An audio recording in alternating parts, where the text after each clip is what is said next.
Johnson. I am a certified school psychologist. Hi, Dr. Umar. I'm so happy that you're my principal. I love FDMG. Can you tell me about the school? We are going to make history. We are going to shock the world. We are going to transform the entire community, one black boy at a time. In this school, you don't have to worry about special education. In this school, you don't have to worry about ADHD diagnoses. In this school, you will never get a phone call from a teacher or an administrator telling you that your child needs dangerous psychiatric medication in order to get an education. All right. Thank you all so much for tuning on in. Welcome to the live stream here. Hope you all have a wonderful day. Cook Fresh Sets undefeated. Let's get into it. Let's go. FDMG is coming. FDMG is coming. FDMG is coming. It's coming.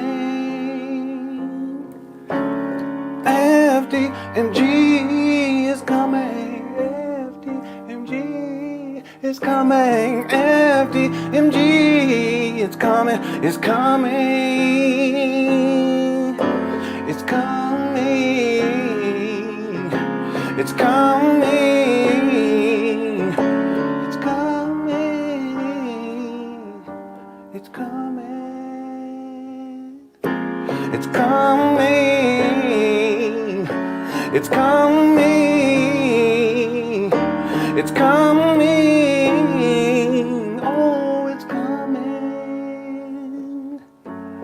FDMG is coming. FDMG is coming. Thought his personality be twerking. It's twerking.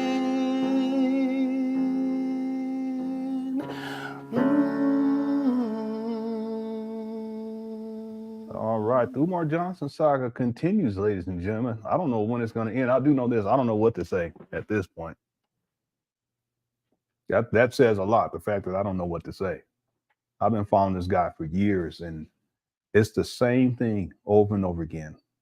Nothing's changed. There's still no functional school. You got Umar Johnson. There's Umar Johnson followers. I'm starting to get into that algorithm. But they've been, one thought that I really was apologizing to Umar because I was admitting somehow that I was wrong about this FDMG school scam. No, it's still a school scam. Maybe they should have watched the whole video yesterday. It amazes me. And then I wonder, like, what else can be said? What else can be said? I am working on a documentary right now. It's the part 2. It's going to be much more comprehensive than the first. And I'll keep people updated about that. I released the introduction, the first draft of the introduction yesterday for members. And I'm working on the rough draft to the chapter 1, which is called Origins. So it's pretty interesting, some compelling stuff already that I'm getting into. I want to thank everyone too for all of your support. The path has not been easy, but I was thinking about this. It was last week, and I said, I don't think that there's anyone else on the planet that could do what I'm doing with respects to Umar's school scam. I'm not saying that to be braggadocious or to be arrogant. I look at it like, because of the amount of research that I put into this guy, and it has to be done, and someone has to do it. And sometimes I'm like, it's just, you get tired of it. You get weary, and then you have to deal with all this other stuff. But then I think, it's true. Like, it's something that I know that for it to be done, that I'm the person to do it. Okay, not to say that other people can't, but I'm the person to do it. All right. And I would encourage other people who have been speaking about Umar. More people have been speaking about Umar lately. I appreciate that. That's great. I encourage you to continue to do so and to continue to do your research, because it really gets deep. This documentary, it'll tie a lot of the pieces together for a lot of people. So I want to thank everyone who's been supportive of me as I've delved in deeper into Umar Johnson over the years. It has not been an easy road, but I do recognize that it's a necessary one. So I want to thank you all. Everyone started Cook Rush. Thank you so much for tuning on in. I hope I don't sound arrogant when I said that too. If I did, I apologize. That's not my intent. Umar is an interesting case. He really is. And there's plenty of other people who are similar to Umar that's been around and are doing things. I don't have time to cover everyone else because I've put so much time and effort into researching Umar over the years. But I think that in real time, he's the preeminent example of a charlatan. In real time, he's a preeminent example of a great deceiver. That's the word that really comes to mind these days. I've been watching Lord of the Rings, Rings of Power. He is a great deceiver like Sauron, and so many people have bought into Umar Johnson's rhetoric, the lying, and he lies so much. That's the incredible thing about it. He lies so much, and it's effortless. Umar lies about things that he doesn't even have to lie about, like being abstinent one time. And then that's when the stripper thing popped off. And he hasn't recovered from that since. He still complains about that from time to time. That was what, 4 or 5 years ago, 6 years ago, something like that. The point being is that in real time, I don't think there's anything else that's being covered like this in real time when we talk about these types of charlatans. And there's been plenty of other people. Jay Morrison. There's been other people. Polite is another example. He's in jail. And there's plenty of other examples. I think Umar is such a unique case, and we get to deal with it in real time. That's unique. I want to thank everyone again. Thank you so much for tuning on in. Thanks to the mods for handling business. Also want to thank everyone who attended yesterday's show. There is a poll up today. If you haven't voted, please take some time to do so. We already got 308 votes in. The question is, when will Umar Johnson open up FDMG? At right now, 3% say 2024. That's Umar in his Phantom accounts. 3% say 2025. That's some of these delusional Umar Johnson supporters. And I'm not saying it to be mean to you all, but if you believe that somehow this is going to happen, you're delusional. And you can make all the excuses that you want. He don't have enough money. I've been hearing these for years. You don't even know how much money he raised. So how can you say he doesn't have enough money? Black people ain't supporting him. He's received well over $2.6, $2.7 million. It's more than enough to get something done over the last decade. On average, that's about $260,000 a year. He could have gotten something going on. Spent $400,000 for these abandoned buildings. He could have had something going on. But you guys come up with the same excuses, but he programs you guys that way. That's what you call mind control, you see. But more and more people are waking up. And I have a whole list of the top 10 excuses, and this goes back years, and you guys say the same thing. That in and of itself shows that it's like a cult. And if you're repeating verbatim what Umar told you, and there's no critical thought, like he doesn't have enough money. Okay, how can you say that if he hasn't updated you and showed you receipts in terms of how much money he's collected? How can you say that? You say that because he told you that. And you don't question it. You don't use any critical thinking. You got to think and have discernment. And then you come up with the conclusion. You draw your own conclusion about this. And when you don't do that, that's what you call brainwashing and mind control. And that in and of itself, for you Umar Johnson followers, if you're on that bandwagon of defending Umar, and you repeat verbatim what he tells you, you need to check yourself. Because if in fact you have that orientation, that means that your mind is not your mind. And that is a very dangerous place to be. And it's not a place that you want to be long term. Okay, so I'm just saying that because I've been getting Umar Johnson followers. Listen, I know Umar better than you do. I know more about Umar than you do. I can pull up receipt after receipt after receipt after receipt after receipt, backing up everything that I say about Umar. And you Umar Johnson followers, you can't do that because many of you all, you're in a cult and you don't have proper discernment and you don't take the time to do the research. That's a problem. Jim Jones had the same type of situation back in the day. Plenty of other cult leaders. Okay. All right. Same thing said over and over again. Only reason I'm saying this because I had quite a few Umar Johnson followers, and you guys said the same thing. But I've been through that so many times. This is not my first rodeo. And saying all types of crazy stuff, this is not my first rodeo. See? It's not going to deter me from speaking the truth. And see, my truth, I come with receipts. Umar's lies, you guys don't even ask him for any type of receipts to back up anything that he says. Your mind is not yours. See, the one thing I can say is my mind is mine. And I have critical thinking skills, at least to a certain degree, and I have the proper discernment. And I'm not fearful to ask the critical questions, like how much money has Umar raised up to this point? All right. I had to say that to start off the show, just for you, Umar Johnson. Another one is Nature Boy. Yeah, that's another one. Nature Boy. He's in jail right now too. And you know, when people were criticizing, see, no one followed Nature Boy from beginning to end, consistently. No one did that with Polite. No one did that with Jay Morrison. I'm talking about dissecting video by video by video, putting together an archive, putting together a comprehensive, and then doing documentaries. That's not what happened. Okay, but for it to be happening with Umar is very unique, and it's something in real time that needs to be done. But that's another person was Nature Boy. And you know, people who spoke out about Nature Boy, it's the same Nature Boy cult followers that were going at these people over and over again, just like you Umar Johnson followers. You go at me over and over again. These days, it doesn't mean anything to me because I've already gone through it. I've been through it. Okay, this is just something for you Umar Johnson followers to think about, because if you're online and you're engaged in this type of behavior, trying to stop the truth from being told, and you're doing it simply because you're Umar Johnson follower, you're in a cult. All right. Okay, before we get into this, we got quite a bit to get into today. I have two videos that I want to get into. There's one that I wanted to do. It's a follow-up video to yesterday, but I want to do that second because I want to watch the video that Umar, I think he did it yesterday. Yeah, he did it yesterday. Real quick, there was super chats. Set it off. Your work is needed. Thank you so much. You know, and I've even though there are times where I get weary, and there's times where I feel like I need to take a break. You know, I have in the past. I think, you know, to take a 8 months or 10 months or whatever it was. There's times I've done that too. I know that it needs to be done, you know, and I recognize that I'm the one to do it. You know, I'm the one to do it. And anyone else who's doing this type of work dealing with Umar, I want to offer you encouragement. If I can help in any kind of way, let me know, you know. Thank you so much, East B. And I truly believe that it's needed. And there's so much more too dealing with Umar. And there's so many receipts that I can't show, especially dealing with the college tours in particular, where he was taking these young people, underage people, on these college tours.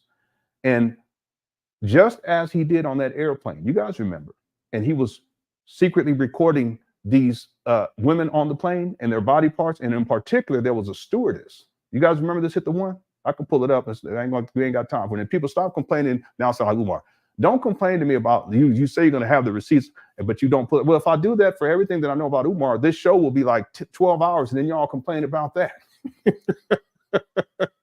Y'all trifling. Start sound like Umar. Okay, I just can't do that. Plus, I've already covered it. All right, it would make no sense. And people already complain that I talk too much, and you know, so people stop that. Okay, just stop. Okay, you best believe if I say I have the receipt, I have the receipt. I have the keys. Okay. Anyway, when he was recording the stewardess, and he's a perverted individual. But guess what? He did the same thing to these little girls. I can't show the videos because in my mind, it's a violation. But I have the receipts. And if you guys do your own due diligence, you Umar Johnson followers, and you go look it up for yourself, you will find them. The one that you are not going to find, I have it. And that's the most egregious one. But even if you find some of them, you're going to see some very disturbing behavior with Umar recording these little girls' body parts. So East B, yes, we're going to set this off, and we're going to continue to set this off. And I've been setting this off because this work is needed. Thanks, East B, for super chat. Tori Gig, this is the way, says, have you seen the Anton Daniels video? FDMG ain't opening till 2025. We have to plant a garden. No, I ain't seen that. What? Who said that? Did Umar say we have to plant a garden and that's the reason why it ain't opening? He wants to turn it into a hub for Black men. Yeah, I know that. I have videos from I can pull it up in my notes, but I have videos from over a decade ago where Umar the idea for FDMG was that it was going to be a Black Wall Street. And he was saying things like, I have all these receipts, okay? This would be in a documentary for sure, this particular issue. He was saying that there would be school 5 days a week, and then on the week, and parents can come in the evening time, because he's talking about how it's going to be 24 hours a day. I kid you not. Umar said that this magnificent campus is going to be 24 hours a day. and that the parents are going to be able to come in the evening time to go to use the gym to exercise and do yoga, these types of things. Okay, I'm paraphrasing, but if you guys get the gist of this. But then he said that the students who weren't doing well, they have to come on the weekend. So the school is going to be open 24 hours, 7 days a week. But he also said that what he wanted to do was to turn it into a Black Wall Street where Black people from not just, well, even before he purchased these trap banners in Wilmington, he was saying this, but not just the school that he was to acquire, or if we want to go to February 2019, the school that he acquired for $400,000 in Wilmington, Delaware. Let's just use that, just dealing with the timeline here, that at that school, they're going to have all these different things taking place. But then on the weekends, there was going to be a Black Wall Street, and people could bring whatever it is that they're selling. And that's why they're going to have an FDMG garden. They're going to be selling fruits and vegetables, and people would come and get all of their whatever they need for that Saturday and Sunday to carry them through for the rest of the week.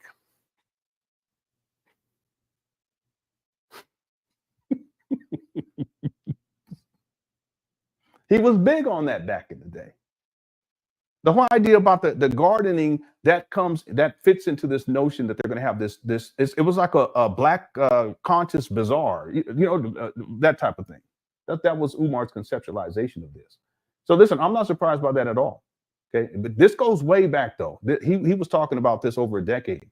Okay, the types of things that Umar was coming up with even back then, it was totally outlandish. Nothing ever comes to pass. He just starts talking and he comes up with all this stuff. You guys have to be careful about these individuals where they oversell on things. They said they're going to do all these things. Jay Morrison, we're going to buy back the block. What? And we're going to give you these returns and the dividends are going to be paid out. And I think he was saying something like 7 or 8%, something like that. If I can't remember exactly, that's not my expertise. My expertise is on Umar. But when they oversell, Umar said they're going to have a boating, a gun club. They're going to have a dirt bike team. They're going to teach the boys how to float ships. And then I have this video where he says, we're not going to teach them how to float boats. We're going to teach them how to float ships. I said, word. Because, a boat, it could be a small little vessel, but a ship is a massive, but that's what he was saying. The aviation, aeronautics academy, all these types of things, just oversell. And the hype is so great, but he never feels anything, but he continues to collect money. Here we are. He conceptualized FDMG in 2005. It's about to be 20 years. By the time the documentary drops, the full version, fully completed, it's going to be in 2025. And that's why it will mark 20 years of scam. It amazes me. I don't mean to be like this, but you Umar Johnson followers, I'm not here to belittle you or to make you feel bad about your decisions to support Umar. But I've said it in the past. I'm going to say it again, that if you've been following Umar for a year, okay, I get it. If you've been following Umar for 2 years, I can kind of get it.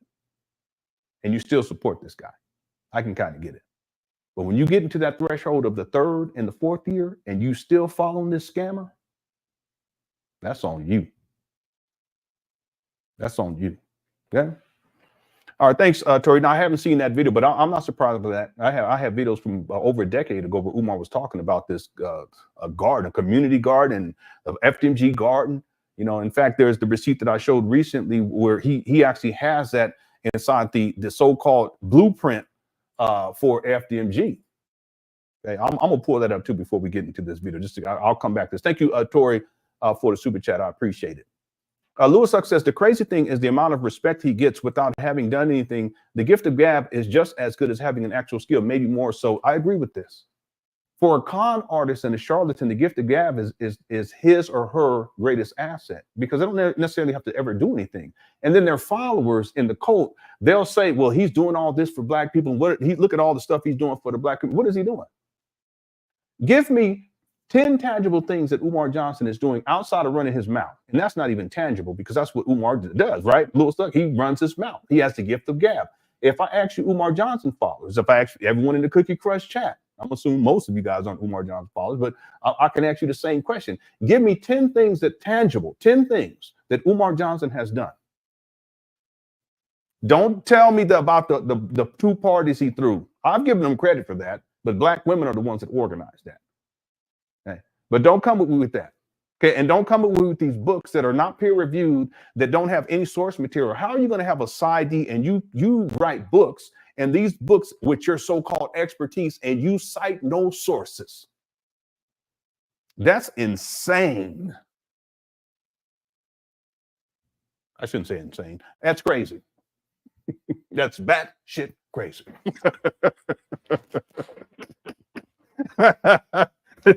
Shout out to my favorite comedian of all time. Okay. Anyway, yeah, it's the gift of gab. And that's one of the reasons why Umar has been able to run this school scam getting close to 20 years now, because of the gift of gab. And he can talk his way out of a cardboard box. And he'll just lie his ass off. And these Umar Johnson supporters, they be like, yeah, that's okay, yeah.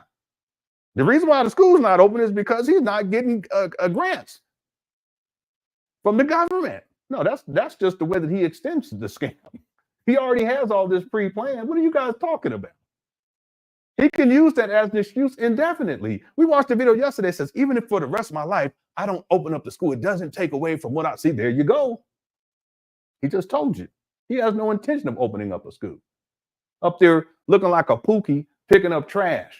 Why are you picking up trash in the fifth? You're in the fifth year and in 6 months, 7, 8 months into this, and you up here picking up trash? Where's the school? A place of learning. Where are the faculty? Where's his team? Where are the kids? Where are the students? Where's the principal? Where's the vice principal? I guess he's the principal. Where's the counselors? Where's the nurse? Night nurse. Night nurse. Can't stand that. My wife be playing that song. She has a playlist. That will be coming on. She listens to that reggae all the time. Anyway, it doesn't exist. Give me 10 tangible things that Umar Johnson has done. I'll wait. Okay, it's not going to happen. You can't do it. See, I've done extensive research into this guy. I can't even come up with 10 things. And I've always given him the benefit of the doubt. I don't lie on the guy, not necessary. He's lied on me, but I'm not going to lie on the guy. And I always give him credit when he does something that's tangible, which is very rare. Okay, but you, Umar Johnson, fathers, you can't give me 10 things that Umar Johnson has done tangible. And don't come at me about these stank books with fake EIN numbers on it. Okay, with no source material. Don't come at me with some parties, because you don't raise $2.6, $2.7 million to throw some parties. That money's supposed to go towards these kids. Don't come at me with the books. Don't come at me with the parties, and don't come at me with him running his mouth, because that don't count. Okay. Anyway, that's his biggest asset is him running his mouth. Okay? Thanks to us. What you got? Dark Seminole says there did he freak off scheduled at FDMG, but the light and water bill was 892 days past due. So we can't have it now. Okay. Well, this P. Diddy thing, it done gotten crazy. It done gotten so crazy. See? And there are people who still defend P. Diddy, including Umar. Just like there's still people that defend Umar, like Umar Johnson followers. See? But the truth always comes to light. It's inevitable. And the truth is going to come to a greater light with Umar. I'm not someone who gets on here and make predictions, but it's going to come to a greater light dealing with Umar at some point. See, I've done my best to hold him to task and to inform people with receipts.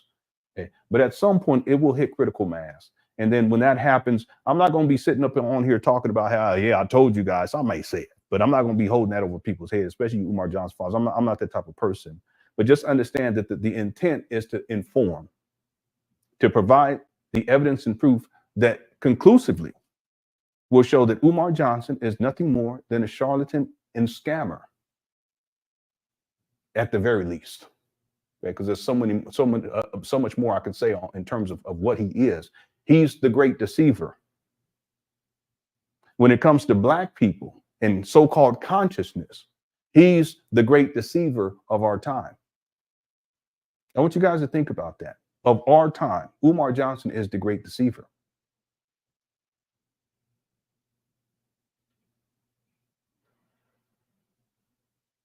That's why you got to shine the light on him. Shine the light on him. Remember that lady? Yeah, FDMG. Anyway, okay. Thanks, Dark Seminole. I appreciate the super chat. And then a lady says he got the snow bunnies on. Yeah, he sure does. He talked more about the snow bunnies than he talked about anything. A lady, by the way, before I started this show, I had gone on to, I don't even know if I still have it up, but I'd gone on to, I'm going to invite you guys to go check it out yourself. You can do it while we're live streaming. I went on, yeah, still up. I went on to Joe Budden's, and I don't necessarily listen to a Joe Budden podcast, but I was looking for my stream to make sure everything looked good. I always check, just like the thumbnail and everything. And Umar Johnson video came up on the Joe Budden TV. It's 5 hours ago, and it's titled "Dr. Umar says Diddy's free calls were no different than Hugh Hefner's parties," and then it says Joe Budden reacts. Okay, that's what you call diversionary tactics. Oftentimes, Umar does that, and Umar Johnson followers, they do that on behalf of Umar too. It's a way of scooting away from the issue, right, and dodging the issue at hand. So you say, "Oh yeah, but what about this other people? What about the black church? Look what they're doing." That's what Umar Johnson followers. That's what y'all do. Umar's a scammer. So when someone like me, when we say that, you say, "Yeah, but what about?" No, ain't no.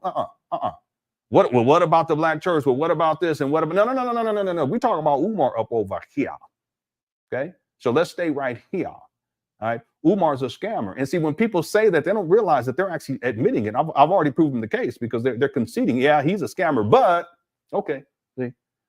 But if you guys go and check that out and just look for the top comment, it says, Umar got the answers for everything except for when that school is opening. More and more people are waking up. This person is Paul Riley 8606. Boy. And there's 56 messages, 56 replies, and 476 likes. And you guys should see what people are saying about Umar. And people, more and more people are waking up that Umar, he's a charlatan, he's a scam artist, and has been for a very long time. It's not just FDMG. He had other stuff that he was doing too that was just, he's scam-malicious. Okay, thanks, lady. Thanks so much for being here. Now, and let me get to two more, and then we're going into the show. Naeem, what's up, bro? He says, you're asking a lot of questions, and have you donated? That's another one. You Umar Johnson followers, you guys repeat that over and over again. Did you donate? Another one, Naeem, is, well, where's your school? I never said I was going to open up a school. Now, damn sure didn't collect no $2.7 million. And promised that I was going to open up the school, and that the school was going to open in 2013. Okay. Now, that's not fair. That's not fair, because in the timeline, it was in 2010 that Umar stated that the school was going to open in 2013. He didn't have $2.6 million. He hadn't collected $2.6 million, but that's not the point. The point is that you don't start. Let's just go to St. Paul school scam. Okay, 2014. You don't collect money for the last decade and say that the school is going to open in 2014. He said in 2014, because I have all this in the documentary every single year. 2014, he says it's going to open in 2015, 2016, 2017, 18, 19, 20, 21, 22, 23, 24. Now he's saying in 2025, and he's still collecting money. He said 2025, and then in the video we watched yesterday, he said at the end of this year. He don't even know. Just like he don't even know how much money he's collected at this point. That money comes in. FDMG is family, the money's gone. That money comes in and it's out. He don't know how much money he's collected. He done tricked off. At this point, he's tricked off what, $1.7 million at least. Let's be gracious, but not content. 1.5 easily. He's tricked off over the last decade, which is not a lot of money in the bigger scheme of things. That's like $150,000 a year. See? Okay, he's traveling all over the place. He likes to eat out all the time. He's using rental cars. Okay, he got all types of child support docket cases and all this type of stuff. You know, he likes to turn the heat down. You put it all together. You know, people can run through that kind of money living that lifestyle easy, especially with the turning the heat down. See, so that's the difference. Naeem didn't say that he's going to open up a school for black boys back in, and said it was going to open in 2013, and then collect money from 2014 to 2024, $2.7 million. That's not what Naeem did. That's not what I did or anyone else inside the Cookie Crush chat. We didn't do that. That's what Umar did. He's the one that made the promise. He's the one that collected the funds. He got the ends, as we used to say. Didn't nobody do that but him. But what did they do? They said, yeah, but you know, where's your school at? Well, I never said where's your school then? Shit, if you won't be like that. And then they say, have you done it? And the answer is no, absolutely not. I knew from the jump that it was a scam. See, and I didn't even know Umar like that, but someone, I remember it was on Facebook, someone said, well, what do you think about this? This was in 2014, in the spring of 2014. Someone sent me that video. I remember it to this day. And they sent me this video and they said, what do you think about this? And I don't know much about Umar. I heard about him in the Black college community a little bit, but I was more into like Phil Valentine and I can't remember this guy's name right now. I can see him in my mind right now. I think he had a stroke or something like that. So he's not as active as he used to be. But anyway, I was into those types of people, right? Back then. Dr. Now there's another, I can't remember his name either. Dr. I can't remember his name. Anyway, when I saw the video, I knew right away because I was like, wait a minute, he doesn't have a team. It's just him. He's not outlining a plan. This is no. And who is this guy? And he's asking for money for for what exactly? I said, no, this is a scam. He don't have a plan. He doesn't have a team. And I knew back then that it was a scam. Okay. Now this is before all the years later. Then I started to cover Umar. And then, I started really digging in and doing more research. I say, wait a minute, this is a lot deeper than just that. It's deeper than the St. Paul school scam. Okay. But they always, and that's why I didn't donate from the beginning. Okay. I've donated to other schools. I can tell you guys that. Okay. But that's not an intellectual excuse, an intellect-based excuse. He says, well, you didn't donate. Okay. But that doesn't excuse the fact that Umar is a scammer. So if I donated, then he's a scammer. Did you hear logic? Okay, don't even make no sense, right? But this is one of the main statements made by Umar Johnson followers in defense of Umar, and it's on the list of top 10. It's on the list. Okay? Thanks, Naeem, for the super chat. And Laura says, I just realized that the people who are his long-term defenders are most likely those who are also being deceived by others in their lives. I don't know. There's no way that I can say that as a fact. What I can say is that there's probably a high percentage of the individuals that follow Umar who I'm talking, like you're saying, long-term defenders. There's a large percentage of those who they have a history of being deceived by others. I would say that. Okay. And guess what? Umar, as a great deceiver and as someone who preys on Black people the way that he does, especially single Black mothers, he knows how to target people. And he knows, the people to target. I haven't run back into the video, Laura, but I remember this many years ago because I remember when I saw it, I said, this guy, this is before I really got deep into Umar. He was talking to an audience. I don't know if any one of you all seen it. If you've seen this, hit the one. He was talking to the audience. He was giving a lecture. And he says, whenever I'm paraphrasing, but he says, whenever I come into a room or if I'm speaking somewhere, I may be speaking, but at the same time, I'm analyzing the crowd. And I'm thinking about each person as I look at them briefly. I'm thinking about what it is that they can, something to the effect that they can do or they can provide. And I said, damn. So he says, this person right here, maybe they would be able to help me, if I wanted to write a book, or this person right here, maybe they would be able to help me if we had a community event, they can help me to organize it. And this person right here. And I said, that's what predators do. Because really, ultimately, he's looking for the person that he could exploit. That's what it is. Okay.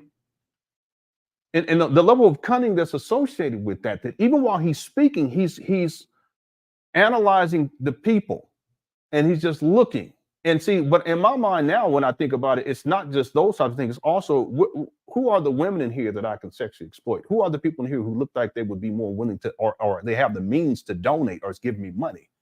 You see, this brother right here, he's looks like a linebacker. Okay, well, maybe he can provide security. Okay, the level of cunning that's associated with that. And while he's talking, he's scanning the audience.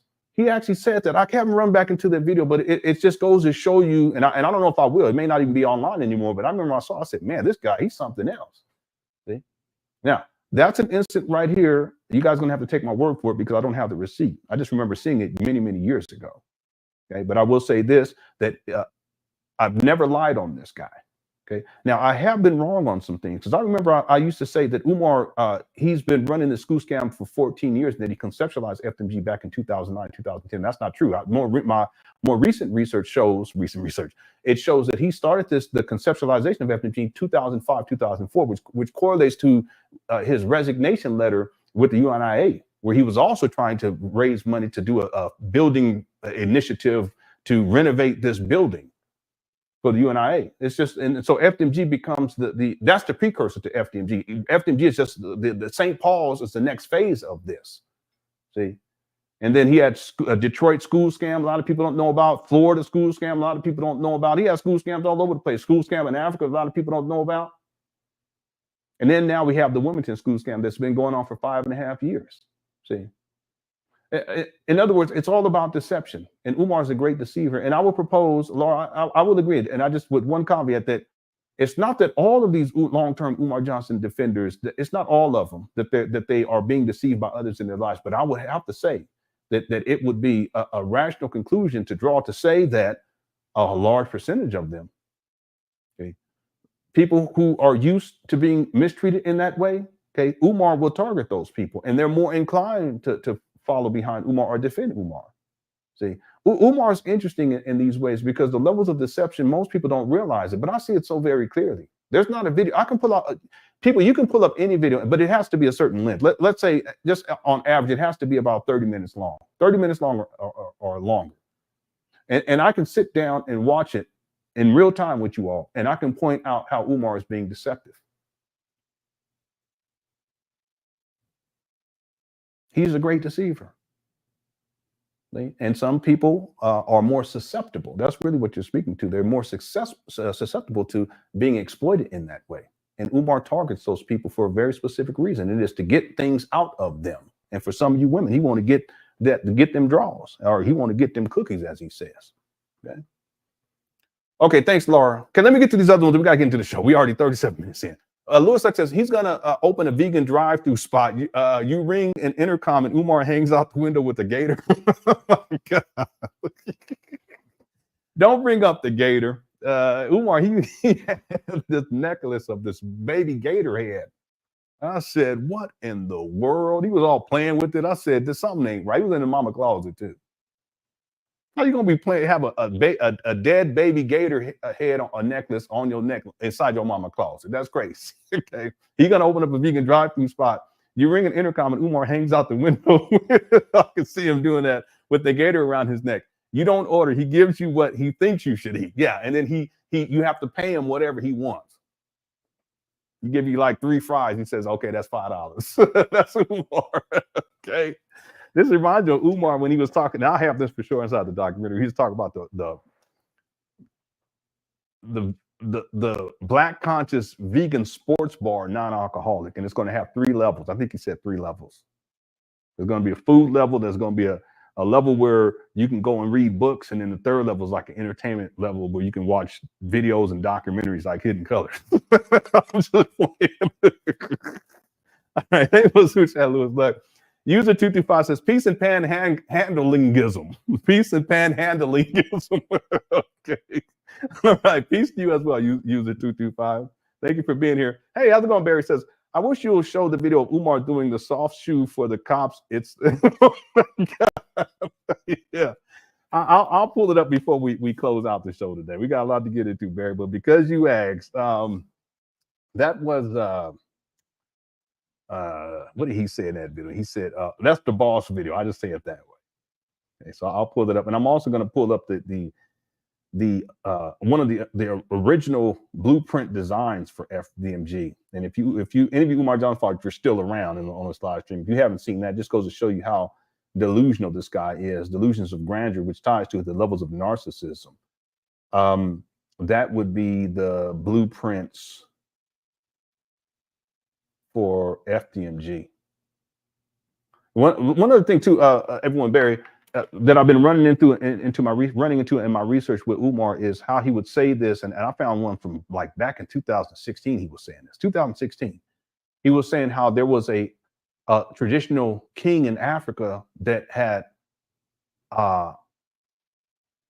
donated all of these acres of land. But he said the same type of story, but in different places in Africa over the years too. And I'm wondering if whether or not that ties to the blueprints for the FDMG that he showed.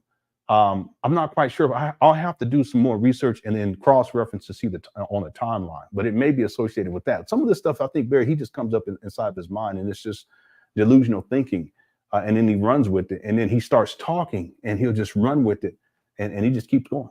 Umar, again, he's a fascinating individual, individual. Okay, I'll pull that up for you before we close out the show, Barry.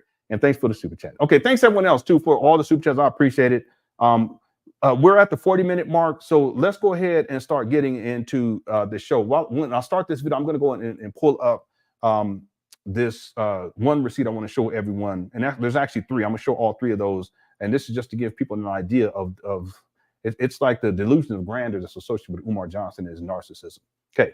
But before I pull that up, I want to get into the video, and this is out of sequence. I want to pull up the video, and we'll do this a little bit later on, where there's these little boys that come up there to these abandoned buildings. Gosh, I kind of previewed it yesterday. That's really what we should get into start. But I want to do this other video first because someone sent me this, and they said it's actually it's kind of sad. Okay, so I want to get, and I haven't watched. I want to see what this is all about. Okay, yeah, Laura, it is. It's some fantastic fantasies with this guy. Yeah, he's a dreamer. Okay, he really is. Okay, nothing tangible. He's a dreamer, like a little child. He hasn't grown out of that, you know. Black Anonymous says, I think the current PayPal account he has is through a bank in Benin, West Africa. Look into Sister Hanira. Can you send me a link to that PayPal account? If you can email it to me, I'll look into it during the live. Yeah, I haven't looked into that. I have not looked at that, but I am aware of Sister Hanera. I am, and now she went over there. I think she's over there still. Yeah, don't worry about it. Whoever Jonathan Johnson, that's probably Umar's cousin. So one of the mods will get to it. I ain't seen none of the messages, but someone will get to him. Oh, he said he's gonna stop. Okay. It's I'm sorry. I'm in here trolling. I'm sorry. I'll stop. No, you're not. I'm just playing. You're welcome here too, but if you act it up, they're gonna get you. I don't have nothing to do with that. Okay, I don't have nothing to do. My mom be handling the business. Okay, thanks, Black and All. What's up, Derek? James in the building as well. What's up, James? Okay, and Oracle Eyes is in the building as well. Okay, let's get into this. Here's the video. This is from yesterday. Let me know if you guys can hear the audio. Here we go. Peace and Pan-Africanism. Peace and Pan-Africanism. Peace and Pan-Africanism. Peace and Pan-Africanism. Peace and Pan-Africanism. Peace. Yeah, it must be getting cold out there. Peace and Pan-Africanism. You got one glove on like Michael Jackson. Who are you? Let me stop. Your big brother, Dr. Umar Ifatunde, coming to you live and direct from your school, my school, our school. The most honorable Frederick Douglass, most honorable Marcus Garvey, RBG Leadership Academy. This is going to be the last trash collection video, brothers and sisters. This is going to be the last trash collection video, brothers and sisters. And then he gonna disappear for like a couple of months and come back and clean it again in the snow. This is going to be the last trash collection video because every time I do a trash collection video, they come and they dump more trash. I left here at 9 o'clock last night. I got back at 11 this morning. 14 hours later, how did we get all that trash on the ground? I left here at 9 p.m. last night and returned 11 a.m. this morning. How did we get all that trash on the ground? I left here at 9 p.m. last night. It's a trap bando. And got back at 11 this morning. How did we get all that trash on the ground, family? Somebody is intentionally dumping. No, they not. Umar, cut it out. It's an impoverished community, and people, they know that these are abandoned buildings. They just throw their trash around. It's that simple. He probably found that glove by the nails. Yeah. Someone was saying that they didn't think it was nails. They knew it wasn't screws, but it wasn't nails. But I can't remember what they called it. It could be. I just couldn't see it clear enough. You would be able to tell if you can see the tips of the actual. If it's sharp at the tip, that would be one thing. But there was something else that they were suggesting. But for sure, it was not screws, as Umar calls it. Okay. Yeah, all right. Thanks, guys, man. Hope you're doing all right. Let's go. What do you got on? Somebody is intentionally dumping. Block party for you. Here we go. What's up, Chris? Okay, brothers and sisters. Yeah, okay. That's right, Dee Dee. It's the kicking spot. Look, trash all over the place. Let's go to work. This is what he called. Here we go. Y'all eating Rickies? Sour cream and onion? You didn't say me none? Watch. Nah. This is sad. Let's go to work. Let's go to work. You picking up trash. Wow. work. He got on them rainbow shoes, rainbow Jimmy shoes. Oh, Snotty man, ass tissue. Oh my God, this has to stop. Umar, is this what you reduce yourself to get some money? Because there ain't no school. You're gonna show up there every 6 months or so and just start cleaning up trash to try to get people to send you some donations, including snotty. Boy, I'm telling you, this is. I know. Hey, listen.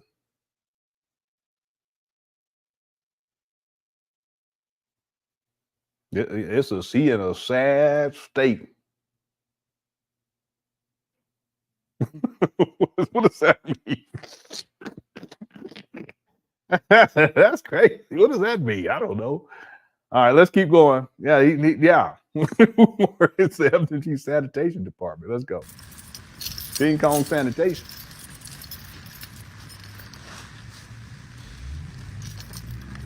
Let's go to work. Oh no. Somebody said, where is he cleaning at? You need to hop off the live.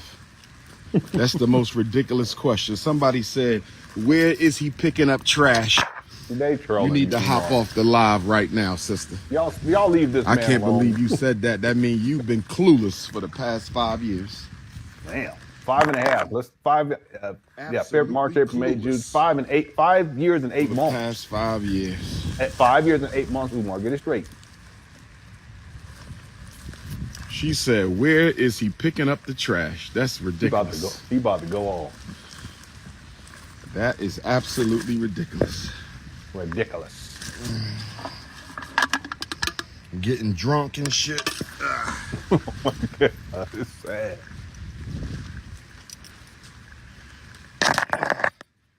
And you can tell they intentionally did this. You can tell. No, they didn't. Cut it out, They Umar. intentionally did this. You can tell this was intentional. Listen, if you think that this was intentional, hit the 1. If you think that it wasn't intentional, hit the 2. Okay. Listen, it's an impoverished community. It's a trash dump. I mean, the properties are still on the vacant property list after 5 years and 8 months. They're on the vacant property list. And people are going to throw trash like they normally do. In the other video, someone had left a little bed there on the side of the school. What in the world? And they've dumped all kind of trash. There's older videos where there was trash dumped all over the place. I see we got some Umar followers. I ain't gonna hold you though. We got some Umar followers. We love you too. Okay, Brian, Brain Filter, we love you. Okay, don't worry about it. Okay, Mr. Q Mason, we love you too. Indigo, you see what we got to deal with.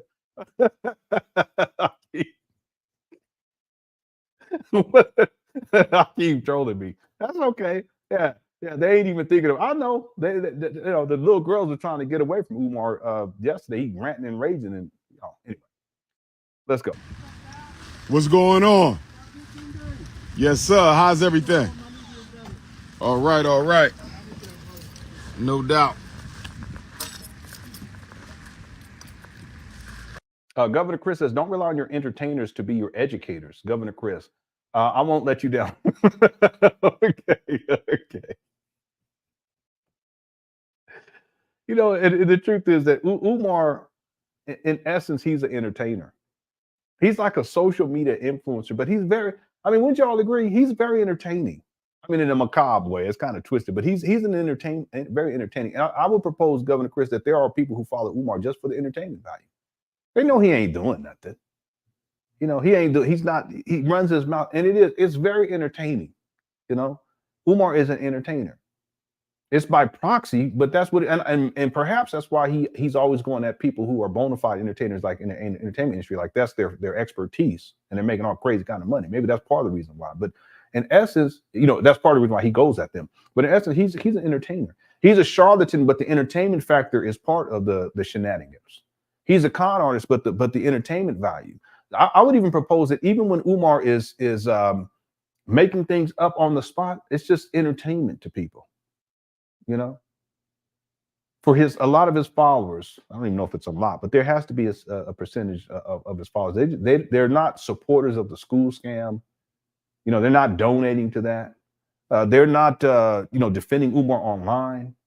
No, they're not going to his lectures when he has them, where 14 people are showing up now these days, except when he go to Atlanta. Okay.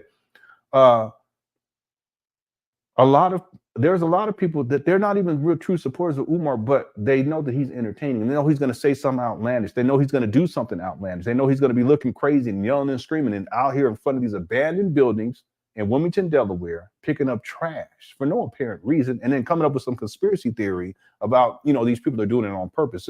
Listen, they're abandoned buildings, and they've been abandoned. Listen, people understand this, that those schools were abandoned for, if memory serves me correctly, 4 years prior to Umar. I think it's 4 years. 4 years before Umar acquired them. So in total, they're still abandoned. There's nothing going on. They're not occupiable. He doesn't have a certificate of occupancy after 5 years and 8 months. So we're talking 9 years and 8 months of these buildings being abandoned, and they've been on the vacant property list. So the people in that community, that's almost a decade. What are they going to see? Anything different? What are they going to see different? That's why I can pull up a video right now where there's a homeless lady. It's a white lady. She's a homeless white lady sleeping up there on the steps. Don't make me pull it up. When I saw it was tragic, I said, what in the world's going on here? This guy done collected $2.6 million. He wasn't at 2 points. No, he wasn't at 2.6 at that point. Let's say 2 million. At least he was at 2 million by that time. 2.2 probably. Okay. As an estimate on my part. And these trap bandos, what are they used for? They're used for the homeless people. They'll sleep up there. They're used for the women turning tricks up there. It's real talk. People doing drugs up there. People feeding cats up there and dogs shitting all over the place. Literally.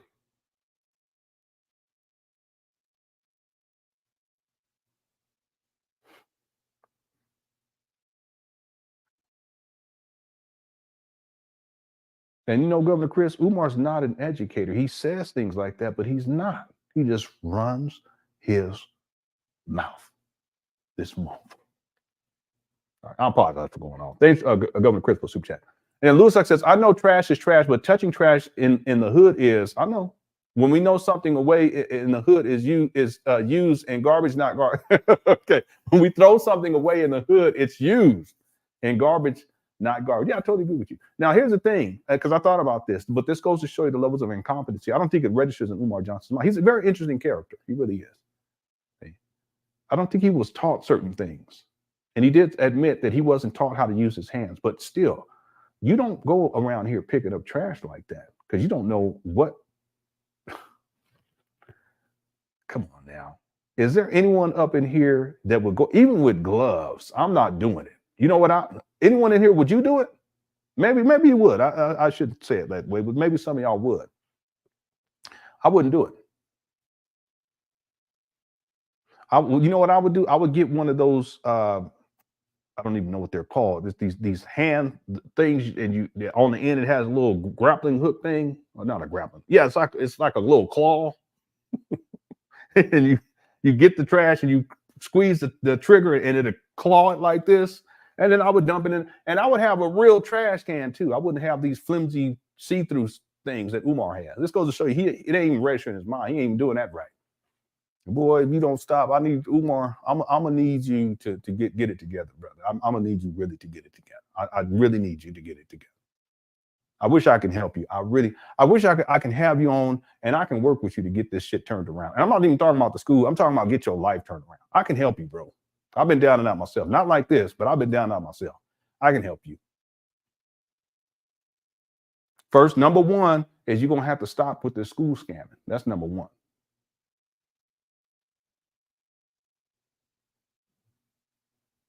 Number two, you're gonna have to commit to getting some psychological service from professionals.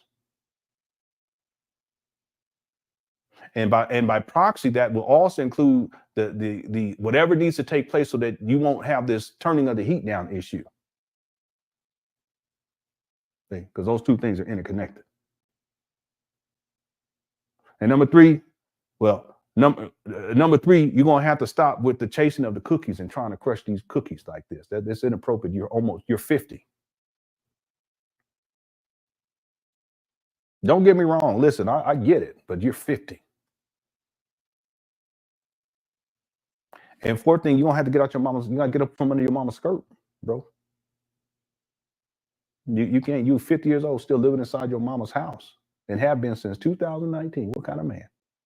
Hey, I don't need you to get together, bro. Because listen, at 50, come on. Anyway, I wouldn't be touching no trash like that, Lewis Luck. What I would have done is got one of them little claw things. I don't even know what they're called. And then another thing would be one of those brooms that have the little hand, and then there's a little, it's not even a dustpan, but it's attached to a little wooden thing. You sweep it in like that. It's like a pooper scooper, but it's for, I just have to clean up after these dogs. Anyway, that's what I would do. But not Umar. He going right in. That's what he do. Thanks for super chat, Lewis Luck. Here we go. Okay. Yeah, you right, Mika. Yeah, that's number one. Yeah, that's number one. Still, yeah, you right. Still reside here. Yeah, okay, I reside right around the corner. Okay. I know, Jay. Yes, sir. Yes, sir. And I know what it is. I just couldn't think of it. I'm getting old. Something. No. I didn't say that. What in the world? What is going on in this chat room, Vince? It done turned into a little freak off in here. Y'all cut it out. Okay, listen. It's cool. Everybody doubting you. I got belief in you, bro. I know you can do it. We almost there, man. But almost there. I run a small podcast. It's got real big, Delegate TV. Okay. And I wanted to know if I could get you on. Take my number. Take my number. Oh, Oh, yes, sir. Okay, yes, that's sir. what it's Had called. to do that. Okay. Do that. I didn't know. 6'3", maybe 6'4" when I stand up straight. 6'4" now. Okay. I might be 6'4" when I stand up straight. He's still growing. Umar still I wasn't growing, that man. good. They made me play because I was tall, bro. I was an activist from day one. So, yo, I can surprise you in town. Yeah. I seen you over here the other day. I didn't see you. I seen you online. I feel you. What is it? 215. 215. Are you in Philly? Yeah, 989. 9858. Yeah, what's up, Joshua? Yeah, it's lock me on it. almost there. All right. So what is I say hit me. Come on is down, it a man. fee or something? Yeah, but I'll work with you. Don't worry about that. Hit me. Plus, November. I got another group, North Side for Life. This is North Side of the town. Okay. We got a big following. Okay. So, and I'm going to integrate with them with you. Okay. Did y'all catch that? I'm surprised you're in town. Have that podcast. You Okay. ain't never up here. I say hit me early November because I'm gonna be traveling until then. Okay. I'm heading down Yeah, to Nat no, Turner celebration What's tomorrow. up, Sports Bet? Okay. And then I got to go to Atlanta, Toronto, Yeah, I know, guys. How we gonna guys Nashville, represent? Dallas. It's Man, wild. Get that, man. You know, raise the consciousness, keep the people motivated How and you spell focused. Tunde? IFA. Yeah, he stayed with his mama. TUNDE. Yeah, he stays with his mama. Had been staying there since 2019. I have all the receipts. They got an eviction notice in 2020. I want to say 2022. It's the most recent one. Yeah, it's a doggone shame. And I remember the video Barry where Umar said it when he flipped the phone, and then he says, "We're in the process of moving." And he ain't moved. He's still there. That's another situation where he lied. But I get it. When he flipped that phone, anyone not see that, hit the one. If you ain't seen that video, hit the one. When he flipped that phone, he had to come up with some kind of lie. What in the world? Dr. Umar's, oh goodness. Hey, Lenon, say a bump 3 times. And no. Let's not do that. Let's not do that. Okay. And I'm going to listen. I have to make an announcement to Cook Your Crush Chat. From this day forward, I will not be talking about that. Okay. Because there's some stuff that I've learned dealing with Umar that, man. Yeah, I'm not from this day forth. I'm not going to be bringing that up or talking about that. Okay, it's sad. It's sad. That's why I want people to understand. You, Umar Johnson, you say, yeah, well, you're a hater. No, not at all. I have compassion for this guy. I'm very careful about what I say. I know I clown the shit out of him. That's because he deserves it with what he's doing. But just on a humanistic level, I still have levels of grace for this guy. And there's things that I've learned about him. And I can't even share it here. I can't. That right there. From now on, if we can just stay off of that, okay. And that's just to show grace and kindness to Umar. Okay. Yeah, I'm not even going to have this information inside the documentary either, because I think that it wouldn't be right. It would not be right. Okay, but I'm making a commitment from now on. I'm not going to be speaking on that and joking on that or anything like that. But that's specific. Other stuff we're gonna go in, but that right there, I'm not going to. I just can't. Based on what I know now. Okay. Thanks for the soup chat. Okay, I appreciate it. Okay. You haven't seen the video? Wait, which video was I talking about? I said if you guys haven't seen, was I talking about where he flipped the phone? I'm sure you guys seen that video. I'm sure you've seen it. Was that the one, or there's another one that I was talking? I can't even remember now. Okay. Yeah, it is. It's really, really bad. And it's sad too. It's bad and it's sad. Okay. And see, now people talking about us out chat room. Please, if y'all could, let's matter of fact, let's switch gears real quick. I just want to show this. This is only going to take yeah, you didn't see what was it that you guys didn't see? Was I talking about where he flipped his phone? If that's what it was, I can pull that up. That's not a problem. But let me do this just so we can switch gears and we can get off of this other real quick. And I promise I was going to show people this. Let me show this to everyone. If you have not seen this, I think this just gives you an example of how ridiculous this was. Even back then, this is in 2014. Let me do a screen share here. Okay, this is the, in fact, this is, let me read this to you guys. This is from June 7, 2014. It says FDMG Future Redemption Campus Dormitory. And then it says aerial, vertical, and lobby photos. This is the lobby of one of the buildings. And then this is a long-term facility transformation plan after we acquire St. Paul's College, as we will eventually need more dorm space than currently available. And it says, please make a donation today. And so that's the interior where you walk in. But these are the buildings that he was proposing. These are massive structures. I mean, it looks like a supermax prison. Okay, and then here's I guess you could say an aerial view, somewhat angled aerial view. And this is one of the most incredibly ridiculous things that I've seen come from Umar. This was from March of 2014. Okay. Again, this is around the time where he's raising money for St. Paul's. It says aerial view of preliminary Heaven on Earth, Frederick Douglass and Marcus Garvey RBG Leadership Academy. Wait, no, this is before he said that he started to raise money for St. Paul's. Wow, this is incredible. I see the timeline. This is in March. He said he started collecting. He said two things. He said in April of 2014, but he's also said, I have him on record saying in May of 2014, he posted this in March. This is crazy. Aerial view of the preliminary Heaven on Earth, Frederick Douglass and Marcus Garvey RBG Leadership Academy, 500-acre campus encircled by FDMG River in the shape of Mother Africa. There's going to be a river that they're going to have to dig out, okay, that's in the shape of Mother Africa, that's going to encompass 500 acres of land. Insanity.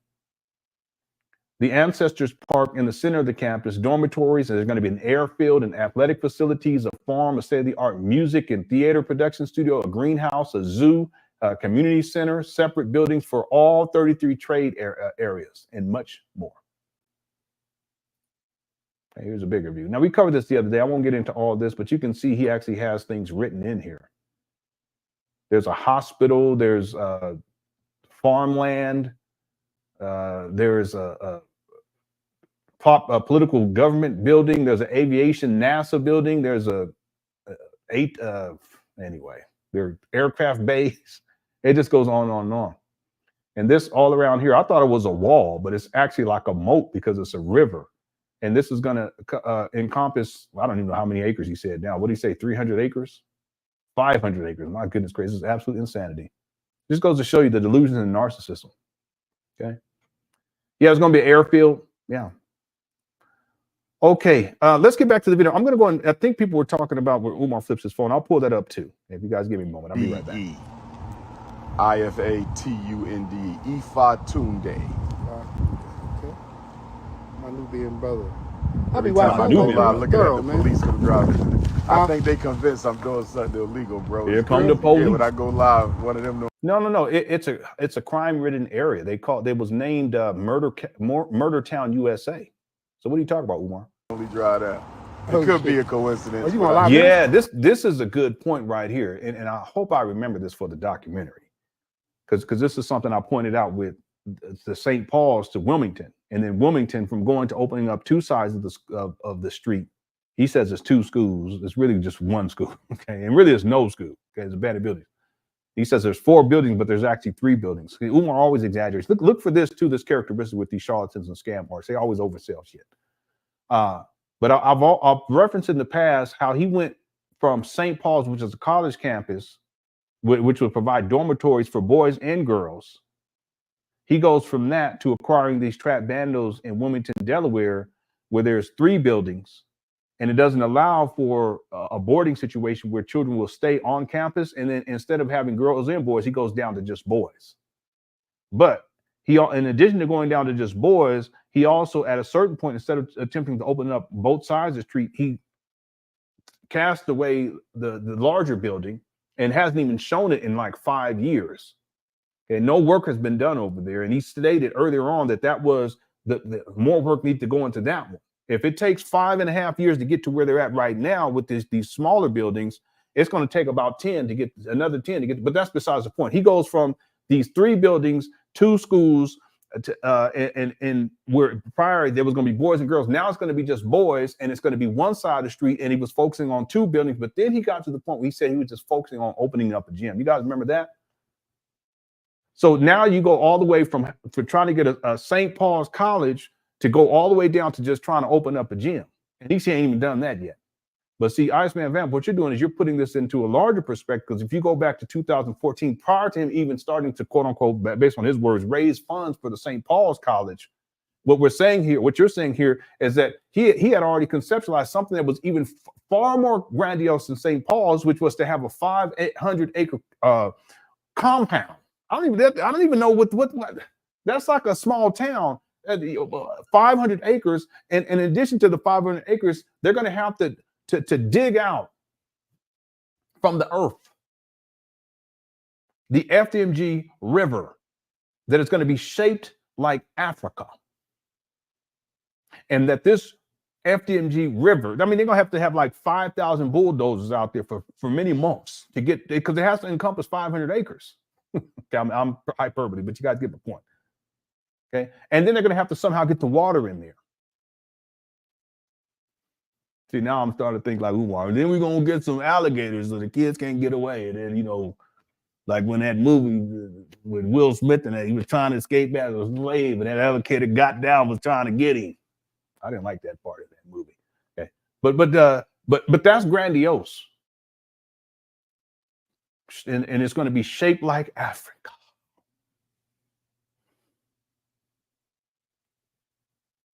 This is a good point right here. I hope I remember this. I should take some notes.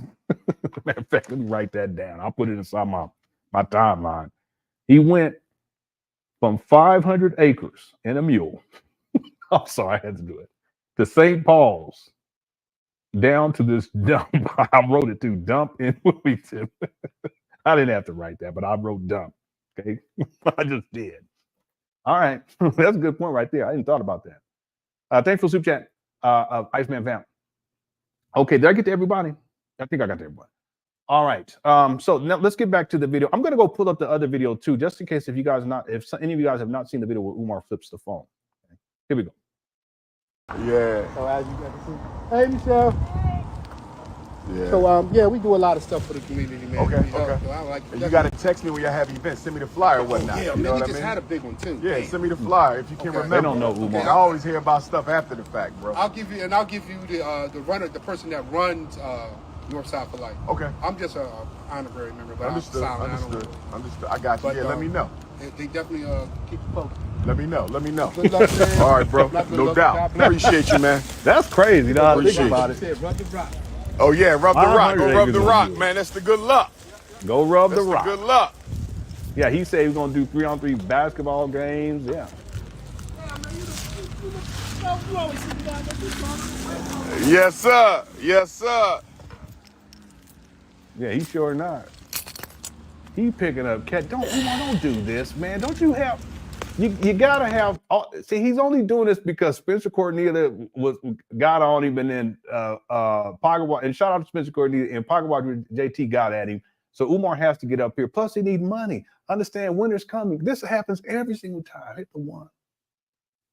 Could CashApp, if y'all hit the one, please. I'm so tired. It's like it's the same shizzle, and it's sad because Umar don't like the code.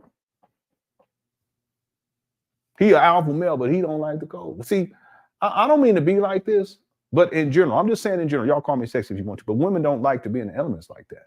Their bodies are designed differently. Okay. Am I sexist? No. I mean, if people want to call me, you can. But the thing is that when it starts snowing, I don't want my wife out. If something needs to be done out, I go do that shit. I'll get out there. I'll be shoveling the snow. I'll warm the car out. Car up. We got to go somewhere. I warm the car up before she even get up out there. I do the same thing with my daughters. It's going to happen, and it's about to start. And then when it happens, I'm not going to have my daughter standing out there in the cold at the bus stop. They're going to be in that car, nice and warm, and I'm going to have it set up before they even get in the car where I've already shoveled the snow. I already have a routine. I've been doing this for years. I'll get out there, I'll turn the car on, just get that heater going, and I'll start shoveling snow. So by the time they come out, when I got to go, whether I take them to the bus stop, and if I take them, I'll wait for the bus to get there before they get out. Or in some cases, I'll just take them to school. I said, listen, I'm just going to take you to school. Okay. That's the thing that we should do as men, because our bodies in general, they're designed to deal with the elements more efficiently and effectively than women's bodies. Okay. Call me sexy if you want to, but I'm not going to have my wife out there cold and freezing and in the snow. It's just not going to happen. That's crazy. All my daughters for that matter. Now, my sons, y'all get your ass up out of, come on. We're gonna get the snow out. They don't be helping me though, but they need to. I'll say it. At least I'll say it. Oh, Dad, come on. You try to try, but see, Umar, he has a problem. His body's not designed like that. I don't even mean to go here with y'all, but his body's not designed like that. There's videos, and I have videos where they have a little fan on him while he's doing a lecture. And he says, no, you guys move that. You guys, I can't have that wind, that cold air blowing on me because I don't like the cold. I said, what in the world? Now, I'm not saying this to be mean or to disparage Umar. I'm saying this to say that in the bigger scheme of things, when it comes to making a decision on where you're going to purchase an abandoned building that needs millions of dollars of renovation work, where you're going to have to be out in the elements to get all this shit done, right? It makes no sense to purchase a building in all places, Wilmington, Delaware. You see what I'm saying? I'm not here to disparage him because he can't handle the cold. I'm saying that, does it make sense? You knowing that you have that particular issue to purchase abandoned buildings that need years of work that needs to go in them to bring them up the cold, where you're going to be exposed to the elements for an extended period of time to get these buildings up the cold. Remember, there's no HVAC. Other side of the street, no HVACs up there. He got one put up there on the smaller building, but no HVAC. See? This just goes to show you no thinking involved in this. See, this is a scam.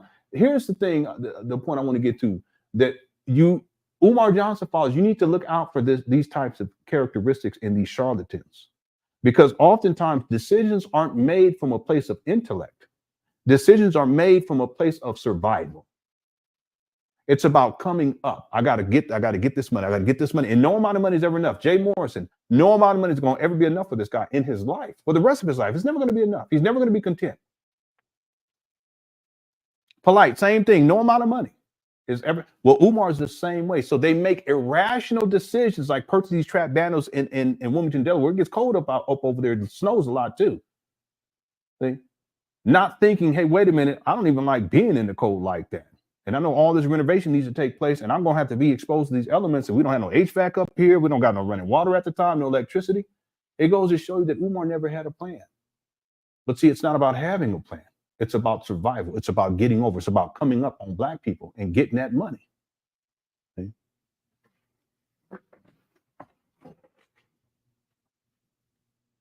Let me play this right quick. I got to check my text message. Check this out. Wrong alpha male. Send those resumes in. FDMG resumes at gmail.com. FDMG resumes at gmail.com. FDMG resumes at gmail.com is what we're looking for.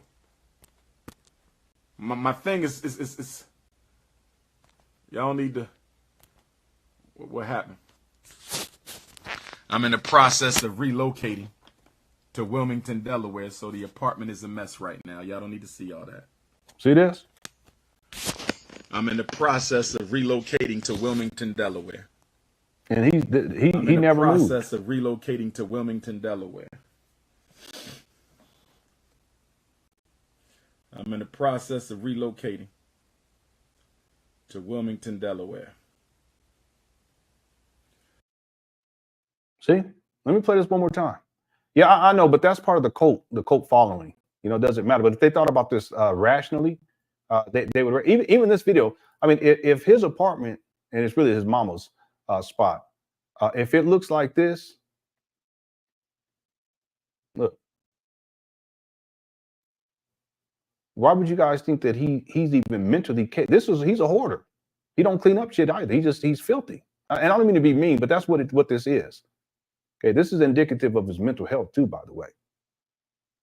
How do you guys? How would you, Umar Johnson fathers? How can you say that somehow he's going to open up a school? He can't even keep this. What did he want?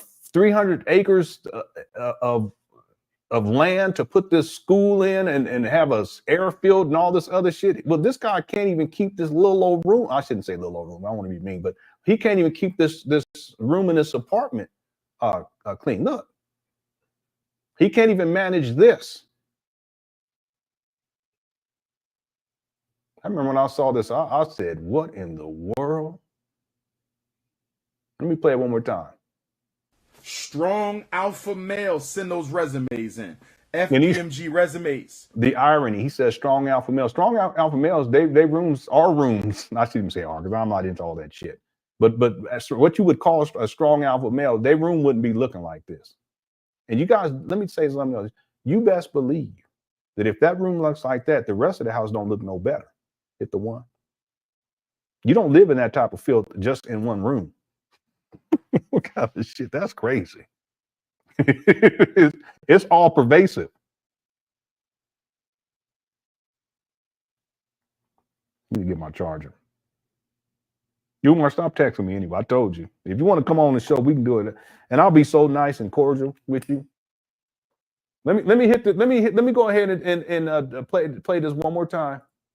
Okay, he's talking about he's gonna have boy, and then he goes straight to line. Strong alpha males send those resumes in. FDMG resumes at gmail.com. FDMG resumes at gmail.com. FDMG resumes at gmail.com is what we're looking for. My thing is my thing is y'all need to. What happened? I'm in the process of relocating to Wilmington, Delaware, so the apartment is a mess right now. Y'all don't need to see all that. He never moved. I'm in the process of relocating to Wilmington, Delaware. I'm in the process of relocating to Wilmington, Delaware. He just get right to line. I'm in the process. Let me see what year this was, too, by the way. To Wilmington, Delaware. This was over 5 years ago. This was after it was in 2019. I already know it had to be 2019. Okay, so it's possible that this was where he was living. I'm not quite. No, I would have to look into this a little bit further though, because he had already collected. No, I would have to go look at the paperwork. Okay, yeah, with no box. Them boxes. If you guys look, because I remember there was this one box that was like leaning over. It looked like it was sluggish, and that's when I said I knew this stuff been sitting in here for who knows, like years. Look at that box. That was one of them right there. This stuff's been sitting in here for years.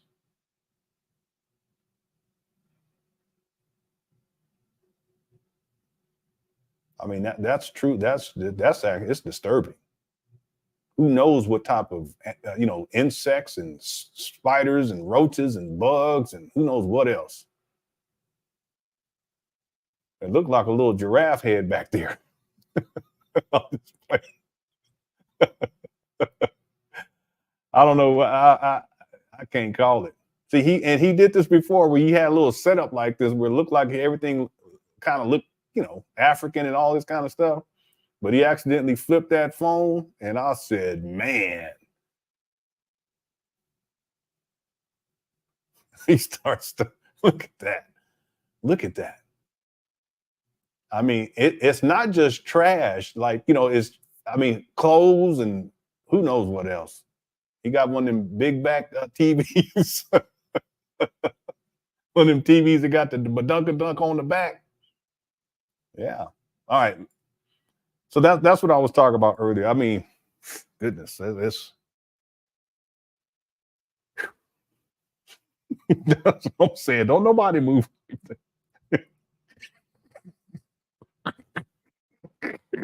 Y'all remember them TVs? Anybody remember them TVs hit the one? We older people, we know, y'all know what I'm talking about. Them old TVs. They had that big old back, the big old thing on the thing. That's when they came up with that song. That song, I Like Big Butts, You Cannot Lie. That's where they got that from. Yeah. Y'all didn't know that? He was really talking about the TV.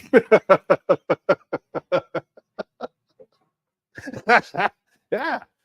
But see, nowadays the TVs, they just be flat, you just put on the wall. You younger people, you guys got it good. We didn't have internet. We didn't have the little slim TVs or nothing like that. We didn't even have computers.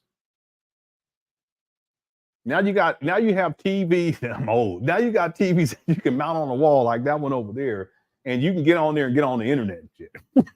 That's crazy. Back then, them big back TVs had like 3 or 4 channels. I remember back, and they would go off, and they would go off offline. It's not even offline; it wasn't internet, but at a certain point, it would just stop the broadcast, and you get static screen, or sometimes you get that screen with the bars, different color bars, and with the beeping sound. Yeah, man. You younger people, you guys got it good. We didn't have all that. You know, we used to go outside. That's what we used to do. We go outside. See, you kids these days, you don't know nothing about that. I told my child, I said, y'all need to go outside. I said, what's that, Daddy? I said, go outside. What's that? Is that what? I said, go Google it. They got on Google. They was like, that's interesting. I'm gonna have to try that someday. That's what we used to do. We go outside. All right. Let me get back in here. Yeah, it was 500 acres. That's what it was. The exact date is 5/16/2019. Okay. Dang. So that's what 3 months after he acquired these trad bandos. But see, I need to go back, Iceman Vamp, and look at the paperwork on because he was living with his mom in 2019. So I would think that that's this. He was this. This is the. Yeah, this has to be, because there's no way that you're gonna accumulate that amount of trash in that short of period in 2019. Like if they moved there in January, there's no way that you're gonna get that amount of trash. I don't know, maybe it is possible. But I'll have to go back and look at the paperwork. If they moved in January, let's say if it was January 1st of 2019, I know that people like this is irrelevant, but as I'm working on this documentary, the timeline is very important. So let's say if they moved exactly in 2019 to that place on January 1st, then it would take them basically 5 months to accumulate that level of trash. I don't see how that's possible. See? Yeah, I'm going to have to go back and look at these receipts that I have on that. Anyway, it's interesting, okay? But I wrote that down too. Hoarder video. Okay, I do know that his mama was staying with him at that point too. I do know, or he was staying with his mama. Let me get it right. Okay. Thanks for Zubiak. Gamer says he doesn't even notice his own mess even at the band. Yeah, no, I don't think it registers in his mind. I highly doubt that he was always like that. You can look at even how Umar. I mean, he's really degraded. He needs some serious mental health services. He has for a long time. But that level of clutter, and I get it, because younger, when you're young, I wasn't really like that. I used to like keeping stuff clean. I'm still like that. I think I'm even more, I like to keep things cleaner even these days more than when I was a child. But I used to like having stuff clean. Like when I went to college the first time, I had roommates. I had some roommates that was from Compton and South Central, and I had one roommate was from LA. He was an African prince too. It was fun. This dude was sharp too, because we would watch Jeopardy. and he would know all the answers. This is not hyperbole. And I used to be like, what in the world? This guy would know all the answers. And even before I could read what was on the screen, he would have the answers like that. Anyway, even then, I used to keep stuff clean. They were filthy. I don't mean to be like that, but they just didn't give a shit. But I used to clean the bathroom. I used to keep stuff clean, washing other people's dishes. That's just how I've always been like that. But when we're younger, I think for a lot of younger people, even with my kids, I'm like, I don't know how y'all can be, but that's just how. But ultimately they grow out of it, or hopefully they will. But with Umar, I highly doubt that he's always been like that. There has to have been something that took place where something in his mind either switched off or switched on, to where filth and dirt and grime and this stuff just being disorganized, and it just doesn't register to him anymore. See, and that's just another thing for people to consider when it comes to him opening up a school. He doesn't even have the mental capacity to do something like this, because you have to have a level of organization skills. And organization skills starts in your immediate space in the first place. And you can't tell me that what we see inside anyone, you can't tell me, even you, Umar Johnson, you can't tell me that what we see in this video right here speaks to levels of organization, even in his immediate space, let alone a 500-acre sprawling campus compound, or St. Paul's College, or these trap battles up there in Wilmington, Delaware. Can't nobody tell me that this is reflective of someone who has organization skills. Look at that. And he kept moving the phone. I mean, at least he could have just put it down, but he's trying to get all this trash and filth off of here. Poor Umar. Anyway, thanks for super chat, everybody. Let's get back to the video for today. Okay, here we go.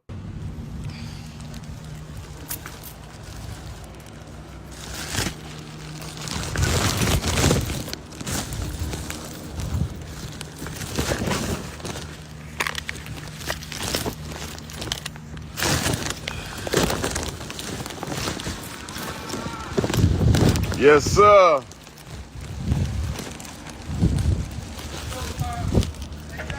What's up?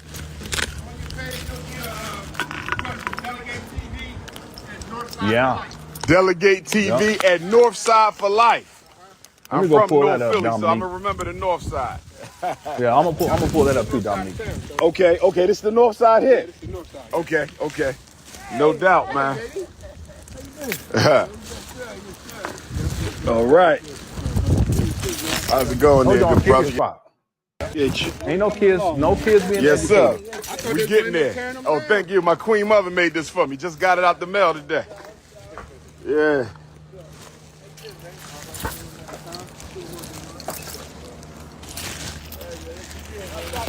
All right, now y'all be safe, brothers. Yeah, early November. Yes, sir. All right, King. Yes, sir.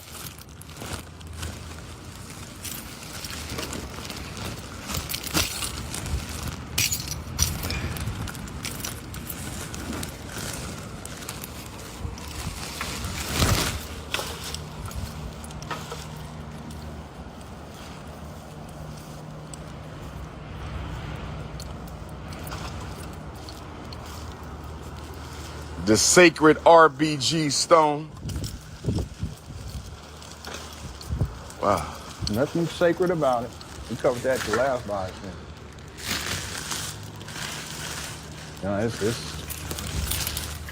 Listen, let's at least give him credit. He's cleaning up there, but he's just doing it because he wants to give the illusion of progress so that people sends him money. Understand that after this is over with, he may not go back up there to clean up for another 10 months. See? Or for another 6 months. In fact, I know that he did have people come up to do the lawn, to cut the lawn, after people clowning him about how it looked like a straight forest up in there, and it was just crazy. It looked horrible. Okay, shout out to Dr. Jerry Juice. I'm sorry, Reverend Jerry Juice. He ended up getting the lawn cared for. So I'm sure that whoever did that picked up trash and stuff, but he's getting up there again because he wants to give the illusion of progress. Again, Spencer Cornelia did a video on Umar, shout out to him, and Parker Watch with JT did a video, shout out to him. They both did a video on Umar Johnson, and that's what's compelled Umar to get his ass up here. But see, what's going to end up happening is it's getting too cold, and when it starts that snow hit, he ain't going to be up there picking up trash. It's just a ruse. It's just a way to get more money out of people. He's, like I said in the beginning, he's a great deceiver. He will go through these types of lengths to get money out of people. Do you still have that drunk Tupac rap Umar was doing? Yeah, I got it. I'll pull it up for you. Shit, why not? Well, we going crazy today. I still got to do the boss video. I did the blueprints. Okay, and I'll do the Tupac, and then I'm going to do this chair one. Let's do the chair. Well, actually, let me skip the thankful super chat. I'll pull it up for you, Brian. And shout out to Brian. Thankful super chat. Let me let this play a little bit. I'm going to go pull up this other video. I'll be right back. I know this ain't what I think it is. What is it? Damn, y'all getting tore up at my campus. What's this? Jack Daniels, Lynchburg, Tennessee.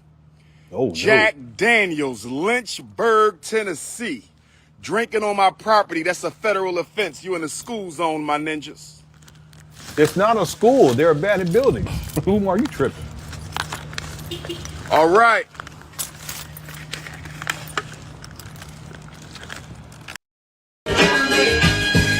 Bells about a bell, calling for the dreaming. And when I step in this bed, that nigga hoops is screaming. Did it from money and alcohol, the feed of the best five balls and jump and so on. I took the body, the rhythm died. The college, the champion. That's right. What we do?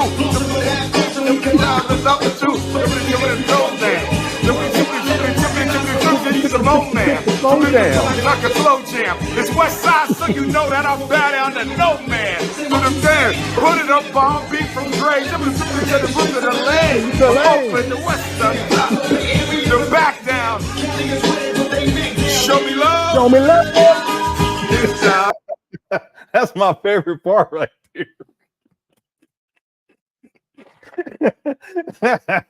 Some of y'all may never see that. Boy, we done played that so many times. Shout out to Brian Tisdale for stirring the memory. I forgot about that one. Well, this was one of the funniest videos. But when he say "show me love," I lose it every time. What's up, Aki? That's y'all's principle, Craig. Craig, that's your principle. Okay. Show me love this month. Show me love with the B on the end. Show me love this month. What's up, Chris? Well, Sam LaCour, how are you? All right. Play it one more time. 7 hit best hit one more time. I'm playing it one more time. Here we go. Bells about a bell, calling for the dreaming. And when I step in this bed, that nigga hoops is screaming. Did it from money and alcohol, the feed of the best five balls and jump and so on. I took the body, the rhythm died. The college, the champion. That's right. What we do?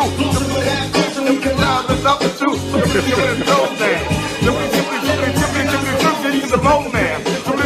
Like a slow jam. It's West Side, so you know that I'm bad down to no man. But I'm saying, put it up on beat from Dre. To the roof of the leg. From Oakland to West Side. The back down. Show me love. Show me love. Inside about it. Umar, he's something else. He's entertaining. Tippy, tippy, tippy, tippy, tippy. Yeah, shout out to Brian Tisdale. That's your anthem from now on, sir. Okay. All right, let's get back to it. Here we go. I got to get this boss. Margaritaville. Blue Agave. I knew a sister named Margarita. Shout out to Phoenix, Arizona. Here you go. One of the most beautiful women I've ever seen in my life. Super dark chocolate, thick and curvy. Shout out to Sister Margarita. Yeah.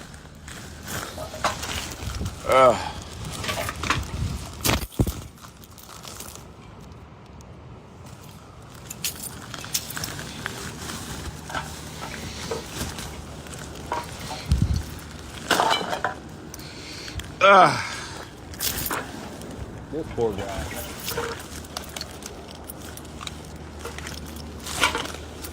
All this happened between 9 p.m. and 11 a.m. Somebody help me understand. Between 9 p.m. and 11 a.m., all this trash. Somebody help me out. Somebody help me out. Look at this shit. They doing it on purpose. Look at this. No, they're not. We trying to build a school, and this is what we got to deal with.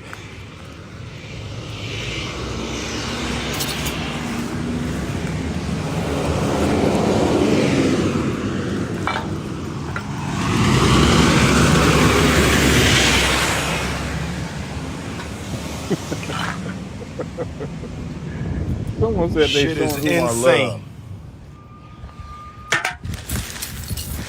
This is what y'all do. Trying to open up a everybody- school for black boys, and this is what y'all do.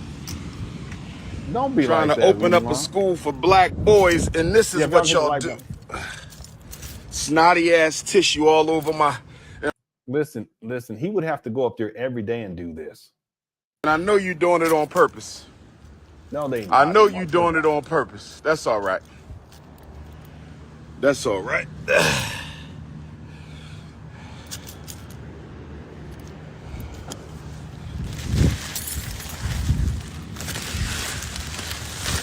This is how y'all do the people who serve the race. This is There how you y'all go. do the people who serve the race. This is how y'all treat the people who serve the race. That's why if you're going to be a freedom fighter for African people, you must do it for one purpose only. If you're going to be a freedom fighter for African people, you can do it for one purpose: to serve the Almighty. Oh goodness. If you get into this work for anything other God than ain't got nothing serving to the do with Almighty, you're going to end up being a hustler, this. Yeah, I know. con artist, opportunist, sellout, or you're going to get burned out. You're going to. What is he doing here, Cookie Crush Chat? You know what he's doing, right? Umar, he is a trip. I can't believe this guy.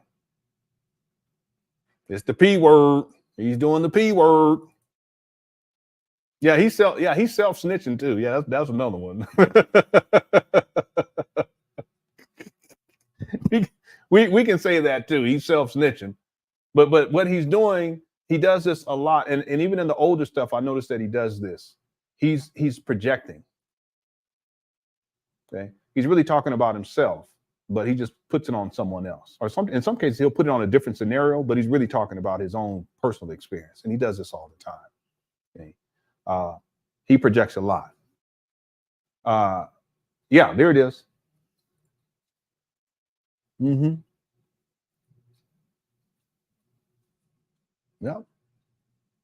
Let me play that back. You must do it for one purpose only. If you're going to be a freedom fighter for African people, you can do it for one purpose: to serve the Almighty. If you get into this work for anything other than serving the Almighty, you're going to end up being a hustler, con artist, opportunist, sellout, or you're going to get burned out. You're going to sell out. Okay, I'm not going to put the sellout on him, but the burnt out thing, I know he gets tired of running this scam. I know he does. He has to. There's no way you can do this for 14, 15 years. Okay, but he's talking about himself. Or you're going to get burned out.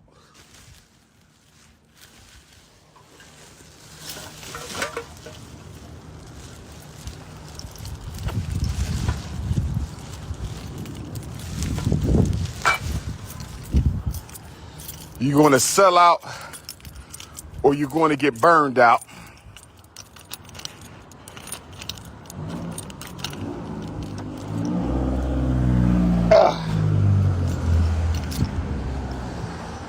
They did this shit on purpose. One bag of trash spread all over the street. One bag of trash spread all over the street. Let me say good Garvey Day to the ancestors. First, we always anoint the Most High Creator, Supreme Consciousness, Ruler, Sustainer, Destroyer of all that is. I really try not to think about that. Well, I've thought about it. I should say that, but when my mind goes there, and it doesn't often, but just like not even specifically his daughters, but just his family members. I can only imagine that would have to be tough. You know, and it'd be different if he didn't have such a huge social media presence, because I would think that they would be able to be shielded from at least some of this. But his social media he's always online. I mean, he's all over the place, and you know, the younger generation, they're on social media, they're on their phones, they're surfing the internet, that's what they do. You know, it amazes me. Like, you know, again, we didn't grow up with it, but these younger people, they were raised in it, so they have a whole different orientation. You know, so I can only imagine it has to be difficult. I can say that, but you know, the other thing, and I don't want to speak too much on this, but I would argue that Umar's behavior online that we see is just a small fraction of the totality of his behavior and behaviors. This is to say that if he behaves in the way that he does online, you best believe that he's doing at least that offline or worse. And if that theory is correct, okay, I'm just saying it as a theory, then I would think that what he's put these girls' mothers through has to be horrible. And what he's put these girls, his daughters, through has to be horrible too. And I'm not even talking about the fact he don't take care of his kids financially and don't be paying child support and has a docket has over 80 something entries, 70 something, 78 entries or 80 something entries. Been called in child. He's lost his license a few times from not paying child support. And it's not like he's only being called in once a year. He's called in many times a month for extended periods of time in some of these dockets. I don't want to speak too much on this because it has to be difficult. You know, we can only just hope for the best for these young ladies. One of them is grown, but the other one's younger. But for these I just say these children, because it can't be easy. Again, if he wasn't online, it would probably not matter as much. But because he's online, he's all over the place. It has to be difficult. And Lord knows what these daughters, their mamas done been through dealing, and the grandmamas too. By the way, they done dealt with Umar. Okay. It's sad. See, Umar has everything to say about Black families and what Black men need to do and what Black women need to do, and how one of the major themes is how he disparages Black families, Black parents, in particular Black women, because you guys don't know how to raise your kids. He was doing that over a decade ago in them old lectures, 15 years ago, them old lectures. One time he said, and I'm paraphrasing, he said something to the effect that, you know, I don't want them kids coming home to you. I'm not talking about that one video most people know about, but this is way before that. Okay, I wouldn't want them coming home because you guys. If I send them home, the amount of time they're going to spend with you, you're going to re-indoctrinate them, and you guys are basically you guys are horrible parents. And now when I have them in my presence, when I'm taking care of them, I'm going to have to teach them how to love themselves. And I said, what the narcissism?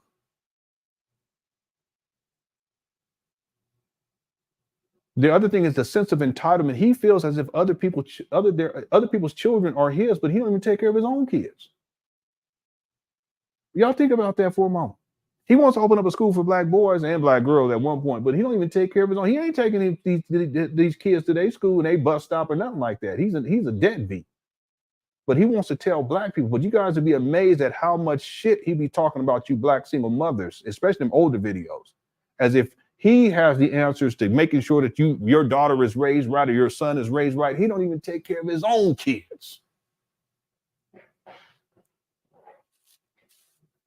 So listen, all we can do is pray for these babies and pray for the mamas and pray for the grandmamas. I don't even like talking on this. I really don't, because I know the damage that is caused when you got deadbeats like this. And then Umar running these internet streets talking mad shit. Trying to tell Black people everything they need to do in their families. but he don't even take. He want to tell you black men, you got to marry inside the race. You got to marry these black women. Well, Umar, where's your wife, sir? You ain't committed to not one black woman. Listen, in all of my research, I can't find one. But you sure be running through these black women. That's another thing. That's sad. See, listen, they may not know it now, at least the young one, but the old one probably do know. But with this whole Umar and living this gigolo pimp player type of running through these black women, Umar, that's not a good look, bro. You need to get your shit together. That's all I can say. Let me stop. See, I'm got all tense. That's why I don't like talking on them, because we talk about the babies. I don't like talking on that.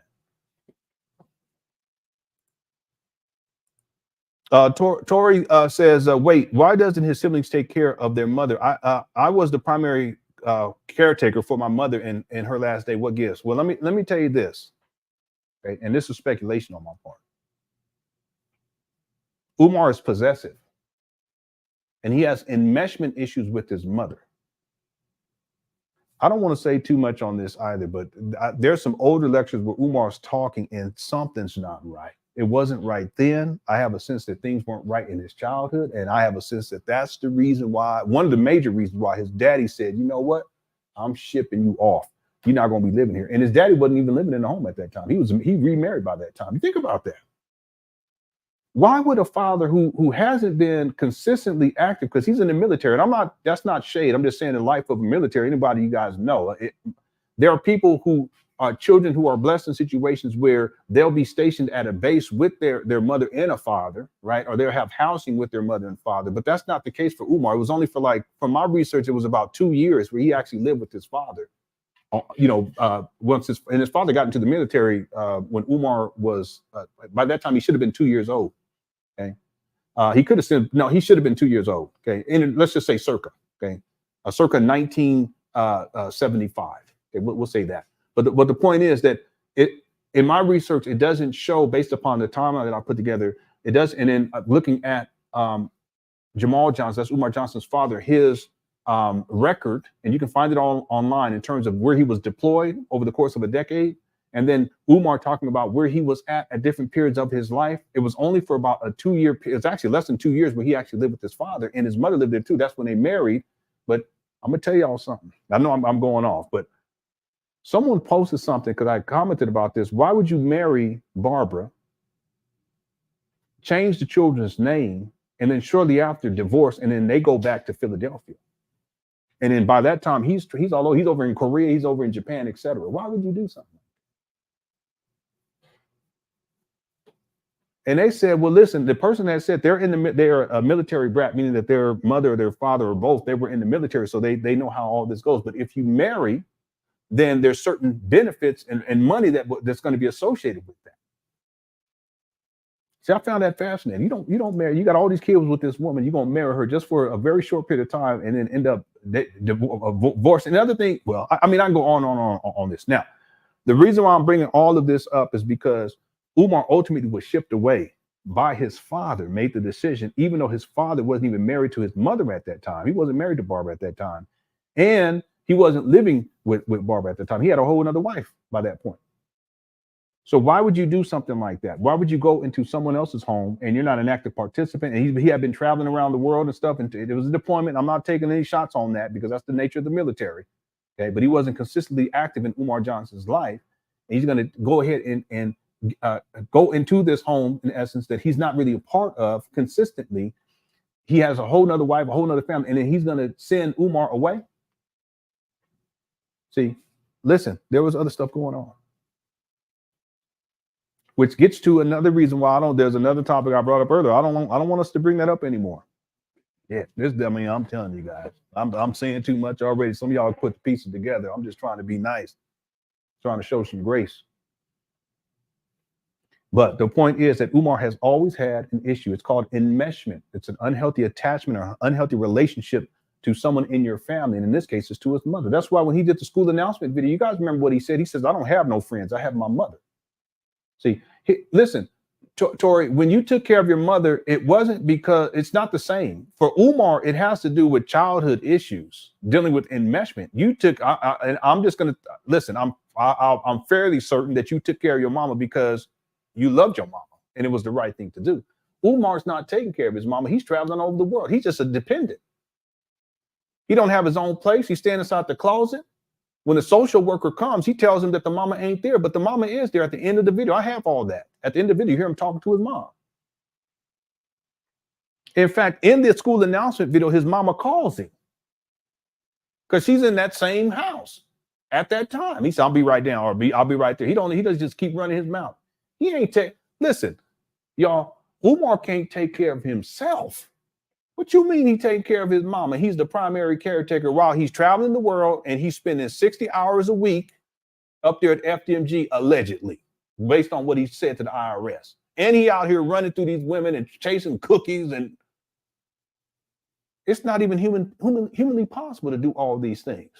It's not. There's not enough time in the day, in the week, in the month, in the year. Okay. So the point that I want to get to, Tori, is that Umar has it's an attachment issue, but what's associated with that is control.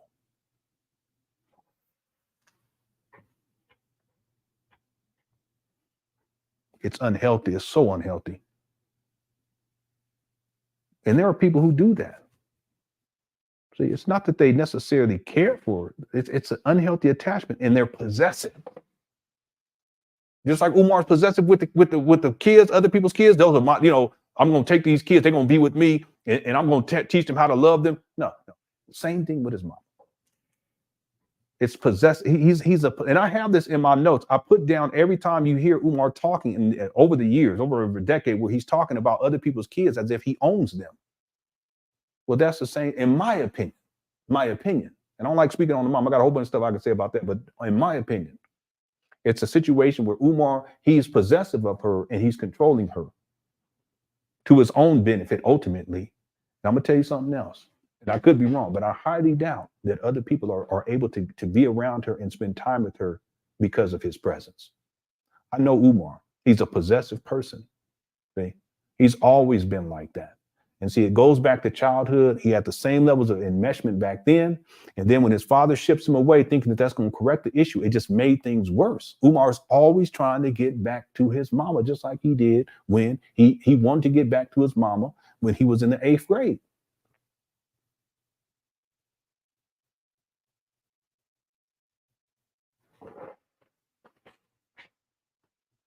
I don't say too much today.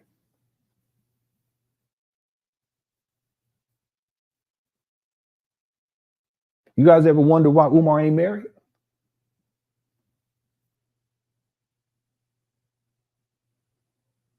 Y'all ever heard Umar talk about, I'm talking about in recent history, you ever heard him talk about how, he's in this loving relationship with this woman and they're building things together and, they're thinking about moving in together and they're thinking about having a family and they're thinking about getting a mortgage or anything, any shit like that. You ever hear Umar talk like that?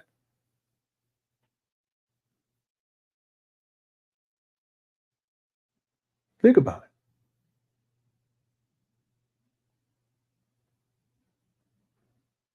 His mother is the most important thing in his life in terms of something that is tangible, that's associated with his childhood. But it's not that he's a primary caretaker, Tori. He's a primary caretaker because he loves his mother per se. It is because of the enmeshment issues, and the enmeshment issues causes him to always want to return to his mother, even if that means living inside his mama's closet, which he's been doing since 2019. But then on top of that, it is about control. It is about power and control. So he couldn't control being shipped off by his daddy back when he was a child. See, so that's been flipped around now to where he controls his mother. In my opinion, he wants to keep her there. He wants to keep her close, at least close enough, because he's always trying to get back to his mama. See, Umar, he's interesting. He really is. And Umar, you watch this video, I'm telling the truth. I'm telling the truth. It's my opinion, but doggone well I'm telling the truth. See, let me tell y'all something. Out of all the kids that Barbara had, I guarantee you that all of them, they would allow that they would want their mama living in this type of filth. I showed you where he flipped the phone. You think that all of them would be okay with that? No. But look how Umar is. Look how he behaves.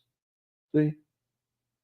And I have to say this, you Umar Johnson fathers, I'm not saying that you're to blame, but you enabled Umar to be this way. Okay. And I'm not saying that he's been this way, more recently because of all of the enabling and defending him and shit and sending him money. Understand that money goes to him being in a position to have control and power. Y'all better wake up. See, people like Umar, they'll use anything to get leverage over people, including money. Yeah, mom, I'll take care of that. I'm gonna take care of that. Then he gets online, get on your Cash App, get on your Cash App. But it's more about keeping her close and keeping her under control, in my opinion.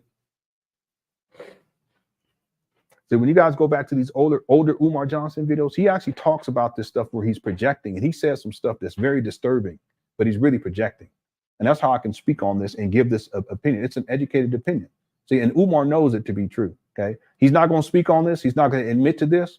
But based on what Umar Johnson has said, listen, you can't have 6, 7 children, and all of them are cool with Umar living in there and living in filth. No, that's not going to happen. Listen, one last thing.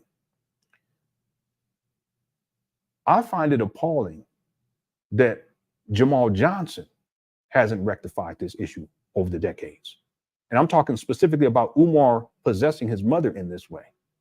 See, because even if you've divorced, you have to have some level of accountability and commitment to the woman that gave you all these kids, to where you would not allow her to be living in these conditions and then you just living your best life. In my opinion, a real man wouldn't do that. I know some people are like, yeah, but they're not. That's besides the point. This woman gave him all them kids. She had Umar when she was 16.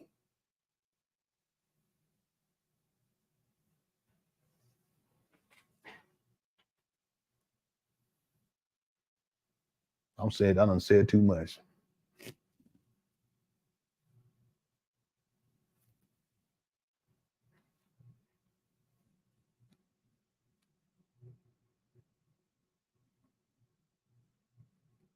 That's wrong.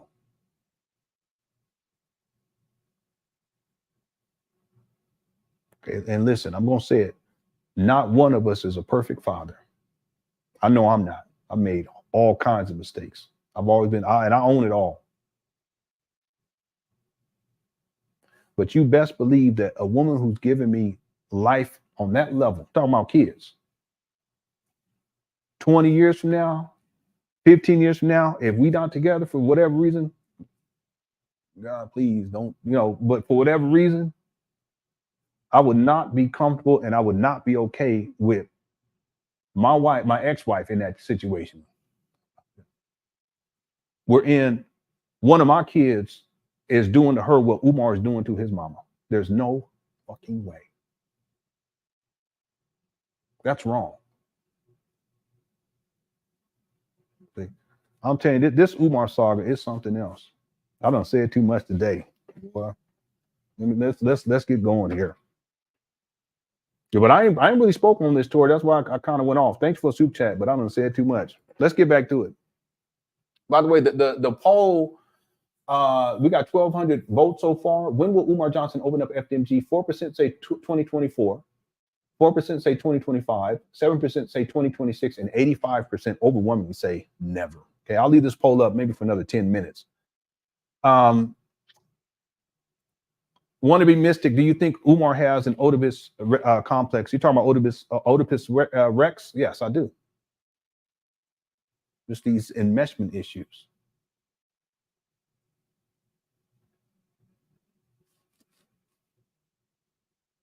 See, I didn't really understand all this until more recently. But if we go back to February of 2019, and you will hear him say it, it just didn't register on that level. I knew something wasn't quite right, but now I understand, because I've been looking at these older Umar videos and he's talking, but he's projecting, and you said, that's what in the world? When you go back to 2019 in the school announcement videos in February, and Umar Johnson says, I don't have any friends. I have my mama. And you know what? He was being honest. Very rarely do I hear Umar being honest, but oftentimes he'd be projecting. That's the level of dishonesty. But in that moment, I said, wait a minute, there was something that was strange about it. But I didn't have all the pieces. I have all the pieces now. including his father shipping him away. Why would you ship someone away in 9th grade and you're not even in that home? And it's not like you're shipping away to a boarding school that's down the street. No. It's some deep stuff. It really is. Thanks for super chat. Okay, let's get back to it. We got to start making some progress here. We're doing okay on time. I've just been running my mouth. Before we do that, here we go. This is for, I think it was Barry. Was it Barry? Yeah, I think it was Barry. Here we go.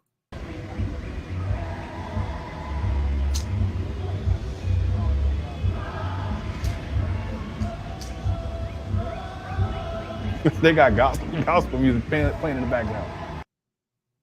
Hold on, let me skip through. Oh, I think we already missed it. Hold on one second. That's the guy right there. Yeah, that's him. But I think it's earlier. Let's go. Yeah, here we go. Yeah, here it is right here.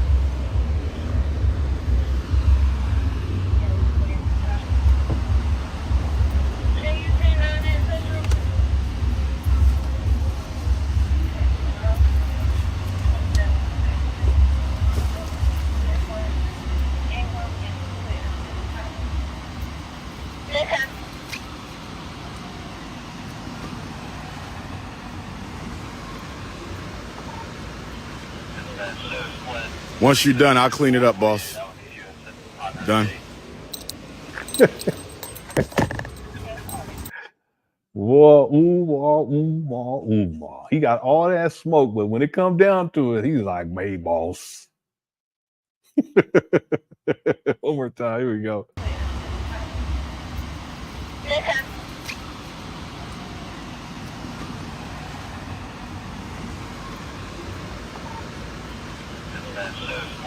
Once you're done, I'll clean it up, boss.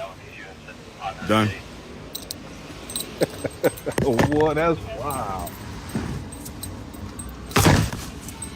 What's up, information, man? Yeah, I know. I remember when we saw this, I was like, what did he say? We played it back. I said, oh, no. He said, one more time. This is going to be the last time I ever play it.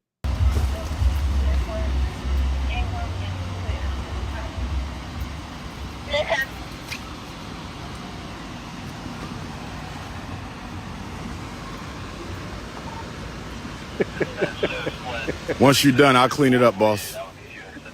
Done. That guy looked at him like, what did you say to me? Like, this is not the 1920s, sir. This is, yeah, I know, it's wild. It's wild. Oh, no. Boy, y'all ruthless. Sir, yes, sir. Yeah, boss was so surprised. Yeah, he was like, excuse me, huh?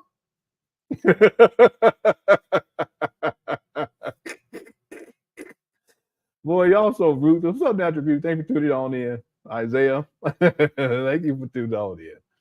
All right, we got to get through this other video. I know, it's crazy. Yeah, I thought he was going to start, wade in the water. Wade in the water, children, wade in the water. FDMG's coming in the water.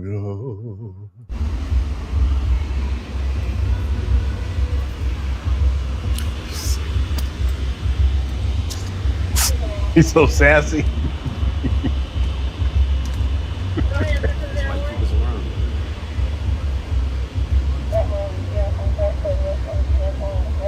They was really looking through this stuff.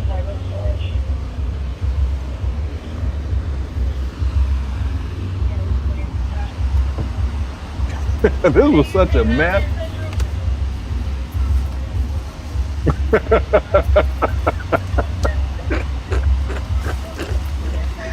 Boy, y'all crazy.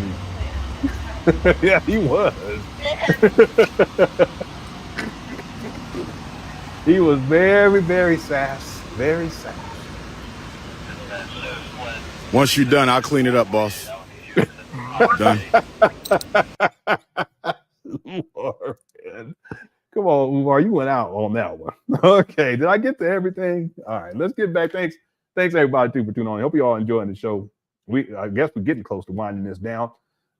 If you haven't voted, go ahead and get your vote in now. We got 1,235 votes so far. 85% answered no to the question, when will Umar Johnson, never. When will Umar Johnson open up FDMG? 85% say never. 7% say 2026. 4% say 2025, and then 4% say 2024. That's Umar. Okay, Umar, he has burner accounts. Okay, like that basketball player. I can't remember his name right now. All right, let's get back to the video. Here we go. Start with the Almighty, who has no partners, no comparisons. Can't be mentioned in the same breath as any other spirit. What are they talking about?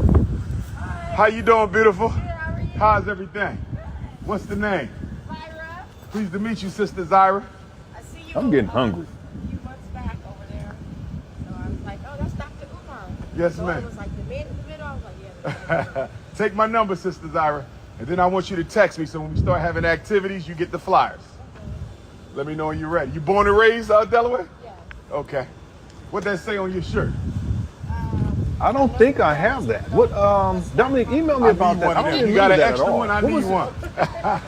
Yeah, what was that I in need- reference to? Did anybody know? It may be slipping my mind, but the Benedict, I remember that something had popped off. I just don't remember what it was. I was thinking when Umar was going off because he didn't get paid, but maybe it's something else. I can't remember. Yeah. Anyway, I didn't even hear what he was running around. Let me see what he said. He's Delaware? Yeah. Okay. What that say on your shirt? I know you're careless, but stop copying. I need one of them. You got an extra one? I need one. Yeah. See, I he's need trying to run one. Let me game. know when you're ready. That's what he do. Umar always trying to run game. Are you gonna open this up? We're going to open this one first. Elementary. Once we get this up and we're almost there, then we're going to tackle the high. Okay, I'm ready. This guy's been 215. lying so much. He just Nine, all he eight, do is nine. lie. 9858 215 989 9858. And you're the only Zyra I think I've ever met. Well, it's Nazyra. Nazyra. You're definitely the only Nazyra ever. I don't think I might have signed a few books. Yeah. I don't have that though. Yeah, you're right. I don't know if we covered. Did we ever cover that? I don't think we covered that.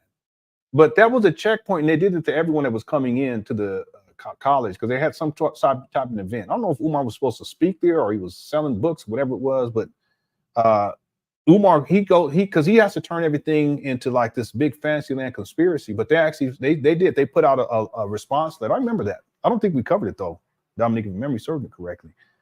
And they were basically saying, no, that's just standard practice. They weren't targeting Umar, and it's true. They had other people come through and they were checking their stuff too. But Umar, I don't know.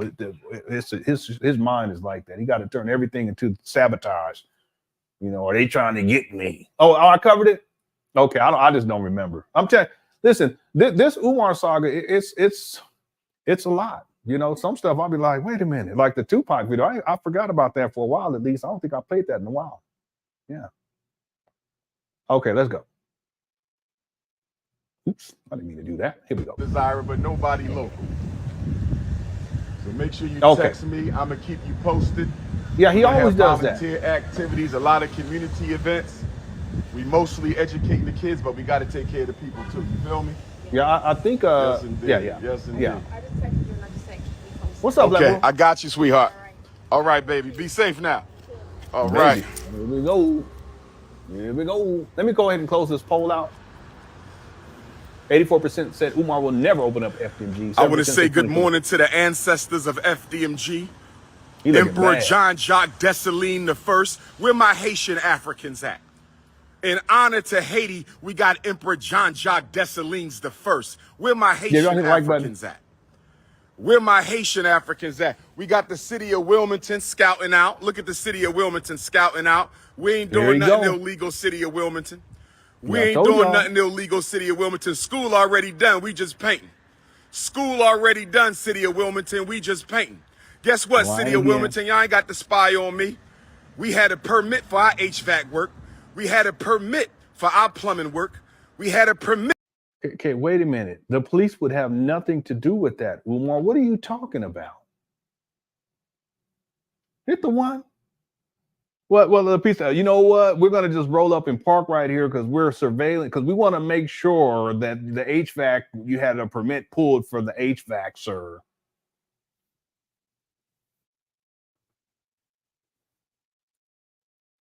Yeah, he's still painting. He's still got doors to fix. He got tiles, ceiling tiles. He got, anyway, this goes on. He lies so much, it's ridiculous.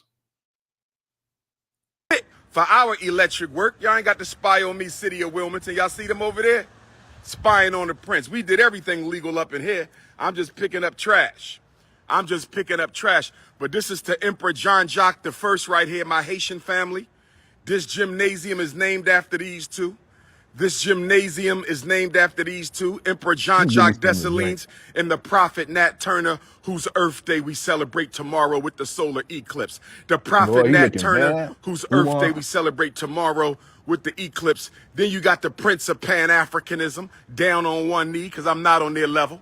I'm down on one knee because I'm not on the level. Then we got the most honorable Frederick Douglass, 4 times great-grand cousin. We related by blood, not marriage. Please don't hate. We related by blood, not marriage. Please don't hate. And then you got the right honorable, most excellent Marcus. See, Umar's showing some levels of humility, and he's trying to clear shit up too at the same time. He be watching these videos. I guarantee you. I guarantee you. Could Crush Chat, does Umar let me do a poll. No, I'm just playing. Let me not be petty. Okay. No, I'm gonna go ahead and be petty. Hold on one second. Let's go ahead and get a poll started here. Does Umar Johnson, Sir Umar Johnson, I'm going to say, does Sir Umar Johnson, does Umar Johnson watch this show and the Cookie Crush Chat? Because that's really where the action is. That's why I'll come back while I watch. I'll just look at the Cookie Crush Chat. Having me a good time. Here's the poll. Make sure you get your vote in, ladies and gentlemen. Does Umar Johnson watch this show in the Cookie Crush Chat? Because he's trying to correct things. Mind you, well, I don't know if I said this. Well, let's keep going. There's something Emperor John Jacques I right here, my Haitian family. This gymnasium is named after these two. This gymnasium is named after these two, Emperor Jean-Jacques Dessalines and the prophet Nat Turner, whose Earth Day we celebrate tomorrow with the solar eclipse. The prophet Nat Turner, whose Earth Day we celebrate tomorrow with the eclipse. Then you got the Prince of Pan-Africanism, down on one knee because I'm not on their level. Listen, I like the humility, Umar. This is one of the only times.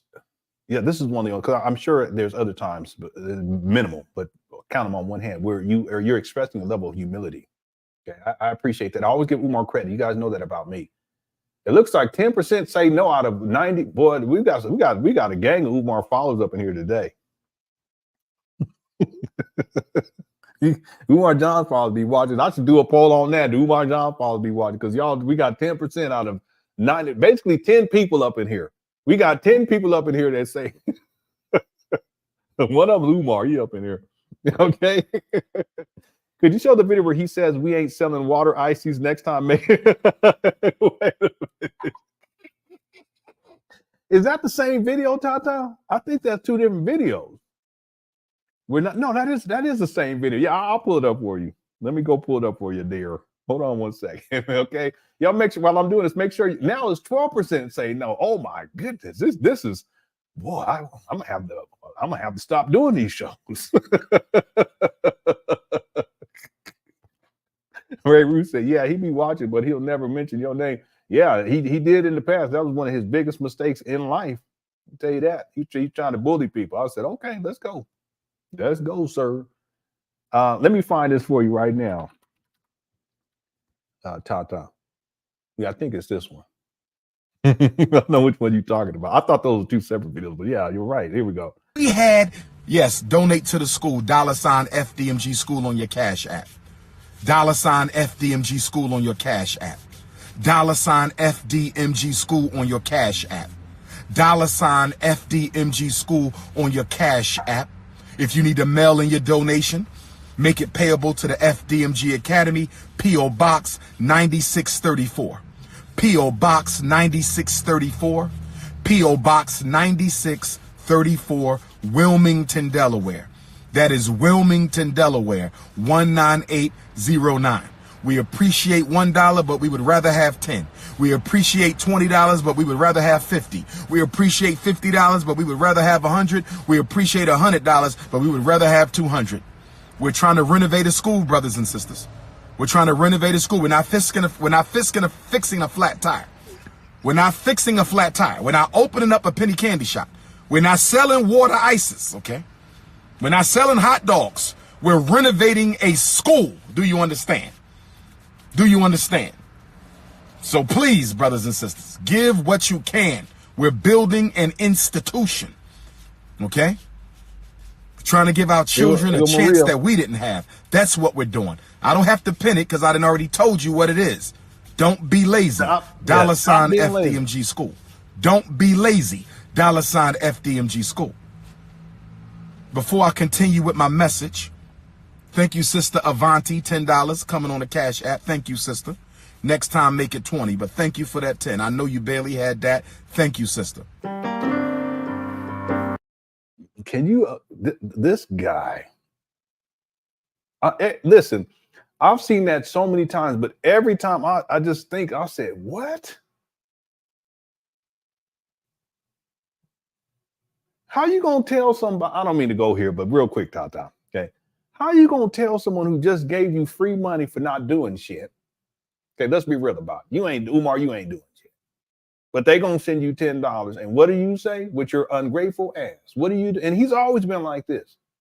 He called his donors trifling ass black people. That's what he called y'all. He was going to drop an N-bomb on y'all, but he stopped himself. How you going to get free money? I said, damn.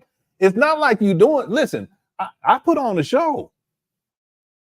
I'll get the receipts together. We have a good time. I'm grateful. I'm thankful. I appreciate it. You guys know that. But I'm not going to be like, listen, Tata, this right here, this little change, it don't even sound right. Even he said it don't.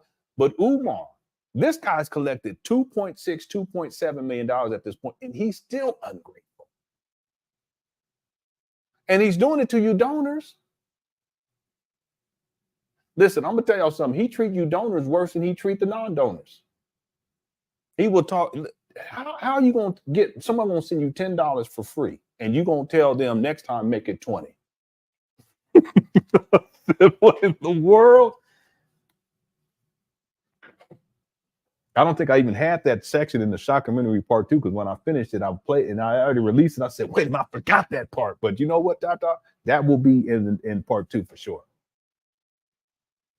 See, Umar feels entitled. Everything is free, but you know what? That's how he was raised.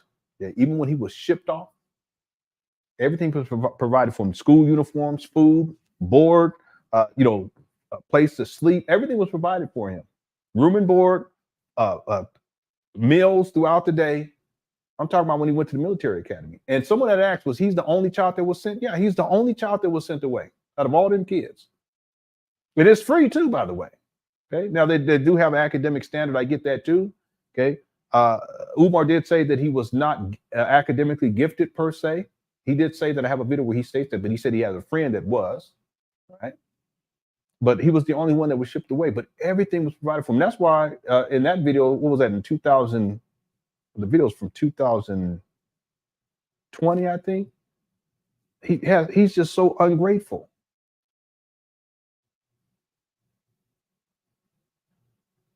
I don't get that. It takes me when I watch it. I'm like, and really listen. I'm like, I can't believe this guy. But that's Umar. Okay. He said next time make it 20.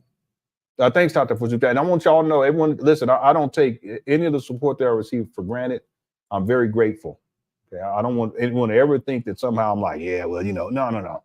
I'm appreciative. That's all. Always take the time to acknowledge people. And I got a lot of flack from people that say you're wasting time and what. And I said, no, that's the right thing to do. I'm not going to be like Umar. See, when was the last time you got? Let's going to be it. We go back to the video. We'll close the show out. Talk to everybody else. When was the last time you heard Umar thank his supporters? And I mean, and he means it, because I've heard him say it a couple of times. But how many times over the last decade have you heard Umar? And I'm not talking about when he gets a cash app that comes through, and then he may acknowledge the person and say thank you. And most time he don't even do that. But let's say if he does say thank you, I appreciate it. How many times have you seen that over the last decade? He's so ungrateful. How are you gonna collect millions of dollars and you don't even have the levels of gratitude to thank people? And in this particular video, you tell someone that sent you $10, and then he says, "I know that was the last bit that you had, but next time, make it 20." What? And there's still no scoop. All right, let's start winding this down. Thank you, Tata, for the super chat. And also, Wannabe Mystic, thank you so much. And Tori and Recipes with Monty and Brian. Blackwolf says, give me the beam in to beam out vid. Well, yeah, I'm going to find it. I'll go find it. Hopefully I can find it. But let me go. I'll be right back. Okay, thanks, Blackwolf. I'm going to go find it. Here we go.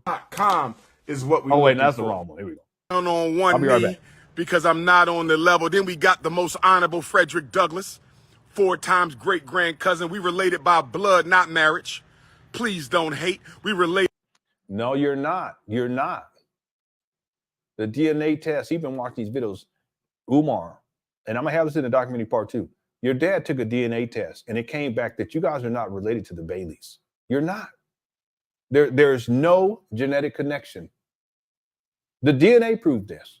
And Umar Johnson's Jamal, he admitted it, but then he takes the video down and he starts sounding like Umar. Well, as I'm doing more research. No. DNA don't lie. Cut it out. Now, understand that there is a book dealing with the Bailey family and the line that comes through in terms of slavery. And in that particular book, it does appear as if Jamal Johnson is listed in that book. Because this is on it's not on the shoemake side. It's on the Bailey side that goes all the way down, allegedly, to Jamal. But it's an error because genetically speaking, in terms of DNA, there's no connection.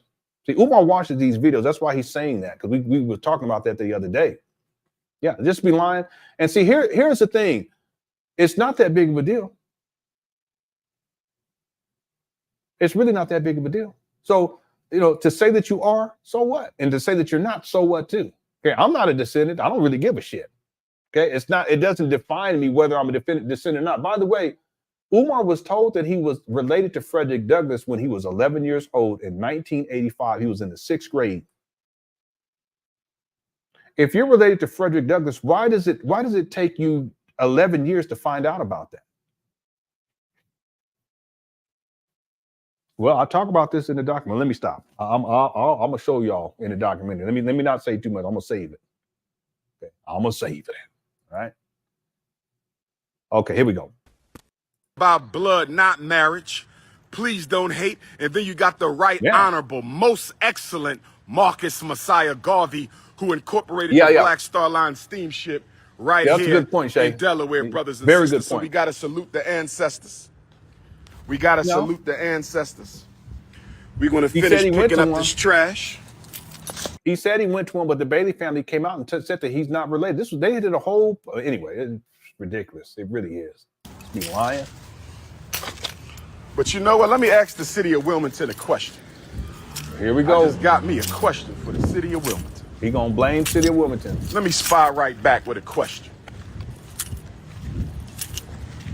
Let me spy right back with a question. Get all this trash up.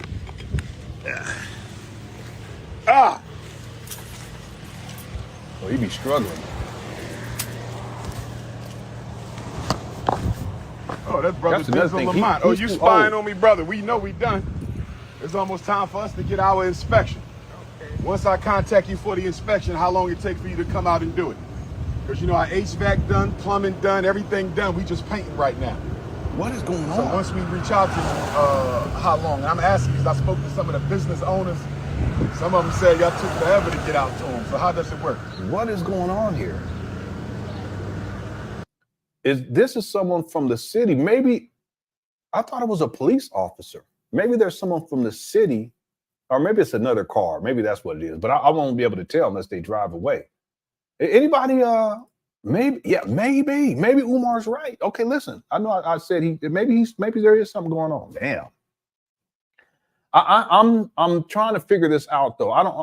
I don't exactly know. Anyone in the chat room, if you have any ideas, because I thought that the other car was a police officer, but now he's saying that because he's talking to that person as if they're from the city, and he's asking them about what's the. But see, here's the other thing, Umar. You should know what needs to take place after 5.5 years, man. Well, it's ridiculous.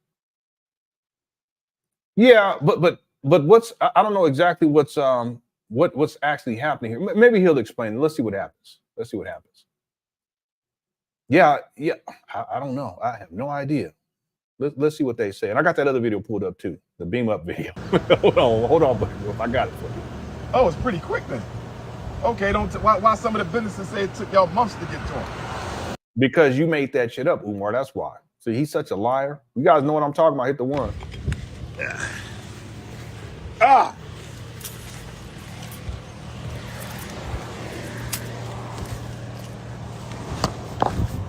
Oh, that's brother Denzel Lamont. Oh, you spying on me? Oh, Denzel Lamont. That's what the guy's name is. He knows the guy. Brother, we know we done. It's almost time for us to get our inspection. Once I contact you for the inspection, how long it take for you to come out and do it? Because you know our HVAC done, plumbing done, everything done. We just painting right now. So once we reach out to you, they probably think that Umar crazy. How long? And I'm asking because I spoke to some of the business owners. Some of them said y'all took forever to get out to them. So how does it work?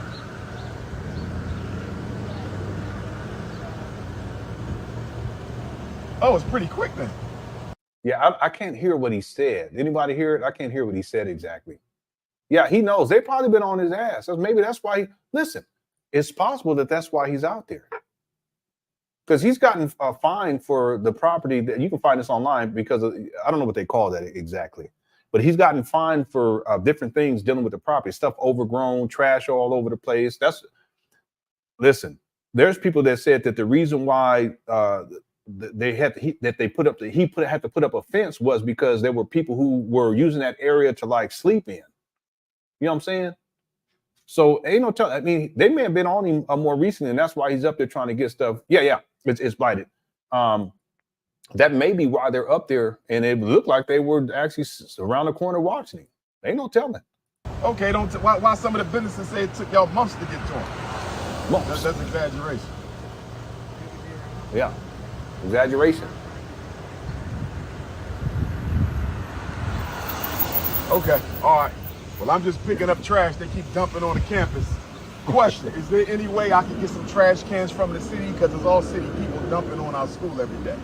What? There was a guy working there the night before with no permits. How do you know? James, you got a receipt on that? Email me if you got it. And thanks for everything you sent me to. I appreciate it.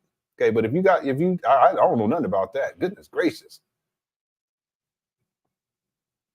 Yeah, this is crazy. This saga done gone crazy. It's really getting crazy now. What in the world's going on? Yeah, I know. He said, I'm just picking up trash. He said it might be worse. He worked it. They're just going to dump their stuff. Okay. I'm going to leave it alone then. All right, Elder. Yes, indeed. Yeah, he's shown 3 degrees so far. I haven't seen more than 3, but it's possible that he doesn't know where they're at because remember, he's living in filth. See, look. To Wilmington, Delaware, so the G resumes at G. You ain't gonna find no degrees living in this type of field. And I know this is not just this spot in the house. It's all over. Okay, that's what I think. I think he probably can't find them. He need to go order them. He could do that, but that's not. Umar never does stuff like that. He don't handle business on that level. Brothers and sisters, we're getting ready for the grand opening. We're getting ready for the grand opening, brothers and sisters. Oh, yes. Oh, yes. I need my haters. Get your last hates in right now. All my YouTubian struggle streamers, I want you to get your last hate in right now. All my YouTubian struggle streamers, get your last hate in right now, family. Get your last videos in. Your last lying ass videos. Get them in right now. Somebody's mad. Get them in right now. Somebody mad at me watching these videos. Umar, cut it out. Don't be like that. Don't be like that. You don't got to be like that. Don't do that, man. Just calm down. You listen. It's a bando, okay? People be hanging out up there. It's a kicking spot for people that are homeless and the drug addicts and the prostitutions be stuff popping off up there. Don't be like that. Don't get mad at me. I didn't do nothing. I just tell the truth. This is your making, Umar. This is your making. You understand that you're in the situation now picking up trash at the age of 50.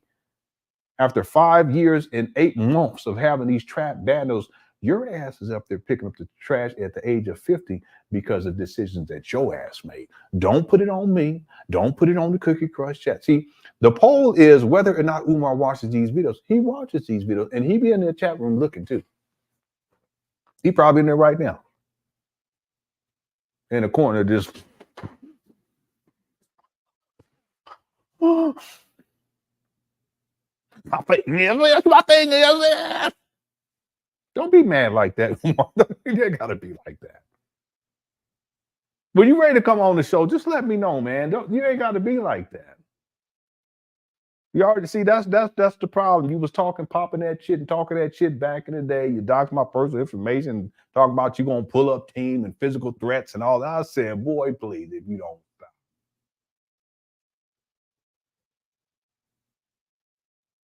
You ain't got 1 ounce of street in you. Not one. So cut it out. That's your fault, bro. That's your mouth. You should have kept your mouth shut. Am I being mean? I apologize. I'm sorry. I'm so sorry. Kane. Umar's so bad.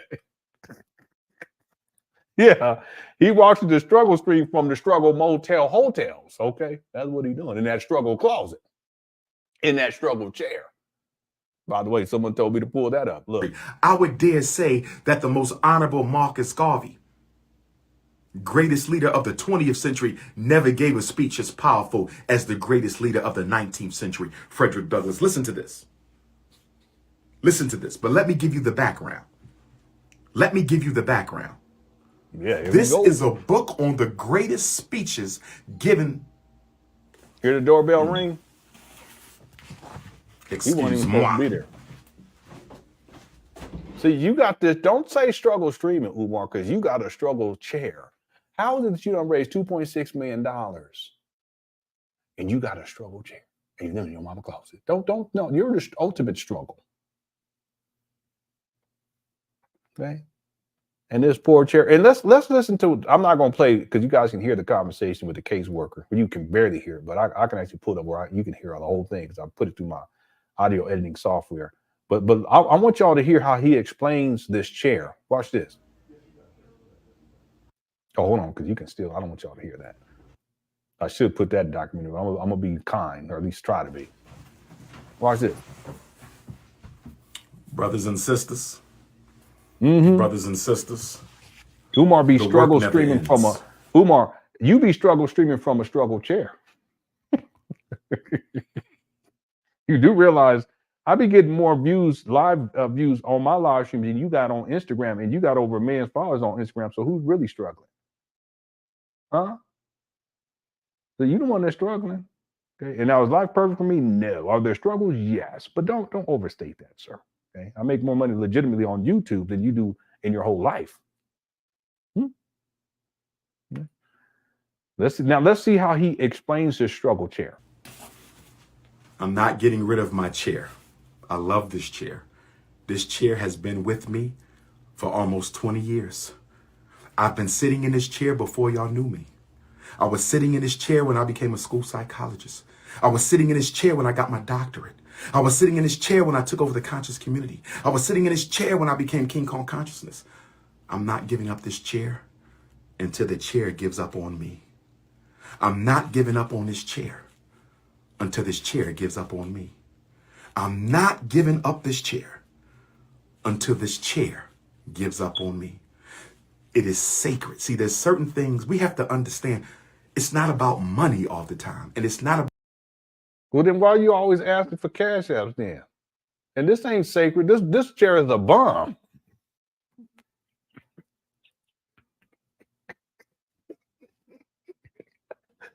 This chair is anti-sacred. Umar, don't do that. Okay? The Holy Ghost saw this chair and was like, no. They threw some holy water on this chair. The chair start bleeding and shit. I said, what in the world? He said he had it since he got his doctorate. That was in 2012, Umar. And guess what, people? He still has this chair. It's been over 20 years.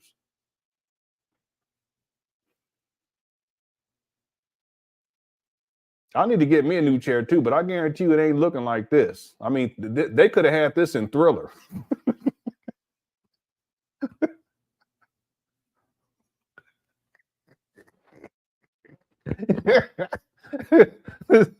Mike would have been in that chair. He'd be like,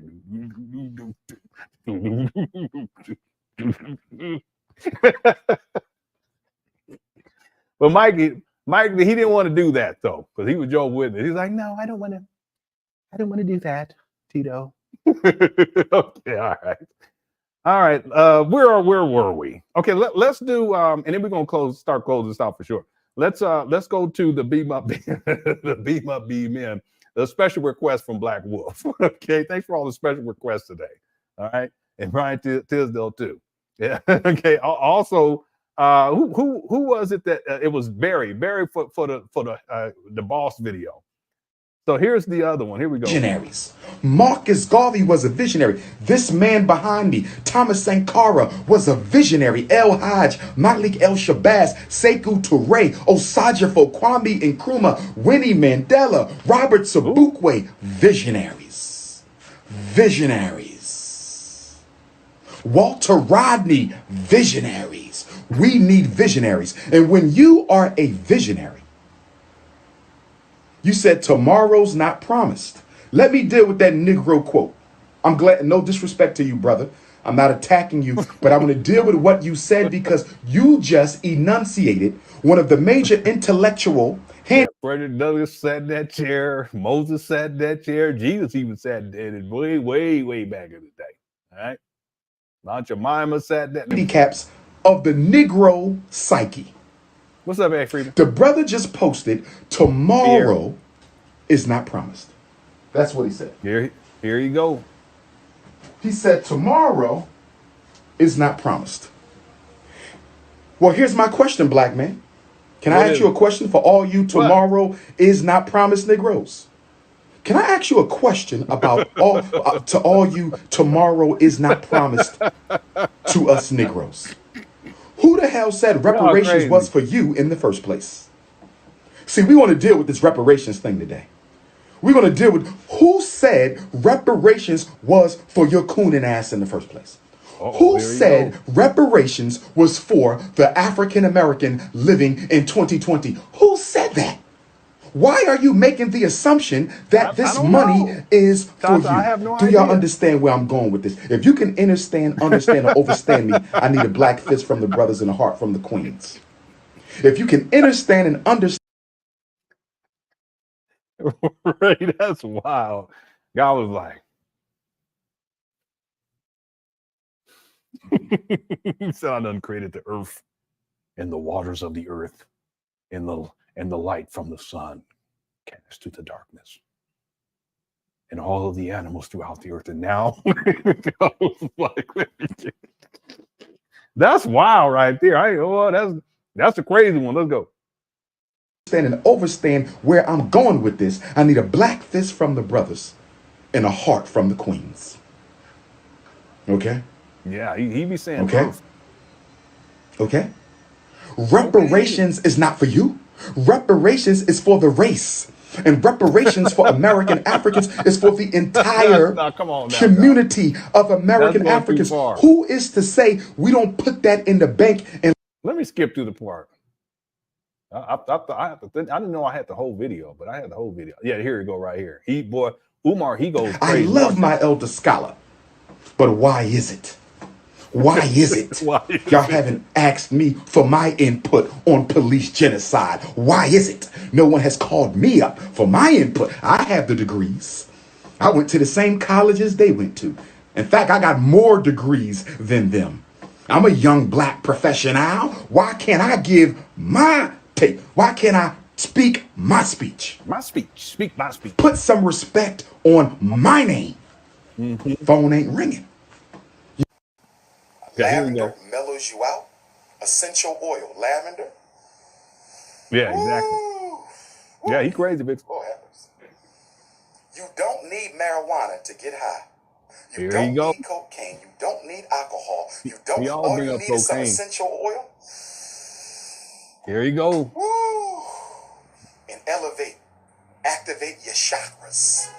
Activate your chakras, raise your consciousness. Get you tea tree oil. I don't know if I want to sniff no tea tree oil.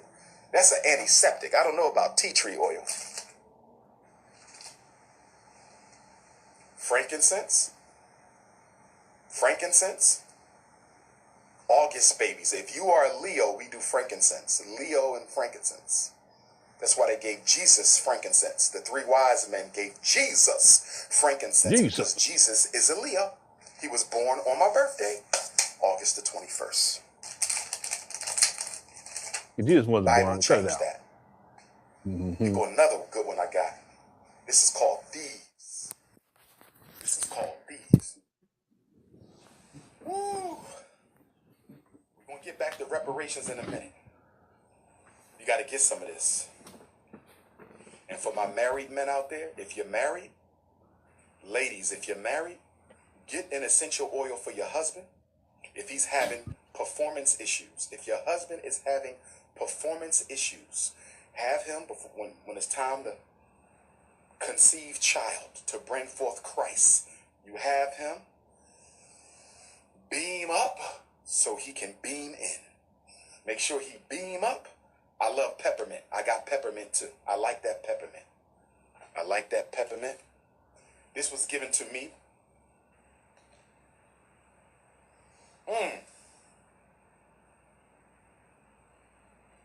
Woo. Lord have mercy.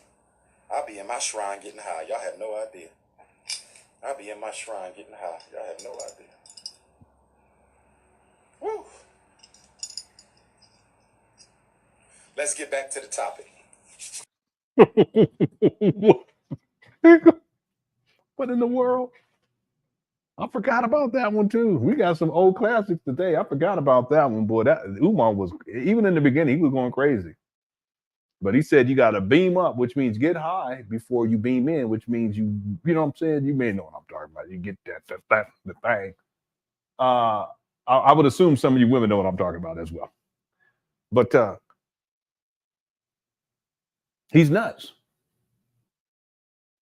You get high to have sex. That's what he's saying.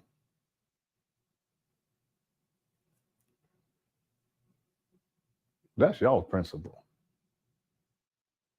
Okay.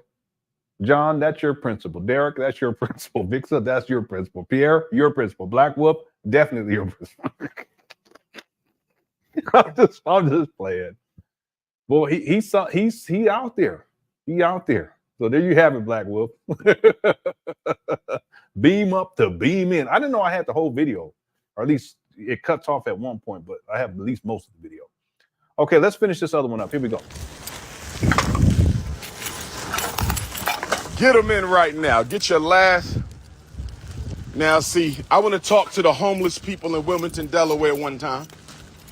I want to talk to the homeless people in Wilmington, Delaware one time. Look who's talking. I want to talk to the homeless people. Here's what I want to say to my homeless Africans. What in the world is going on?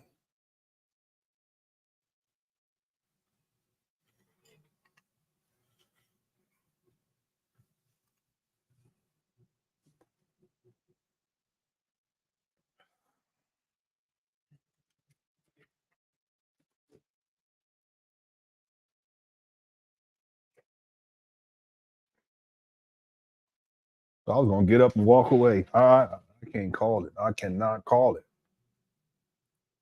Imagine Umar in his office with the oil sniffs. Yeah, I know.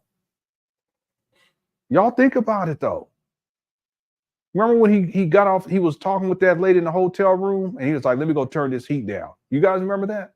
All this is, listen, I used to be a conspiracy theorist. Oftentimes conspiracy theorists put all these different pieces together that have no relationship to each other. And then you know, I've been there.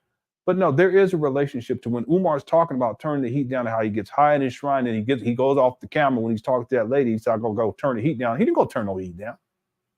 He went over there and took a big sniff and then came back and he was doing like that. I've seen him do this before too in the past. Right? This is supposed to be a principal of a school. What's going to be going on inside his office? He said he want a sexy office. I ain't gonna say it. Black Wolf, I'm not gonna say it. No, I'm gonna say it. No, I'm not gonna say it.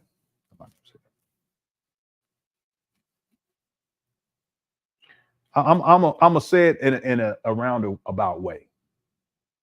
You guys know how Umar associates food and treats with sex? As an example, he calls the backside of a woman Cinnabons. He'll call the vajayjay a cookie. Right? And he'll say some other shit like, yeah, you wanted to put my milk in the cookie. I said, boy, if you don't stop, you freak. I'm sorry. I'm sorry. I'm sorry. He associates these things with sex. Well, guess what? Umar associates turning that heat down with sex. And I'm gonna leave it at that. Okay. But like Black Wolf is saying, can you imagine Umar inside his office up at these abandoned buildings? And what would he? He said he'd get high at his shrine.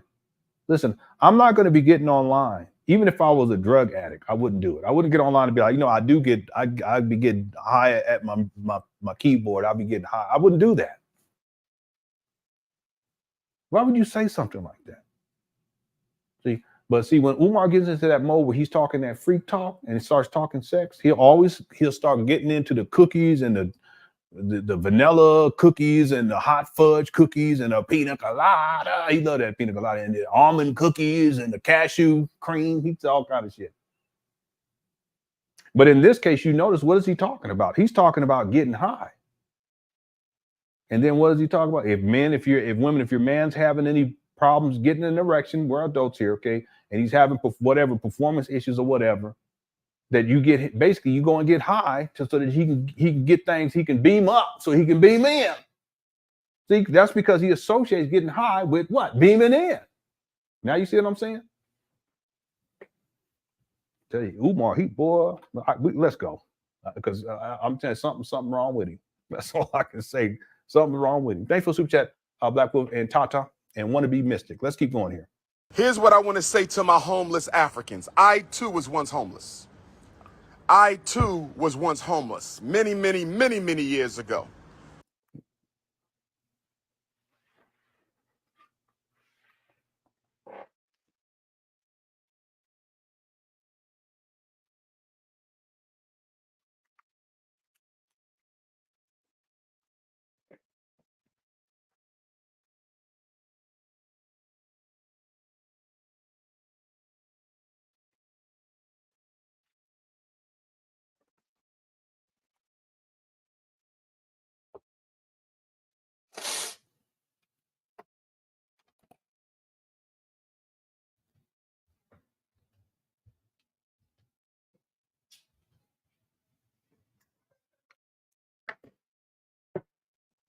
I was in the refrigerator. I had to turn the heat down.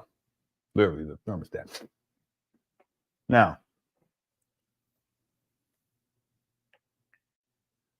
be careful, Cookie Crush Chat, because the great deceiver will tell you a truth, but tell you a lie at the same time. Follow me on this. See, I've been watching the Rings of Power and to see how crafty Sauron was in manipulating the elves and manipulating the dwarves. And then now they're at the part where they're about to manipulate the men, the humans, if you will. But to see how crafty he was, and oftentimes if you listen carefully, he'll tell the truth, but he's lying at the same time. And the reason why I'm bringing this up is because Umar's saying that he was homeless, but that's because I've been talking about he's been homeless for a long time. And see, understand that even though he's been living with his mother since 2019, he's not supposed to be there because I ain't gonna say that out of respect for the mama. I covered this yesterday, just trying to be respectful. Remember, I told y'all how these Umar Johnson followers, they were lying about me and my family. And one thing they were saying was that my wife and I, we were on Section 8. I'm going to leave it at that. See, Umar not supposed to be there. So in essence, he is homeless. But the truth is, it wasn't a long time ago, sir. Right now, you're homeless. So you tell the truth, but you tell a lie at the same time. Now, he may go back to childhood because he did say that he was once in a homeless shelter. And I'm working on that sequence inside the timeline right now for the documentary. I'm working on that section right now because I'm explaining how Umar Johnson's father was there for some time, but wasn't there all the time. And one of the things that took place was that because he wasn't there, Umar and his mother and his siblings, they ended up living with the grandmama in the grandmama's house.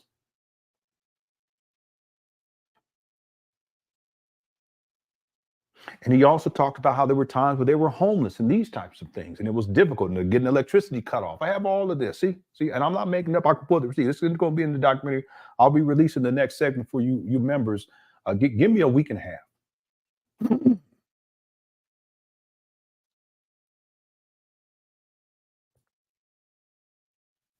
So he may go back to that in this video right here. We're going to see. But I want to make the point that the great deceiver, he will tell you the truth and lie at the same time. Umar, it's not just that you were homeless a long time ago, because you may be talking about when you were a child and living in homeless shelters. I have you on record saying that.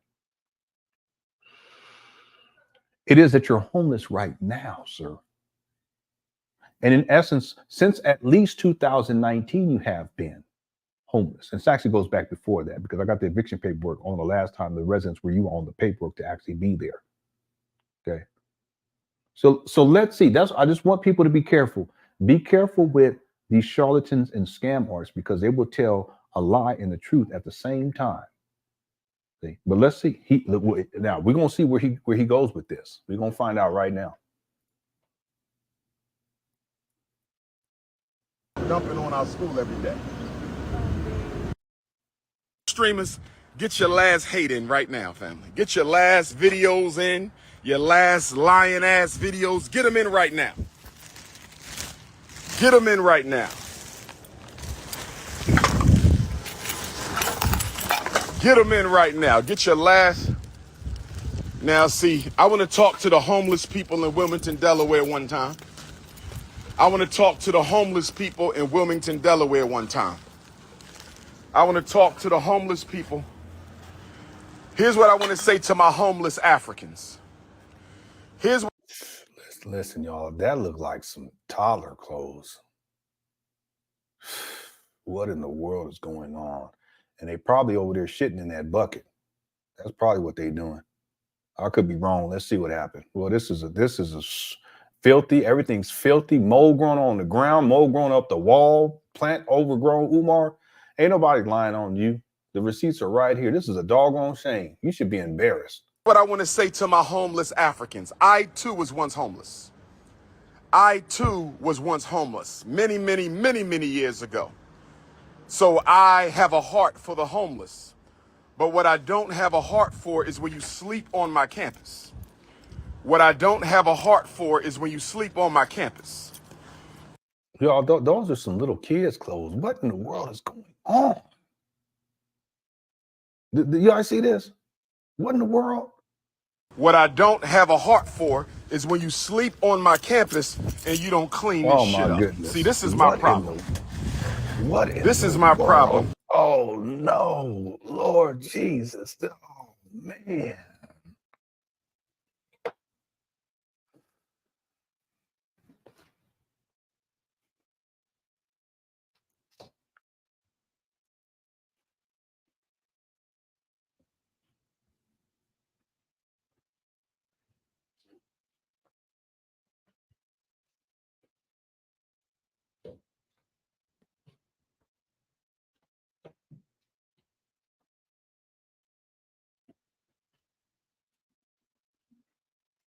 Mm.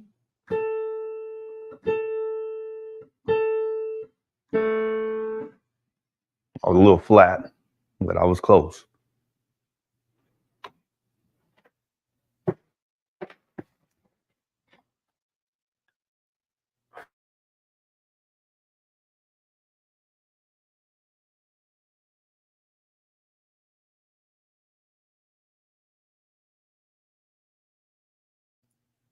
This is, excuse me, this is an all-time low.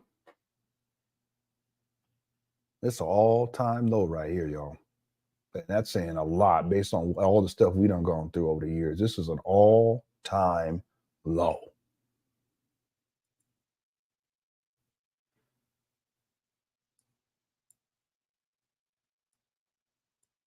Wilmington, Delaware one time. I want to talk to the homeless people in Wilmington, Delaware one time. I want to talk to the homeless people. Here's what I want to say to my homeless Africans. Here's what I want to say to my homeless Africans. I too was once homeless. I too was once homeless many, many, many, many years ago. Wow. So I have a heart for the homeless. But what I don't have a heart for is when you sleep on my campus. Y'all, this is a toddler clothes. I can't get over that. What in the world is going on? What I don't have a heart for is when you sleep on my campus. What I don't have a heart for what in the world is when you sleep on my campus and you don't clean this shit up. See, this is my problem. This is my problem. And y'all got a condom over here.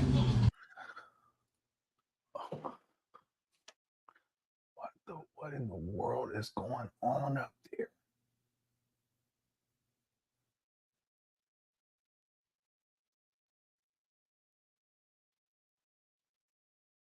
The baby clothes is so disturbing to me. And listen, y'all, the rags, they probably using the bathroom and wiping themselves with them rags. And I could be wrong, but it looked like one of them rags. It's like reddish. It got a little reddish tint to it.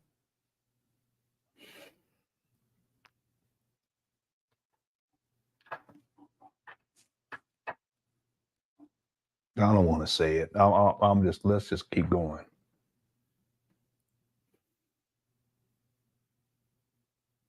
And what is that? What?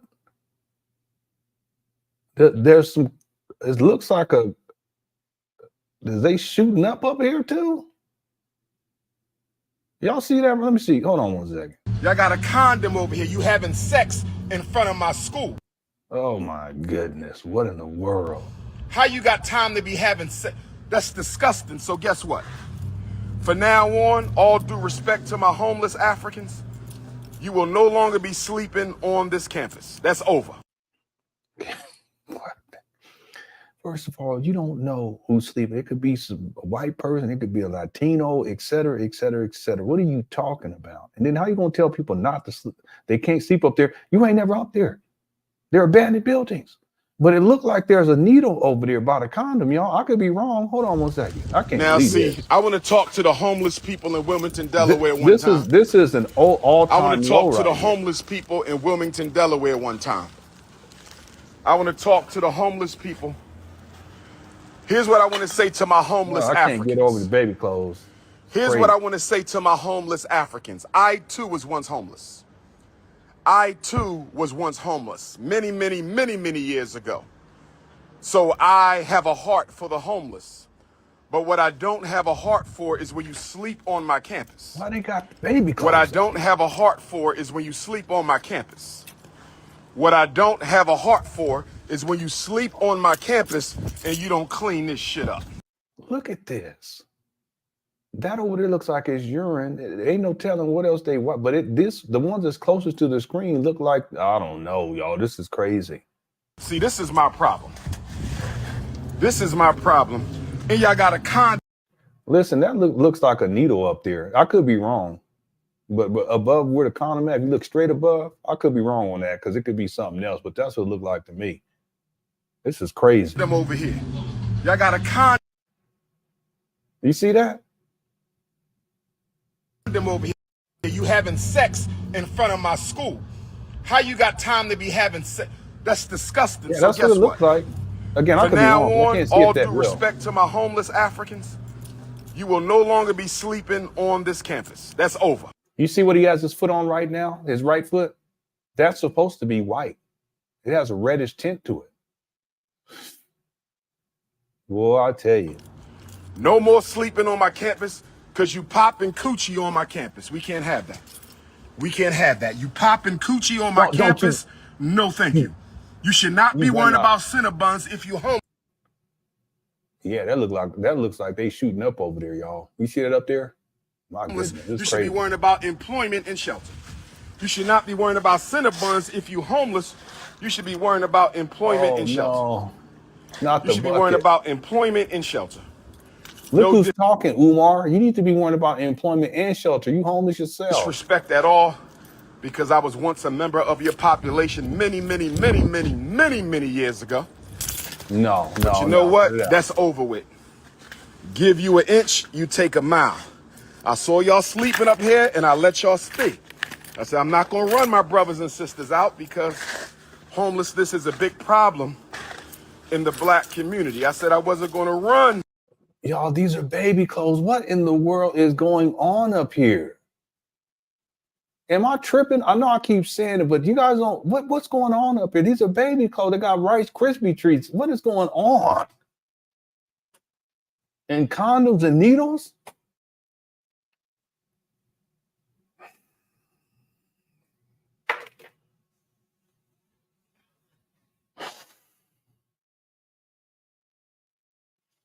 See, I just feel bad for these baby or the babies, whatever. What in the world?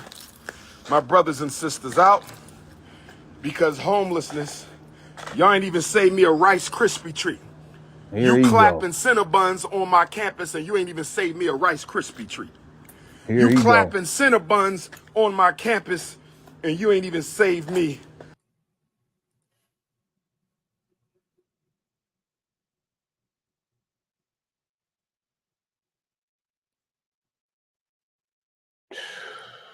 Goodness gracious. A Rice Krispie treat. Where's the hospitality? Where's the hospitality? Where's the hospitality? Brothers and sisters.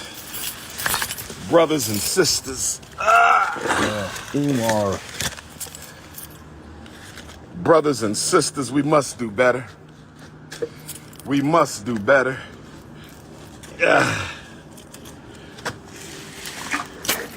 Brothers and sisters, we must. Well, Umar be struggling. Do better.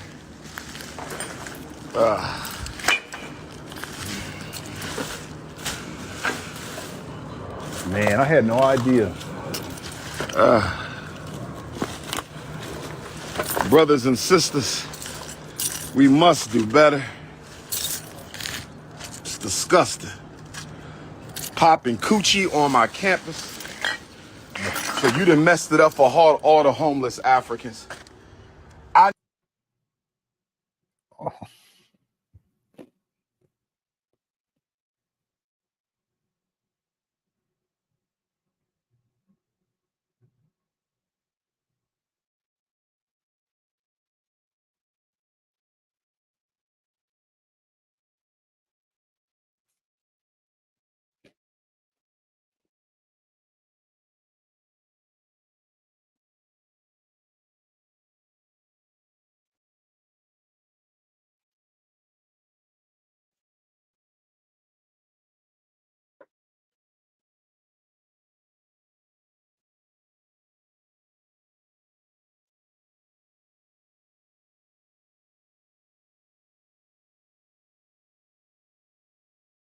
You, Umar Johnson, you can try to scoot around this as much as you want to.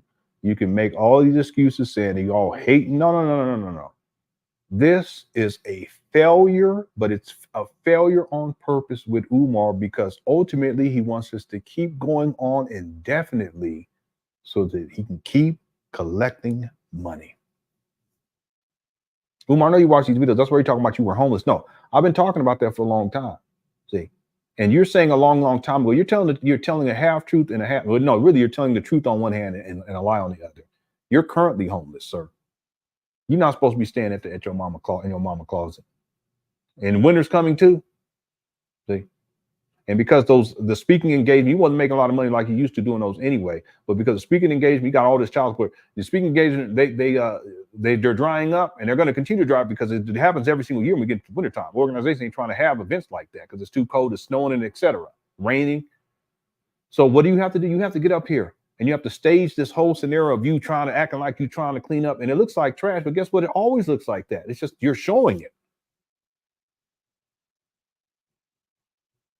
But for you to reduce yourself to this, and then you're going to tell the half-truth, I was home. No, you're homeless currently. You were homeless back in the day too. You admitted that when you were a child, you were in the homeless shelter. Okay, I get that, but don't try to twist this up. You're homeless now. But to reduce yourself to going up here and trying to pull off this stunt, because your only reason why you're up there, Umar, because I didn't watch these videos, I'm talking directly to you. I usually don't do this, but only reason why you're up there is because you need money. And you got to get the illusion of progress. And then you also got to try to act like the world is against you and they're trying to stop you from opening up this school. Picking up trash outside is not opening up a school, sir. You got to deal with the interior in the first place, and you're not even done. Even though you said back in 2023 that the renovations were done, how can you say that? And here we are in 22. We're about to go into 2025. You're a scam artist. You're a great deceiver. And like I said, that's why it's important for me to stay on this because, listen, somebody got to do it. And if you reduce yourself to this with 6 fucking degrees, my goodness gracious, what in the world? Let's close this out. I don't even think we're going to be able to get through this one. I'm sorry. We're going to have to close this one. Let's keep going. I don't know this ain't no shit thing. Please don't tell me this is a shitter. Somebody please don't tell me that this is a makeshift commode.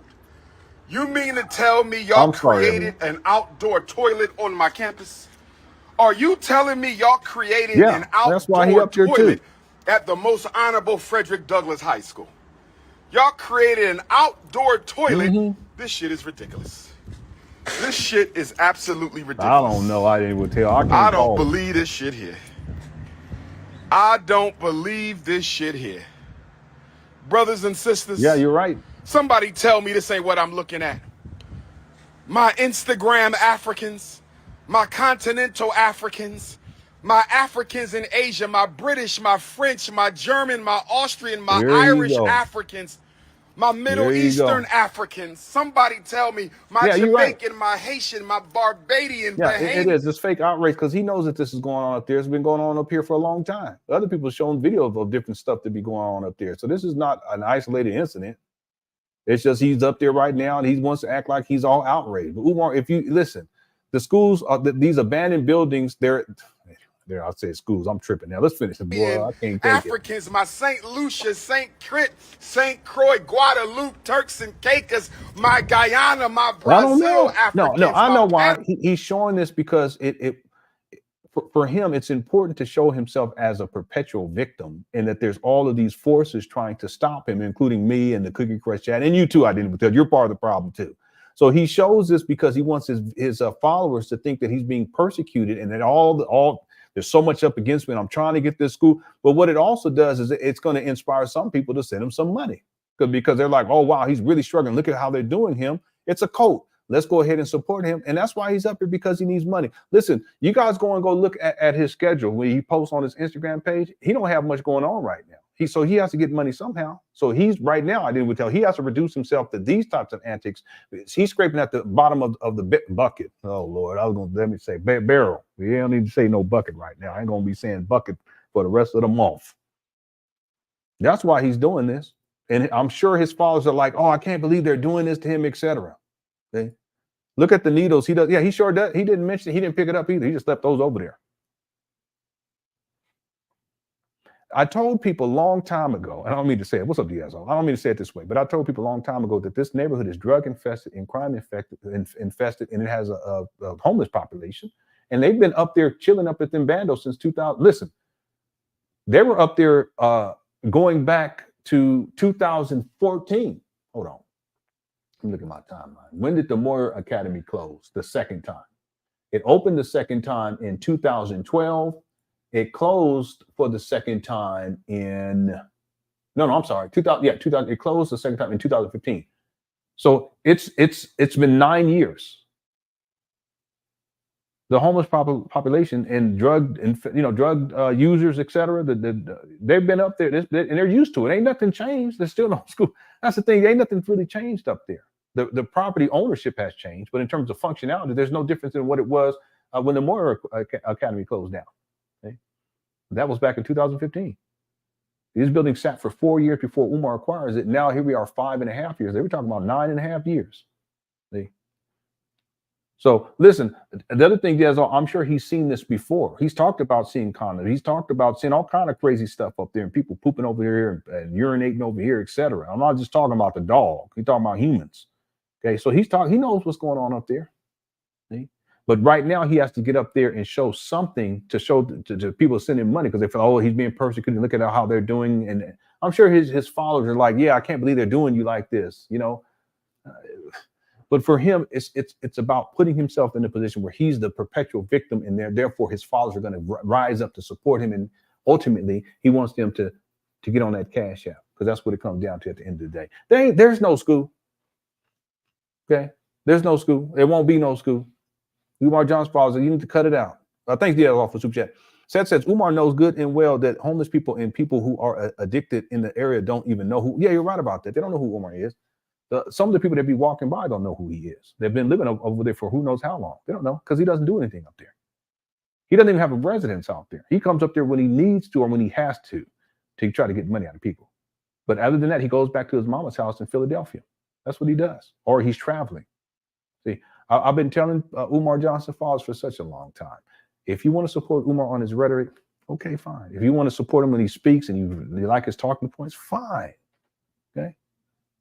If you want to buy his books, okay, fine. Whatever, DVDs, he used to sell DVDs and CDs. So I don't think he does that these days. But if you want to do it, fine. You want to go ahead and watch him speak, fine.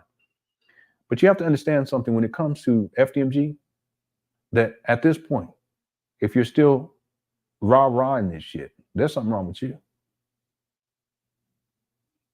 If you're sending him money for a fake school, see, one last thing that we're going to close this out.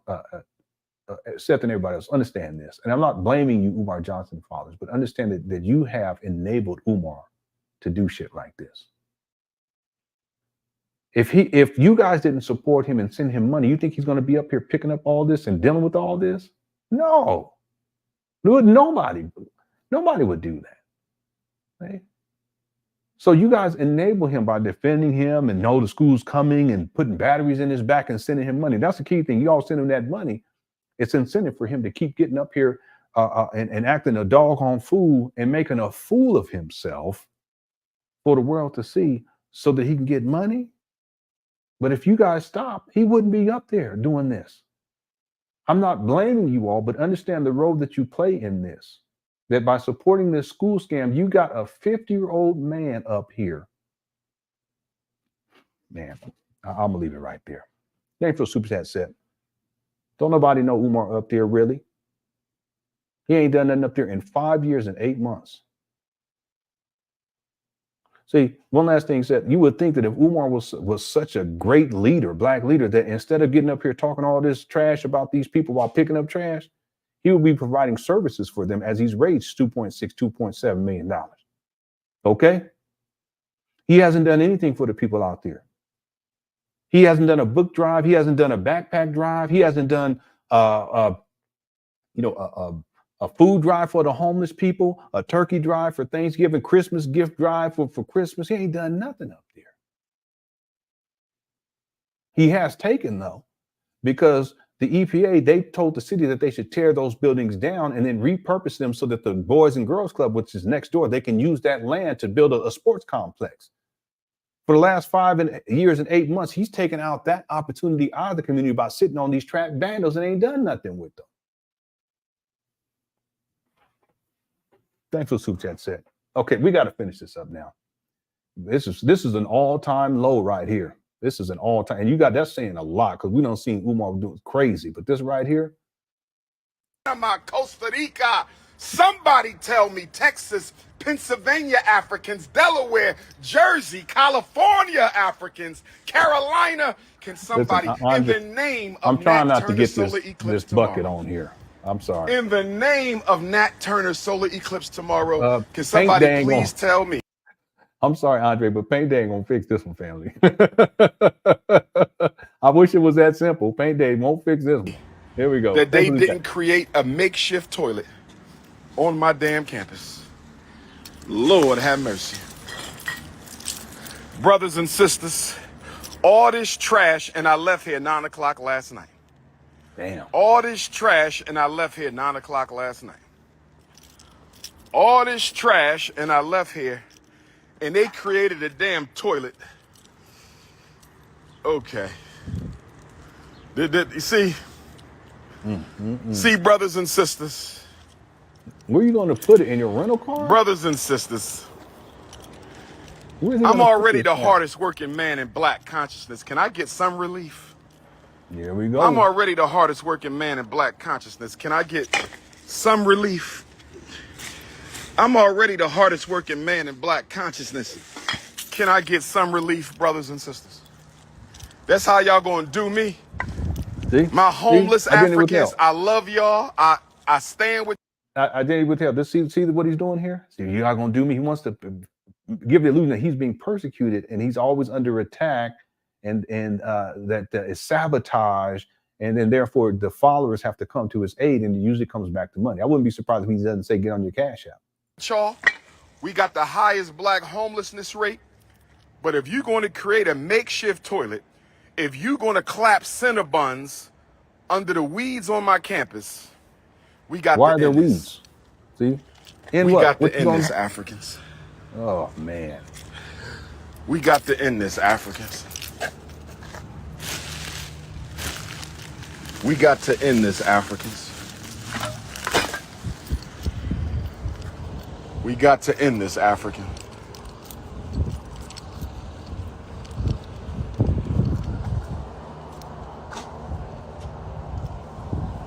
We got to end this, Africans.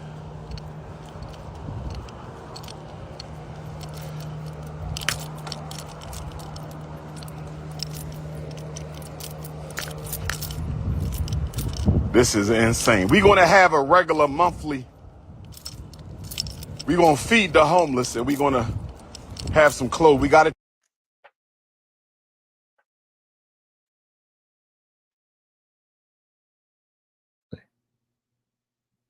Yeah, he ain't going to do this. Is just him. He's a dreamer. But he ain't going to do none of this. It's been 5 years and 8 months. See, I told y'all. Take care of the homeless. They just can't sleep here no more. Because y'all don't know how to act.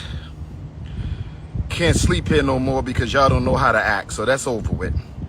No more sleeping outside on the campus. I'm sorry, homeless Africans. This is private property. No more sleeping outside. We're done with it. You should have put up a fence like I told you back in 2019. We done with it. We done with it. Yeah, that's the kicking spot.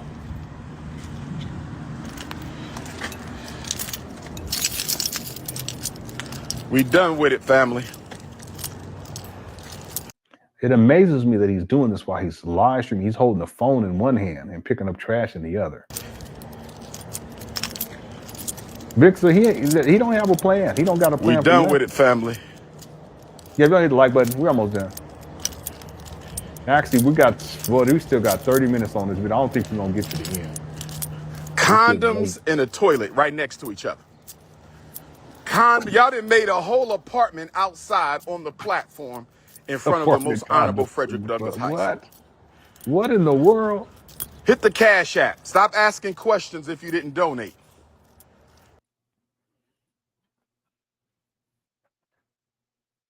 Didn't I call it? I did it with hell. See? Hit the one. I need some credit on that one. Okay. I need some credit on that one. Hit the one, y'all. Okay, do the right thing. Okay, don't be like Umar. That's what this is all about. That's why he's up here doing these shenanigans. On any day, on any given day, on any given Sunday, on any given day, you can go up there and it's going to be the same things going on up there. It's going to be trash again. It's going to be filthy. There's nothing's going to change. He's just cleaning it up on that day, which was yesterday. Yeah, yesterday. To paint the road, the picture that he's being victimized and he's being persecuted, trying to stop him, and he has to deal with all this stuff, and then he needs y'all to send money. So get on your Cash App. I told y'all. See? That's one thing, Umar Johnson. You can't tell me that I don't know Umar. I know him better than y'all do. And paint is not going to fix this. Another paint day is not going to fix this. See? Thank you all for the credit. Okay. I ain't even gonna get into that right now. What's up, Ed? I don't mean to say Edward. Okay, I don't want to, I don't want to be pretentious there. Okay, I don't want you to think that I want to have respect, sir. Okay, Edward. All right.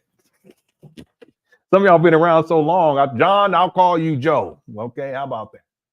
Daphne, I'm gonna call you Daph. All right. Tori, I'm gonna call you Toe. That's ridiculous. What's up, Bradley? Yeah, I know, right? That's what I'm trying to tell people. Okay, thanks for all the credit. I gotta give credit every once in a while. What's up, Jimmy Jamboree? In the naughty American expat US, us, and God Little Princess. Okay. Thank you so much. All right, y'all, do we want to try to finish this? Because I think I've seen enough. This is an all-time low. Okay, we still got like 25 minutes to this. I know it's getting late. Who knows where this goes? Maybe he'll take calls. We take calls. We'll go and close it out. That's what's wrong with the YouTubian struggle streamers. See, here we go. They think they get answers, even though they didn't donate. You know, they think they get answers, even though they didn't donate.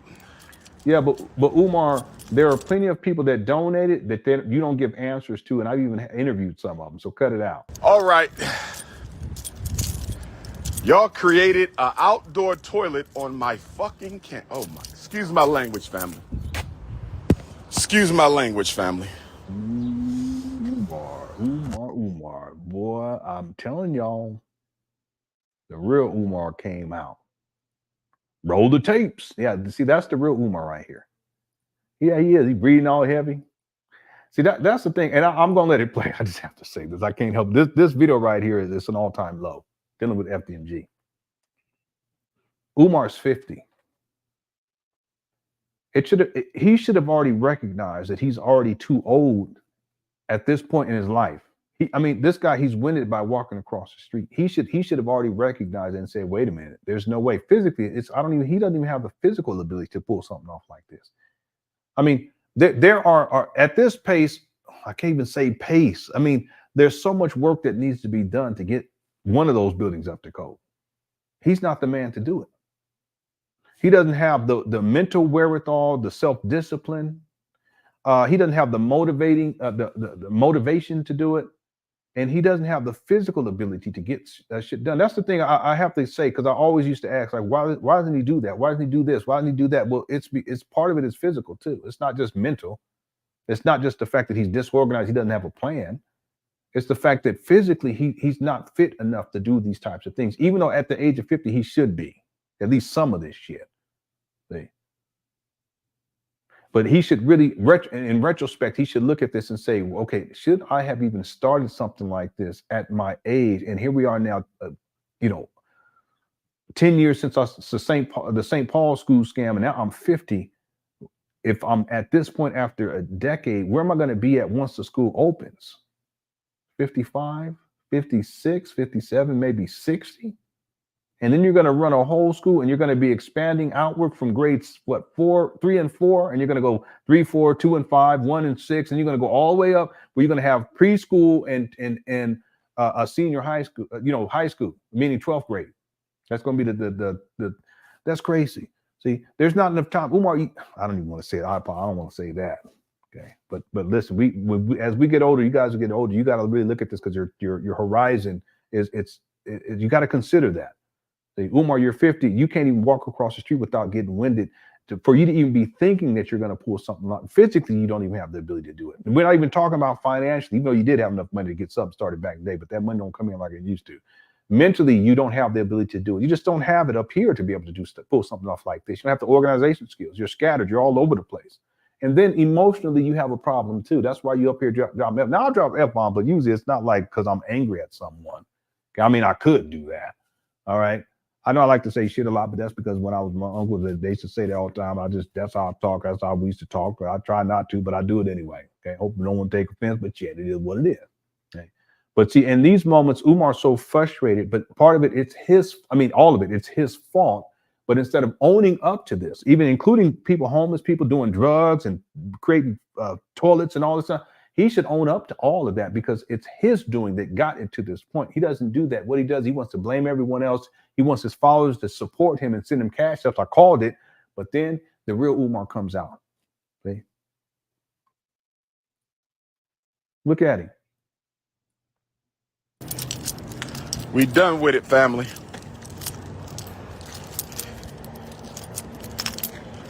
Yeah, I got you, Andre.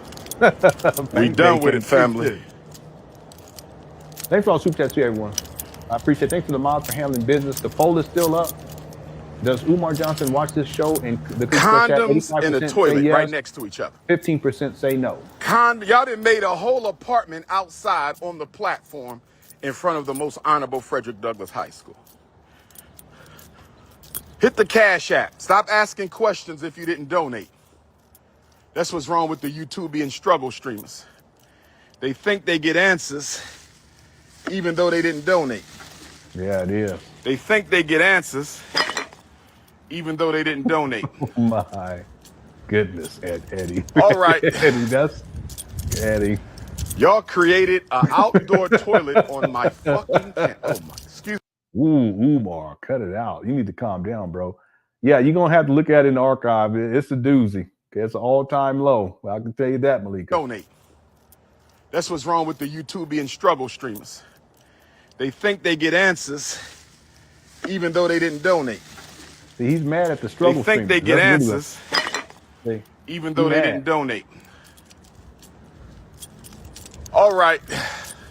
We got to get to this because I ain't going to come Y'all back to created an outdoor toilet on my fucking camp. Oh my, excuse my language, family. Wow. Excuse my language, family. Excuse my language, family. Be you, Umar. Just be you. This is King Kongalicious coming to you October. Yes, Seth. Someone literally. Yeah, there's someone literally this time. Okay, it wasn't the Cash App the puppy. This is a human this time. My goodness, that was horrible. Thanks for the super chat. Let's go. For the first 2024. This is King Kongalicious, Ephi Tunde 3 times, coming to you October the 1st, 2024. I want to give a special shout out to all of my Libra Africans. Where are my Libra Africans at? Here you go. Where are my Libra Africans at? Where are my Libra Africans? Make some noise, my Libra Africans. Where y'all at? Shout out to the African Libras. Shout out to the black Libras around the world, from Africa to Alabama.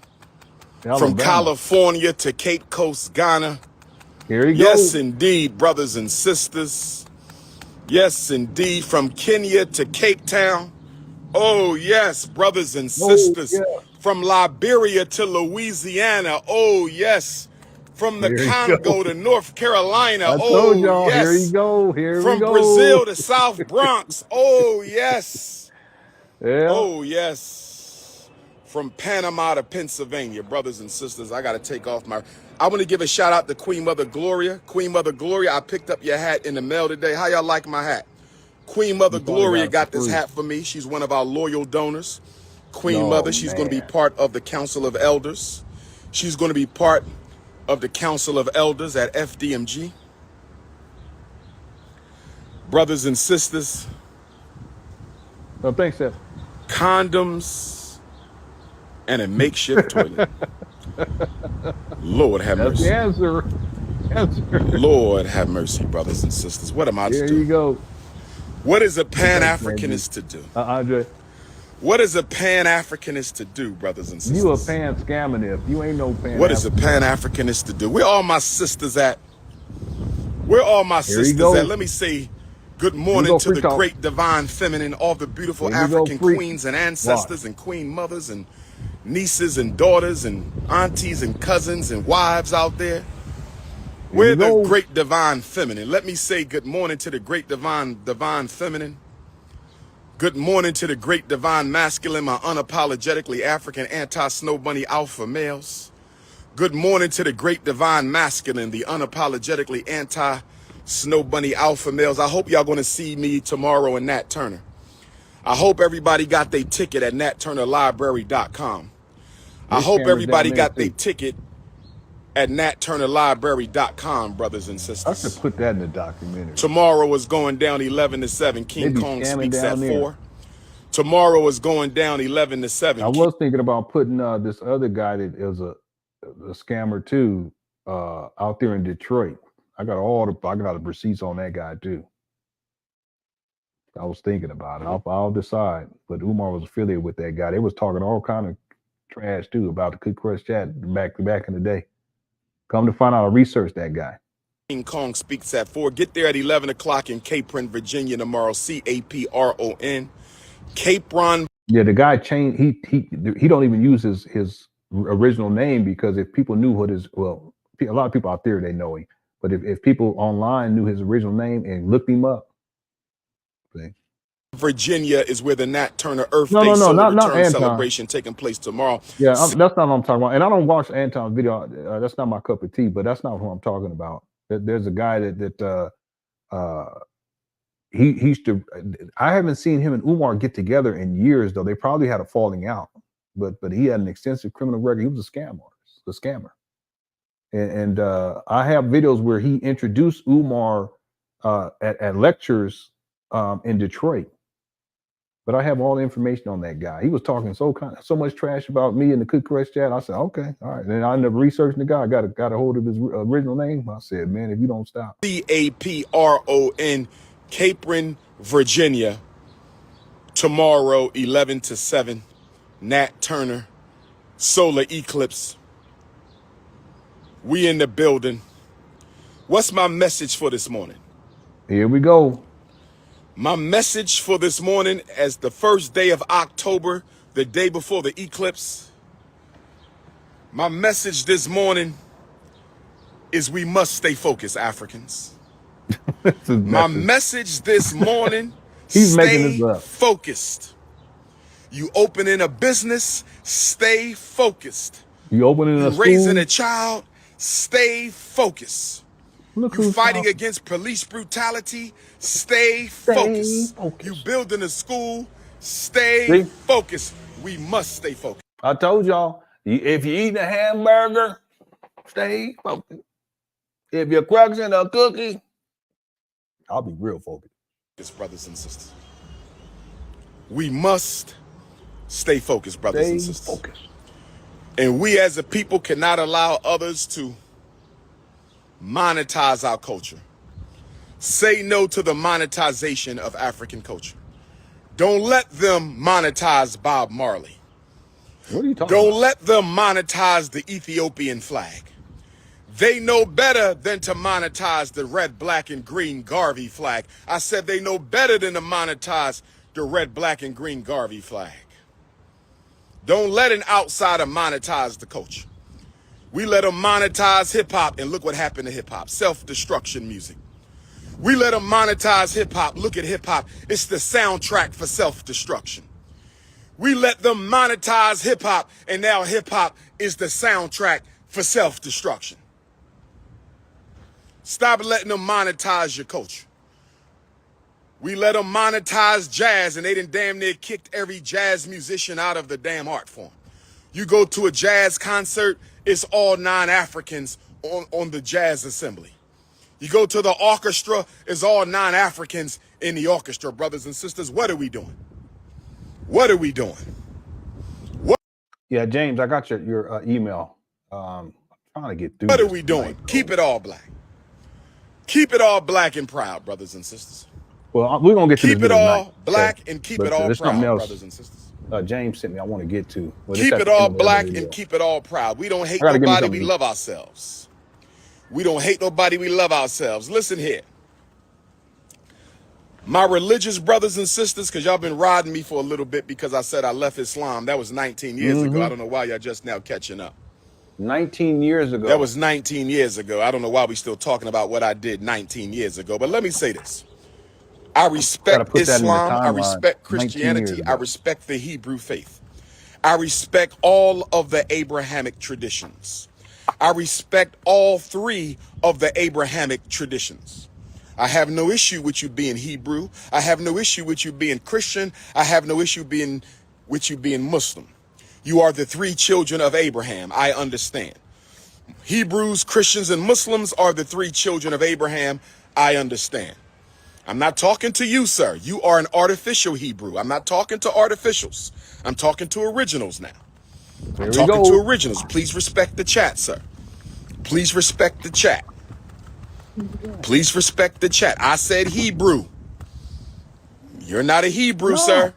Get off the chat. Now, here's what I want to say to the 3 Abrahamic faiths of my race.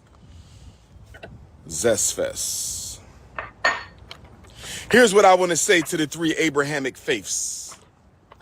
No, sir, don't disrespect the religion. Don't do that. Don't do that.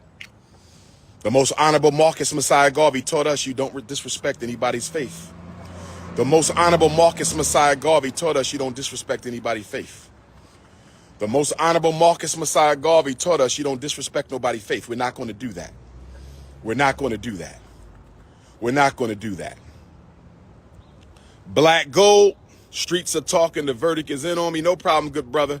I'm going to send you to the block party. Can you get me a cheese cake and a cheesesteak? Black gold, you block for the rest of your life. I hope your comment was worth it, my brother. My dear Neanderthal coonish Negro. My dear Neanderthal coon, I hope your comment was worth it, black gold. You ain't black gold, you black dirt, my ninja. You ain't black gold, you black dirt. Find something else to do. You look like you're about 60 years old hating on me. That don't make no sense. There's nothing like an old hater. That's the worst hater you can have. When you get somebody over 60 hating on you, Lord have mercy. Lord, Marcus Garvey had old haters. All due respect to Dr. W.E.B. Du Bois, who I honor and respect. I always pour libation at his grave when I'm in Ghana. Umar, you're 50, sir. What are you talking about? You see, Black Wolf, you see this guy? He's so abusive too. He's so abusive towards black people. He blocked you too. He's a sassy crybaby. That's what he's doing here, God, little prince. He's just being as sassy as he want to be, and a crybaby. That's what he's doing. Talking about 6 years old. Umar, you 50? What you talking about? Umar think he's 25. Oh wow! Oh hey, you old as well. All due respect to Dr. W.E.B. Du Bois, he was one of the most honorable Marcus Messiah Garvey's old haters. He was one of them old haters. He was one of them old haters. I got some old haters in the conscious community. I got some people old enough to be my mother and father can't stand me because I did more for the people than they did. That's not my fault. Can't stand me because I did more for the people than they. That ain't my fault. What you mad at me for? I didn't ask to be the most requested black scholar in the world. I didn't ask to be the most requested orator. I didn't ask to be the most influential school psychologist of all time. I didn't ask to build the only school for African people in the diaspora completely funded. I didn't ask for that, family. I didn't ask to be related to Frederick Douglass. I didn't ask to be born on the anniversary. Okay, listen, you're not related to Frederick Douglass. You didn't build a school.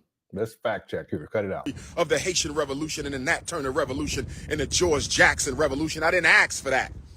He going crazy. He gets so triggered, don't he? It's a trigger alert. He gets so triggered. Listen, I didn't ask to be a chosen one. I was made to be a chosen one. Oh my goodness. Chosen. Okay, Jesus. I got any more chosen ones in the chat? Where my chosen ones at? Well, Oracle's a chosen one for sure. Identity Withheld has been a chosen one for about 5 months. Ike has been chosen for about 2 years now, sir. So please, Black Wolf, he chosen. Okay. Eddie, chosen. Okay. Chosen ones. I need you to understand something, chosen ones. Your life will be tougher. Chosen don't make it easy. Being the chosen one does not make your life easy. I don't know who told you that. I don't know who told. Being the chosen one means your life going to be harder than everybody else because you have a divine purpose. Being the chosen one is going to make your life harder than everybody else because you have a divine purpose. Being a chosen one is going to make your life harder. When you're the chosen one, you ain't going to never have no friends. Let me tell you that right now. Here we go. Chosen ones, you might get 1 or 2. Chosen ones, you might get 1 or 2. Jesus only had 12. Here we go. Nat Turner had 6. Patrice Lumumba had 2. I said Jesus only had 12. The prophet Nat Turner had 6. The honorable Prime Minister Patrice Lumumba only had 2. So if you were chosen one, I'm telling you right now, You're never going to be part of no cliques. You're never going to be part of no big organization because God. No, Umar, it has nothing to do with that. It has the fact that you don't know how to develop relationships. That's really what the issue is. There's a term for that. People, they're unable to, they just don't have a connection to other human beings. They just see other human beings as just resources. So that's why, Umar. Ain't got nothing to do with you have some sort of divine purpose. This is cult talk. Okay. That's all this is. And the narcissism. Okay. Umar, you're no more special than anyone else. And given your situation, you really need to focus on getting your life turned around, as opposed to having these delusions of grandeur where you think you're some sort of chosen one. You're not chosen. No. Well, he a trip. He really is. He's living in an alternative universe. His reality is so. He's delusional. He'll go so far as to say stuff like, I'm the Black Christ and Jesus was born on my birthday. So you would think that if with levels of humility, you would say, even if it's not true, but you would think that he would say something like, I was born on Jesus' birthday. No, he says Jesus was born on his birthday, which establishes him as the focal point because he's more important than Jesus. See, he's living in an alternative universe.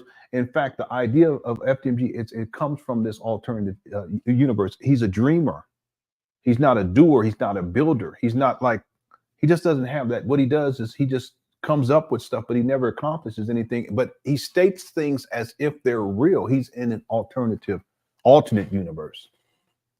Very well said. Thank you for the super chat. God has separated you out from the rest. You never gonna fit in. Stop trying to fit in. You ain't here to fit in.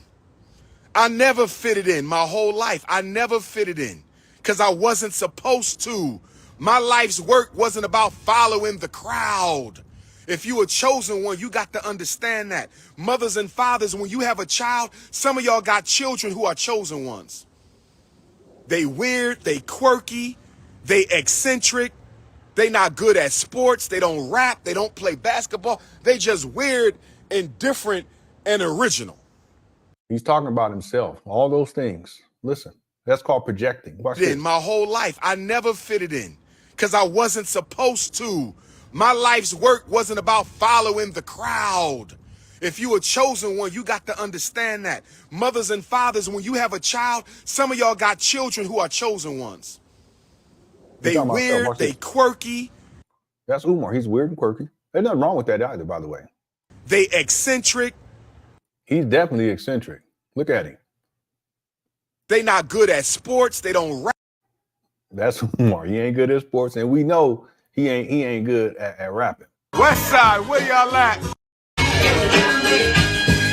Bells in front of bell, collar for the dreaming. The rough step of this bed, that did the hoops and screaming. Did it from money and alcohol, the feed of the West Side ball, and jump, and so I took the body, the rhythm died, the college, the champion. That's right.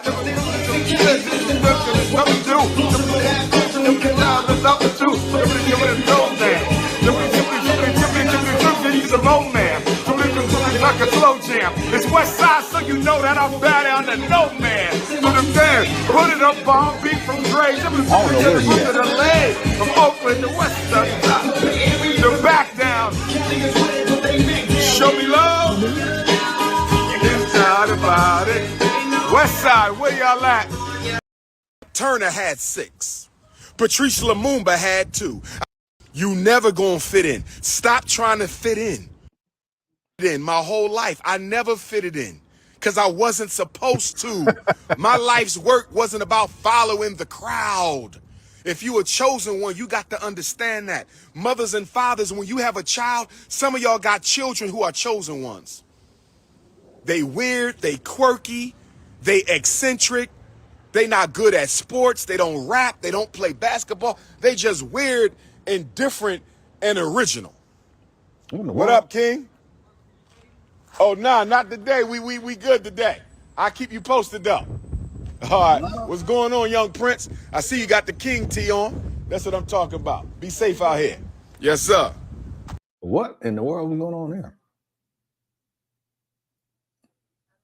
and different and original. What up, King? Oh, nah, not today. We good today. I'll keep you posted, though. Anyone hear what he said? Like he said, can I help you clean? That's what it sounds like. All right, what's going on, young Prince? I see you got the King tee on. That's what I'm talking about. Be safe out here. That's what I thought. Yes, That's sir. what I thought at first.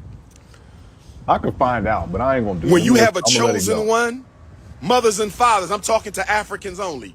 Mothers and fathers, when you have a chosen one, when one of your children, you got to tell them, they're not better than your other children. No, you don't put them on no pedestal. All children should be raised and treated equally. But you got to set that child apart and tell them, listen, the reason you can't play basketball, how we doing, beautiful? The reason you can't play basketball like your brother. Kick a spot. The reason you can't dance like your sister. He's talking about himself because he said he ain't got no rhythm. The reason you try to make friends, but you can't never make friends. There's nothing wrong with you. Yes, Umar. Boy, you got to tell your chosen children this. You got to tell your chosen children there's nothing wrong with you. You're different. What God has for you. I couldn't hear so what the guy important. was asking or what he was saying. You won't be hanging out smoking weed all day. What God has for you, son, daughter, is so important. You won't be on the football team. You're not going to college for no full scholarship so you can go marry a snow bunny after you get drafted. That's not what God got you here for. You're not here to be some NBA player who don't do nothing for his community. That ain't what your purpose is. You ain't here to be another goofy ass gangster rapper who just run around with a bunch of expensive cars and clothes and jewelry. That ain't you. God has something special for you, daughter. Something special. Well, mommy, none of the boys like me. Because you ain't here for that. You ain't getting caught up with teenage pregnancy. You got something special you got to do for the ancestors. You ain't getting caught up with no crazy baby dad, little girl. You got something special you gonna do for the ancestors. This is why we need the Frederick Douglass Marcus Garvey There we Academy. go. Oh, yes. When I say heaven on earth, brothers and sisters. When is it opening? When I say heaven on earth, you have no idea the type of positive transformation we will bring to our babies. We may not be perfect, but we damn sure will be effective. I said we may not be perfect, but we will damn sure be effective. Tell your son and your daughters, tell your chosen ones. Tell your chosen ones. Don't worry. I want you and your wife to come to my Dr. Umar couples retreat. We're going to renew the vows. Oh, yes. There you go. He about to turn into a werewolf. Boy. Put you in a circle of fire. Pray to the Almighty. Call on your ancestors and tell them, don't you let this marriage dissolve over no nonsense. Don't you let this marriage dissolve. There you go. He altar beast. There you go. No foolishness. Don't you let this marriage dissolve over no skullduggery. Dr. Umar Black Couples Retreat coming soon. We declared war on divorce. We declaring war on divorce. Many are called, but few will be chosen. Many are called, but few. See, what we need to understand, and I feel the ancestors on me right now. Lord, there you go. Mercy. He about to convert. Land, that eclipse tomorrow. I told y'all. He turned into a werewolf. I told y'all. He about to go beast mode on y'all. He about to go beast mode. I told y'all. Here he go. No, I told y'all that's what he was about to do. What's up, Swag? He about to turn it up, family. He already converted already. Look at him. That eclipse tomorrow, brothers and sisters. Here we go. When was the last time we had an eclipse at Nat Turner Land? The last time we had an eclipse at Nat Turner Land before tomorrow was August the 21st, 2017. Who remember that? Who remember the great North American eclipse of August the 21st, 2017? Guess what, y'all? The day before that eclipse, on August the 20th, I saw this campus for the first time ever. Let me say it again. Yeah, that's true. That is where I'm standing right now. It was in 2017. Yep. Frederick Douglass Marcus Garvey Academy, where I'm standing right now. This is where I saw the school for the first time. Yeah, and I have that receipt too. I have that in the documentary because I have that in the timeline. He actually went up there in 2017. He didn't purchase it until 2019. But there's some more other stuff that people don't know about that in terms of him contradicting himself when he purchased it. But I'm gonna do my best to fit that in the documentary too. Tori says he's projecting what he wished his father said to him instead of shipping him off, or what his mother may have said to. Yeah, I'm going to tell you guys something, and thank you for bringing this up because I do have the chapter 1 in the documentary that I'm working on. It's called Origins, and people may assume that I'm talking about the origins of Umar, and I'm specifically talking about Umar in that section. It's not. I specifically talk about Jamal in his origin story. People have to understand that Jamal Johnson, his origin story is so very important, leading all the way up to 1992. It's important because of that decision that Jamal Johnson made to ship Umar off. Okay. That's why I still have levels of compassion for Umar, but there's still no excuse at the age of 50 to be behaving and doing what he's doing at the age of 50. See, we can as men, and women for that matter, but I'm just speaking to you men, we can get into a mode of trying to blame our childhood for everything, but we won't progress in life. It's like chains that bind us. And Umar, he's still chained that way. See, his core personality is Lil Jermaine. That hasn't changed. He's changed to that core personality, and he's chained to his past. That's why Star Wars Deep Space Nine is a fascinating sci-fi series, because it's not just about space, and spaceships and war. It's about a man who happens to be a black man, Cisco. I actually met the actor when I was young. I met him and actually had lunch with him. He actually paid for it for everyone. It was really, really cool. And I didn't say nothing to him about Star Trek because he was there as a singer. People don't know that he sang opera. But anyway, the series is so very important because it talks about, it's really telling the story about this black man who loses his wife, but he still raises his son. And he's in the military. In essence, it's the military, Starfleet Command. And he's on a space station far, far away from Earth, but he raises his son, Jake Sisko, and he does it without his wife. And the affection that he shows towards Jake, he embraces him, he hugs him, he kisses him on his forehead. It had a profound impact on me when the series was out. That was when I was in college the first time, 1993, 94, 95, 96, and around there. I remember I used to tape it for my teacher because he would be busy, and I would tape it on VHS tapes, and then I would give them to him when I had classes because he was into sci-fi too. But anyway, the story is important because it shows the development of Cisco over the years, and you see him go through these different stages to ultimately becoming this spiritual figure called the emissary. But the key component of all of this is the fact that he was able to change, and he no longer lived in the past that haunted him losing his wife. You see, and so Umar, he's still stuck there. There's a series, there's an episode that's really profound where these spiritual entities, they call them the wormhole aliens. Some people call them that, but they're questioning Cisco because they have no concept. They're corporeal or non-corporeal beings, and they have no concept of time. So there's no such thing as past, present, or future. It just is what it is. And they're questioning him because they can see into where he's at in life, and they're asking him, why are you still stuck there? And what they're really referring to is, why are you still stuck in your past? And they can't understand it because they don't know what a past is, because they have no concept of time or past, present, or future.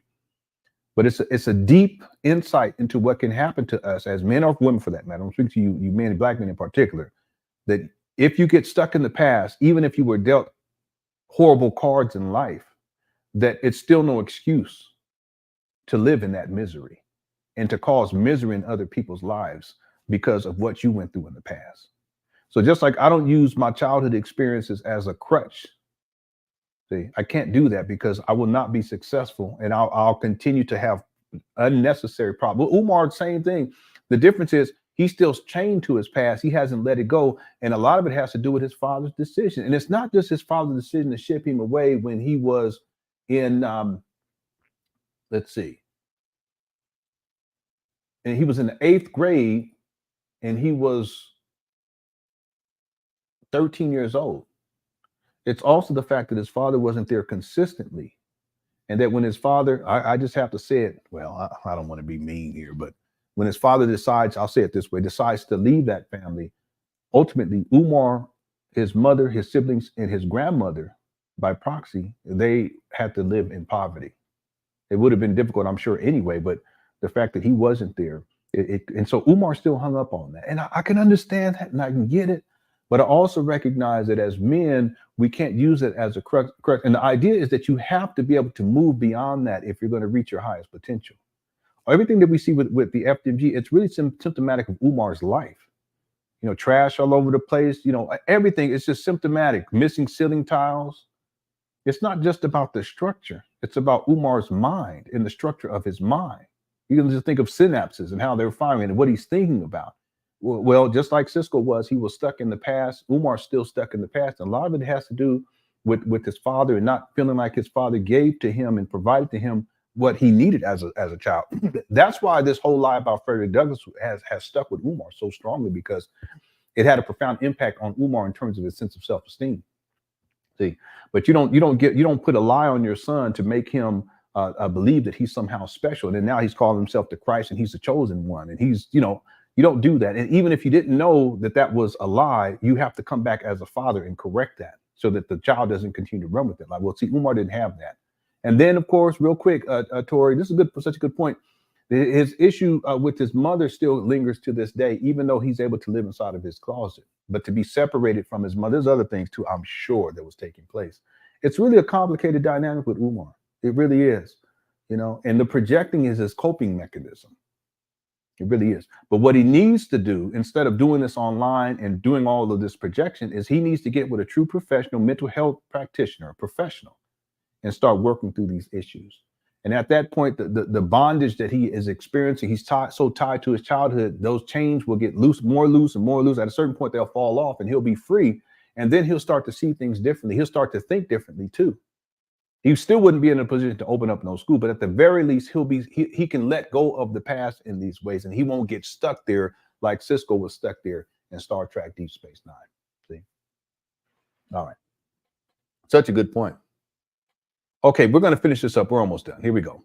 Hope you guys enjoyed the show. If you haven't hit the like button, please, if you can hit the like button before we wind this down. I want to show you all something real quick. Thanks, Tori, for the super chat. Let me just show you this real quick. I need to add, let me see, what was the 2005? I need to change this because in 2005, we just learned this today. That's when Umar leaves, I'll just say Islam. Hope I'm saying that right. That's the correct way of saying it. All right, and I still don't know when he actually started, but from what he tells in the story, he said that his father was a Sunni Muslim, I think he says his mother was a Christian and his grandmother was a Jehovah's Witness, okay, or vice versa on that last one. Okay, let me make sure I got to. And then Iceman Fam says, now that you mentioned it, Angry Corner Boy does kind of favor Lieutenant Worf. Don't put that on Lieutenant Worf. That's one of my favorite characters is Worf. I was going to say Commander because he becomes a Commander Deep Space Nine. He was a security officer when he first started, but he goes up the ranks. He's one of my favorite characters. I don't know if I can say here we go. Here we go. I don't know if I can say that he's my favorite character, but he would be top 3 for sure. I like Data. I like Captain Picard. Cisco's up there. He's probably number 1. Cisco's my favorite captain too. And that's saying a lot. Well, no, Captain Picard is my favorite captain. It would be different if it sounded like we're talking who's the greatest basketball player of all time, LeBron James or Michael Jordan. Anyway, I can't put Cisco because he wasn't a captain. For the vast majority of the time, he had a rank, and he grew in rank, but he mainly was on the space station. He did command I can't think of the ship's name right now, the Defiant for a while. Then it got blowed up, and then they got another one, so called Saint Paulo or something like that. Then they renamed it here we go. Anyway, anyway, my point is, don't put Worf, because I really like Worf. I took different things from different characters, and one thing I like about Worf was that he always had honor. And the longer he went in the series, and then when he gets into Deep Space Nine, honor was such an important aspect of his character, and I always found that to be inspirational. Different characters, they represented different aspects of, I would just say, the complexity of human existence. Like Riker, he was basically a male hoe at first, but he evolved beyond that too. You see. Anyway, I can go on and on. Thanks for the super chat. You see, I love me some sci-fi. I go on and talk for hours on that. Thanks, Iceman Vamp. Okay, we're gonna finish this up for sure now. Here we go. On August the 20th, on my way down to Nat Turner. Can I ask y'all a question? Was. I saw this school on August the 20th of 2017. But we didn't get to school till February of 2019. It took us 18 months. Star Trek Next Generation hit the one. He was out there running through them women. He was aliens, everything. He'd say he'd try to get any cookie. To manifest the school after the eclipse. It took us 18. Yeah. See, Neanderthal behavior. Yeah, I like how far Daniel was a great captain too. You know what? What in the world? Melanin deficient, calcified, pineal devil. Let me block him real quick. What are they talking about? I saw this school on August the 20th of 2017. But we didn't get to school till August. All my Trekkies in the building. Yeah. Till February of 2019. Yeah. It took us 18 months to manifest the school after the eclipse. It took us 18. See, Neanderthal behavior. He was though. How too. far he can was you in that holodeck getting? You know what? What you in the world are melanin they deficient, talking about? calcified, pineal devil. Let me block him real quick. Nasty. Disgusting. What in the world? The only thing you gave to the real devil. How does he know this is a white person though? How far? 18 months to manifest the school after the eclipse. It took us 18. Yeah. See, Neanderthal behavior. How far can you squirt? You know what? You melanin deficient, calcified, pineal devil. What is this? This episode is crazy. This video is crazy. It's like watching the show. Disgusting. Yeah, you're right about that. The only thing you gave to the world is colonization, exploitation, and genocide. The only thing you gave to the world is colonization, exploitation, and genocide. The only thing you gave to the world is colonization, exploitation, and genocide. I don't know. I don't know. That's a good question. I wouldn't have read it. Let me say this. Yeah, Jordy was cool too. It took us 18 months to manifest this school after seeing it the day before the last Nat Turner eclipse. I'm standing here today. 7 years later, the day before tomorrow's I get Nat you on Turner that eclipse. one. Listen, I actually thought, even as a growing up, I was still a teenager. I thought that Whoopi in Star Trek Next Generation, that she was pretty. Really, she was beautiful to me. Okay? I know a lot of people like, what? I'm talking about the old Whoopi. After she was a comedian, when she actually was on Star Trek Next Generation, you guys go and look. She played a character called Guinan. She was beautiful to me back when I was a kid. I'm standing here today, the day before tomorrow's Nat Turner eclipse. What are you saying, Dr. Umar? Here we go. I'm telling y'all have to give the universe time to catch up with your destiny. What are you talking about? We had a Harriet Tubman eclipse last month. Your favorite chicken? You have a chicken? Harriet Tubman isn't done doing the work yet of the eclipse. We got the Nat Turner eclipse tomorrow. Nat Turner isn't done doing the work of the eclipse. Give him at least 18 months. The effect of an eclipse can be 18 months later. Did y'all hear me? Umar, what is he talking about? The effect of the eclipse can be 18 months later.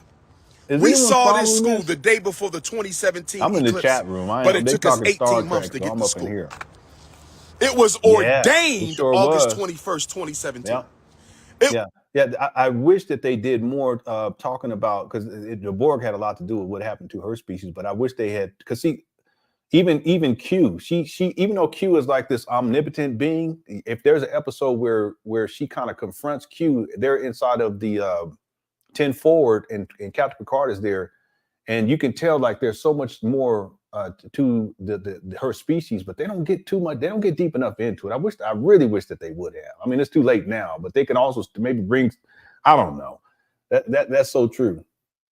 So very was true. ordained August 21st, 2017, but it wasn't manifested until February 7th of 2019, brothers and sisters. Yeah, it was like he was. Here's what I want to say, and I'm going to bring this home. What was her species called too? Nat Turner celebration tomorrow. Let's celebrate the greatest black man. An imp. She was an imp. The greatest revolutionary to ever walk on American soil.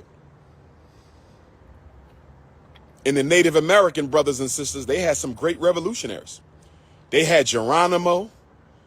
They had Sitting Bull. I mean, I'm wrong. Her species is El Aryan, a race of empathic and telepathic beings who are extremely long-lived. El Aryans age much slower than humans, so they live for centuries. Yeah, but I thought that he called her an imp. I might be getting mixed up. The Caucasian, he had some great revolutionaries. They had General Custer and George Washington. What's he talking But guess what? There's not a revolutionary that ever walked this earth. Yeah, I remember that from when I was a child. I was cracking up. That's the episode of In Living Color skit where Kirk faced off against Khan. Louis Farrakhan. I remember that. I can't remember which brother it was, but it was a brother that played Major Payne. He played Farrakhan, and then it was the white guy played. And that was funny. The white Jim Carrey played Captain Kirk, and then that one guy played. I remember I laughed so hard because to see a black person play Spock. Alan Greer played. I think that's something. Alan Greer. He played Spock, and that was one of the funniest episodes. But there was a lot of great back then. There was a lot of great Living Color episodes that I can think of. But that one, I remember that distinctly because I was a Trekkie even back then. Yeah. Living Color was something else. It really was. It's unfortunate that they shut it down. And I can't remember. Keenan, he ended up leaving because of everything that was going on with that. But every single time it would come on, we would all be ready to watch it. It was like the Cosby Show back then. We were back in those days. Everybody be ready. We waiting the whole week to watch it. Back then we didn't have streaming platforms. Back then we didn't have DVR. The closest thing that we had to anything like that was VHS tapes, where you can record on these analog tapes. But it wasn't stream on demand. We didn't have the internet, nothing like that. So people would literally wait for a week for the next episode, and we would be sitting anxiously waiting for it. And boy, Living Color was something special. It really was. Yeah. David Allen. I have no disrespect. Yeah. David Allen Greer.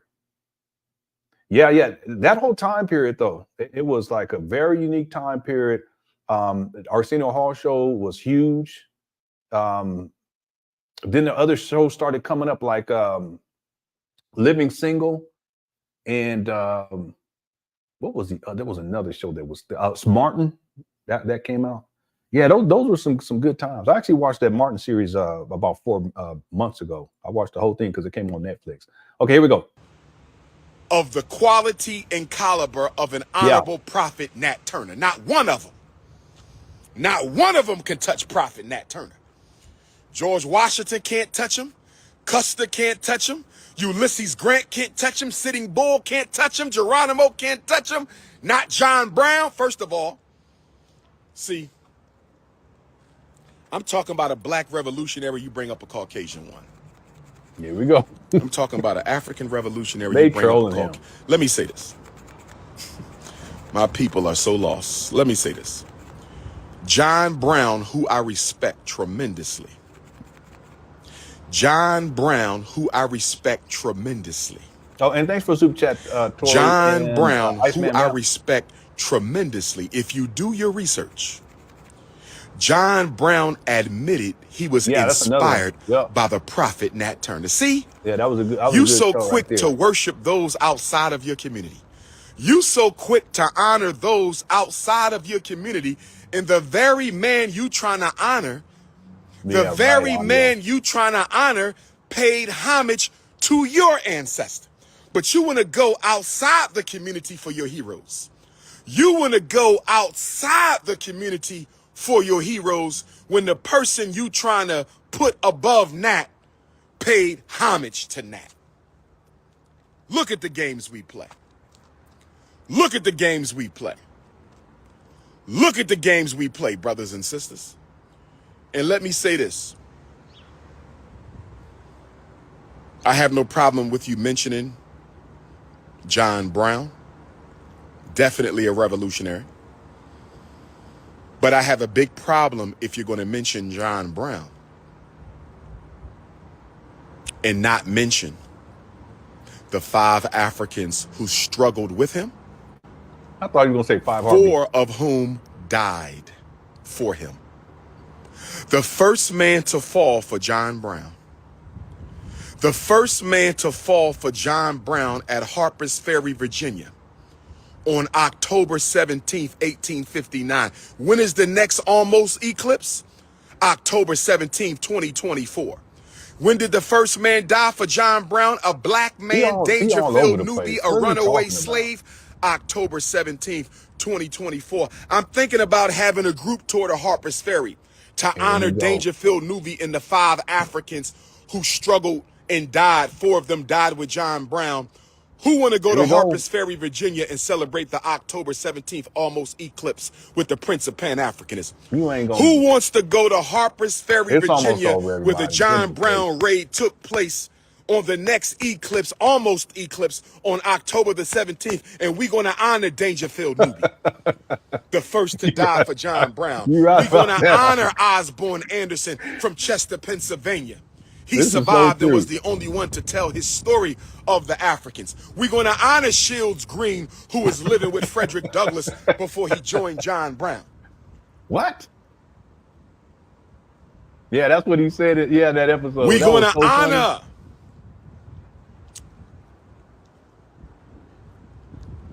James Anthony Copeland. I thought he was going to say Anthony Edwards. Black man who died with John Brown. Y'all keep talking about John Brown. What about the 5 Africans?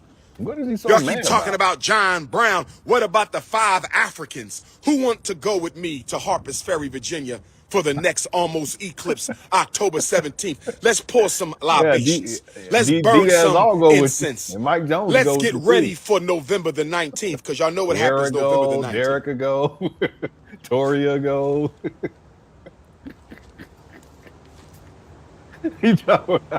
Yeah, basically. Y'all worried about November the 5th, Election Day. Y'all worried about November the 5th, Election Day. Y'all worried about November the 5th, the Election Day. You better worry about November 19th. You better worry about that solar revolution, November 19th, when the planet Pluto enters the sign of Aquarius. 2 revolutionaries having a meeting. He done lost it. You better worry about November 19th, when the planet Pluto, the planet of destroy and rebuild, Orisha Oya. The planet Pluto, the planet of destroy and rebuild, Orisha Oya, where she goes into the sign of Aquarius, Orisha Shango, the warrior king. What are you talking about? November 19th, the planet Pluto will visit Aquarius for the first time since the Haitian Revolution. Y'all don't hear me, though. What? I don't think you heard what I just said. Where my Haitian Africans at? It's time for Haiti to rise up. I'm calling it right now. Where my Haiti Africans at? It's time for Haiti to rise right now. If you Haitian and you proud, make some noise right now. The first shall be last, and the last shall be first. The island of Haiti will rise again. The blood. Why is he yelling like this? He turned it up, about to turn into a werewolf. Blood of Toussaint L'Ouverture, the blood of Jean-Jacques Dessalines, the blood of Henry Christophe, of Boukman, of Cecil Fatiman, of Macandal. This guy nuts. Something wrong with him. Yelling all like this what in the world? The Haitian revolutionary ancestors will rise. He getting tired. Rise again. Pluto enters Aquarius for the first time since the Haitian Revolution. Pluto enters Aquarius for the first time since the American Revolution. What? Pluto enters Aquarius for the first time since the French Revolution. I'm not worrying about November the 5th. I'm worrying about November the 19th. I'm not going to explain this again. You can rewatch it when I post it. Okay. I'm not going over it again. I'm Ifa Tunde 3 times. If you can't get it 3 times, you don't need to get it no time. I'm Ifa Tunde 3 times. If you can't get it 3 times, you don't need to get it no time. Oh, yes. November 19th, we enter into a solar period of revolution. Are we ready, Africans? My continental Africans, are you ready? Nigeria, are you ready to overthrow the black bourgeoisie? Because in Africa, the young Africans are going to have to overthrow the black bourgeoisie.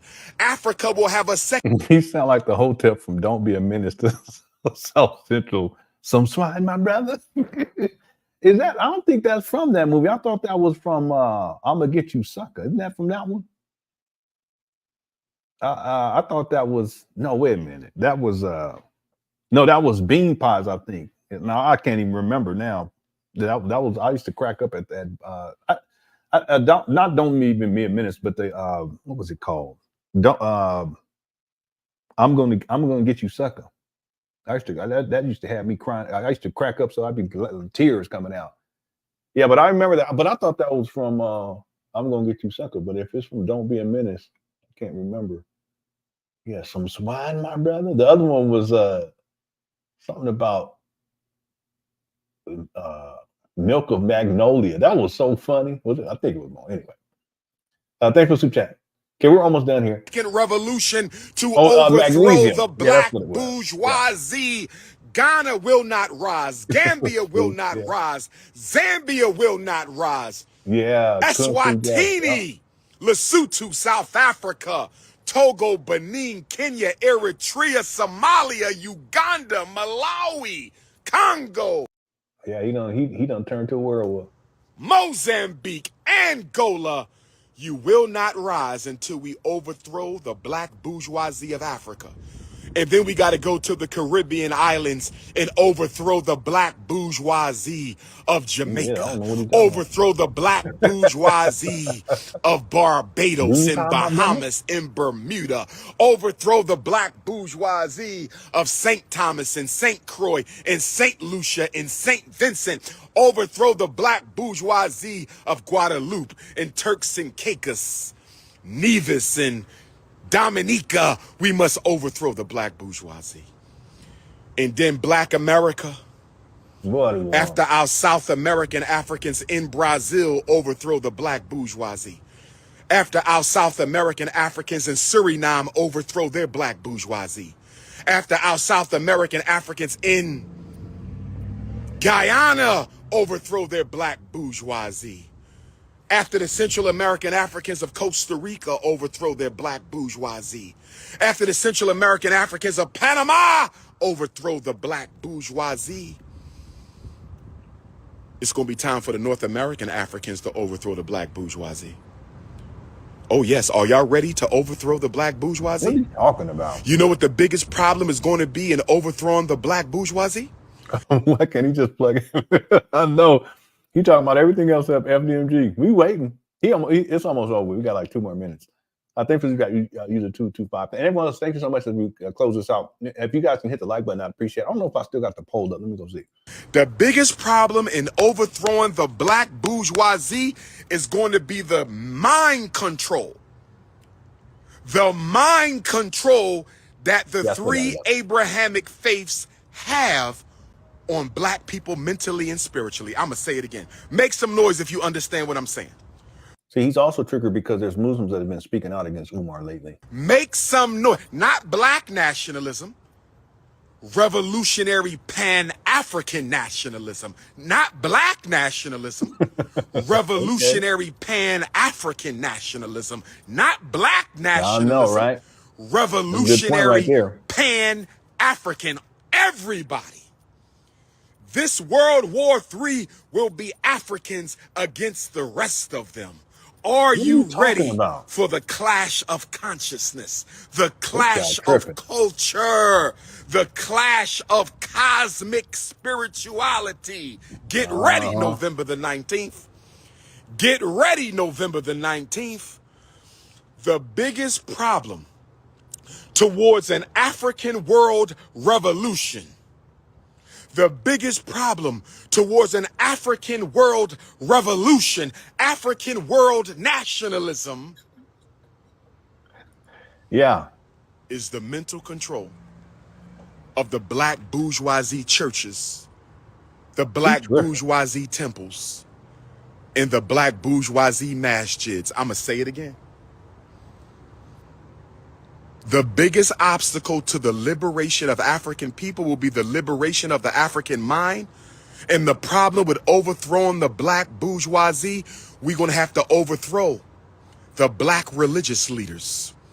We're going to have to overthrow the black Christian bourgeoisie and replace it with a black revolutionary Christian nationalism. Did you hear what I just said? I didn't say throw out the religion. I said revolutionize it and Pan-Africanize it. You're going to have to overthrow bourgeois Christianity and replace it with the revolutionary. And it just came out of nowhere. It's like he was triggered when he said that and dropped that F-bomb. And ever since that, here we go. Pan-African Christianity. I said you're going to have to overthrow bourgeois Christianity and replace it with a revolutionary Pan-African Christianity. You're going to have to overthrow bourgeois Islam, and replace it with a revolutionary Pan-African Islam.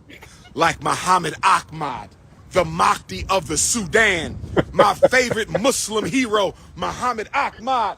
Peace and love, family. How we doing? All right, come on out. Muhammad Ahmad, the Mahdi of the Sudan, who destroyed the British soldiers. I'm sure he is. How y'all doing today? I'm gonna give you a fish bucket because I've been picking up trash. How y'all doing, brother? That's all right, all right, all right. Yeah. Go ahead, let's pass it up. Yeah, he said that a long time ago about the thugs on the corner. We all get in there, or how we doing, Elvis? All right. Yeah, he about to end this live stream. I appreciate y'all. Here we go. Yeah, we wish this guy. He don't have no humility, so you got my number in that phone. he called himself the Black Christ. Shoot me a text with your name so when we start having programs, I can see y'all fly. Okay. Okay, same feel. All right. And the provider I work for, she's a black. My brother, if you can't replace a single ceiling tile in 6 years, you're not. Yeah, I know. Yeah. Because they always say they got yes, ADHD. 985. Our people need to talk to our problems. We don't need to suppress. Umar Stips is no, don't do that. Don't do that. Oh God, don't. Sometimes y'all be going too far. They ain't gonna suit that. Okay, I'm gonna close this poll out. There's only like about 30 seconds to this video. The question was, before Umar comes back, does Umar Johnson watch this show in the Cookie Crush chat? 84% said yes, and 16% said no. 60% of Umar Johnson, they're Umar Johnson supporters. They're Cookie Crush chat haters. Okay, I'm gonna end this poll. Thank y'all for voting. Thanks to everyone who sent in super chats. If you sent in CashApp or PayPal, thank you so much. If you guys haven't hit the like button, I would appreciate it. Don't hit that like button before we close out this show. Tomorrow, if I live stream, I'm not sure if I will or not. I want to because we need to get caught up. There is another video that I want to get to, and something happened at the end of that video. Let's see. And then he just ends it right there. And that will be this video right here. Africans right now. Whether you Puerto Rican, but you don't identify as African, you Puerto Rican, you have a chance to speak y'all people. Yeah, something happens at the end. Once. Money Mills 901 going 12. Okay. Yeah. Is this the right one? Yeah, this is the right one. Okay. So if I do live stream tomorrow, maybe a little bit earlier in the day, we'll get to this one. There's another one too. That's what I'm trying to get caught up on all this Umar Johnson content. I want to thank you all so much for tuning on in. I hope you enjoyed the live stream. We went a lot longer than what I anticipated, but it is what it is. This is an all-time low for Umar. I see him out there picking up this trash and looking to shelve. Then he starts going off, and then he finds. I don't even want to say it, but you guys, if you didn't get that segment during this live stream, make sure you check it out in the archive. It's a doozy. This is an all-time low. And it amazes me that he doesn't have the levels of self-awareness to say, hey, wait a minute, something's not right here. I need to stop. But I think there's a couple of reasons. One is he knows that this is his main way of bringing in money, and that if without it, he's already in a bad situation. But without it, what would he do? You know, he can't go and work as a school psychologist. His reputation precedes him. He's all online saying all kind of crazy things, racist stuff that's, against the LGBT community, that's way off the chart. And you say that kind of stuff, and you're saying it and you're repeating it over and over again online. You're not employable. See, in a professional setting. So that's why he has to keep this school scam going, but he doesn't have the self-awareness to recognize that ultimately it's the pathway through which he's self-destructed and his life is getting worse and worse and worse. The projecting is clear. And the projecting is the most important aspect of when Umar talked, when you hear him projecting, because you see the deeper insights as to what it is that he's gone through and is going through. But the truth of the matter is that no matter what he's gone through or he's currently going through, he can't use it as an excuse. He has to make a decision to get his life right. And there's ways that he can do that. Okay. I would hope that he would, but at this point, he's 50. It's less likely, but it's still possible. Okay. Umar, I know you watch these videos. I will tell you right now, like I've been telling you, stop scamming, man. Just cut it out. You know, a way will be made for you and you can have some peace in your life if that's what you want. But if you don't want that peace, then keep doing what you're doing. And your life will keep getting worse and worse and worse. And that's not what anyone wants for anyone. Okay. But as it continues to spiral out of control, you can't blame anybody else. You can't blame me. You can't blame the Cookie Crush chat. The only person that you can blame is yourself. Okay. I don't know how Umar thinks showing the dump will help him. No, it's more about putting out this false narrative that he's working, he's making progress, but then there's all this opposition that's going against him. And that's the reason why the school's not open. But also if he paints himself as being victimized by these situations, then somehow his followers see that as we need to support him in the way that he wants to support. It's always get on your Cash App. It's about the money. That's how this works for Umar. He's been doing this for a long time. Okay? From an optic standpoint, it doesn't provide any more confidence to people, his followers or any of us, his critics. It doesn't provide us with any confidence that he's going to actually get this done. But he has no intention of getting it done. He wants to keep this going on indefinitely. So it doesn't matter. The confidence isn't the issue. Whether or not we feel that he's going to make it happen or not, that's irrelevant because he has no intention. What really it is, it's about painting this false narrative that he has all these obstacles and it's everyone else's fault. He doesn't hold himself accountable for anything. And he's a perpetual victim. And therefore, he needs y'all support, meaning you donors, to send him money because that's the solution. That's the solution for everything. But just like the last point, just like Jay Morrison, just like Polite, no amount of money is ever going to be enough. And if you guys dropped $1 million on Umar, he will not get any closer to opening up a school. He'll just use that money to do what he's been doing, which is to self-destruct. FDMG family, the money's gone. All right. Thank you all so much. Thanks everyone inside the Cookie Crush chat. Thanks to all of our mods too for handling the business. I hope you all enjoyed the show. I surely did. And we're going to do a little different today to close out. We're going to go with this. Bells in front of bells, colors for the dreaming. To the step of this bed, that did the hoops screaming. Did it from money and alcohol, the feed of the best five ball, and jump, and to the body, the rhythm died. College, the champion, that's right. I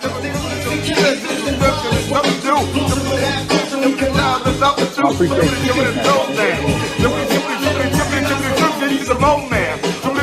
like a slow jam. It's West Side, so you know that I'm bad on the no man. To the band, put it up on beat from Dre. To the roof of the leg. From Oakland to West Side. The back down. Show me love. Inside about it. West Side, where y'all at? All right. We don't rock with you, Umar. Cut it out. Right there. Thank y'all so much for tuning on in. Please enjoy. You're so welcome, lady. Y'all the best. Good Crush chat. Y'all the best. I appreciate y'all hanging out. I'm gonna try to live stream tomorrow. I'll do my best to do that, but don't hold me to it. Okay, I'm gonna try my best. Thank you all again for tuning on in. Please enjoy the rest of the evening, and I'll talk to y'all very soon. Love y'all. Peace.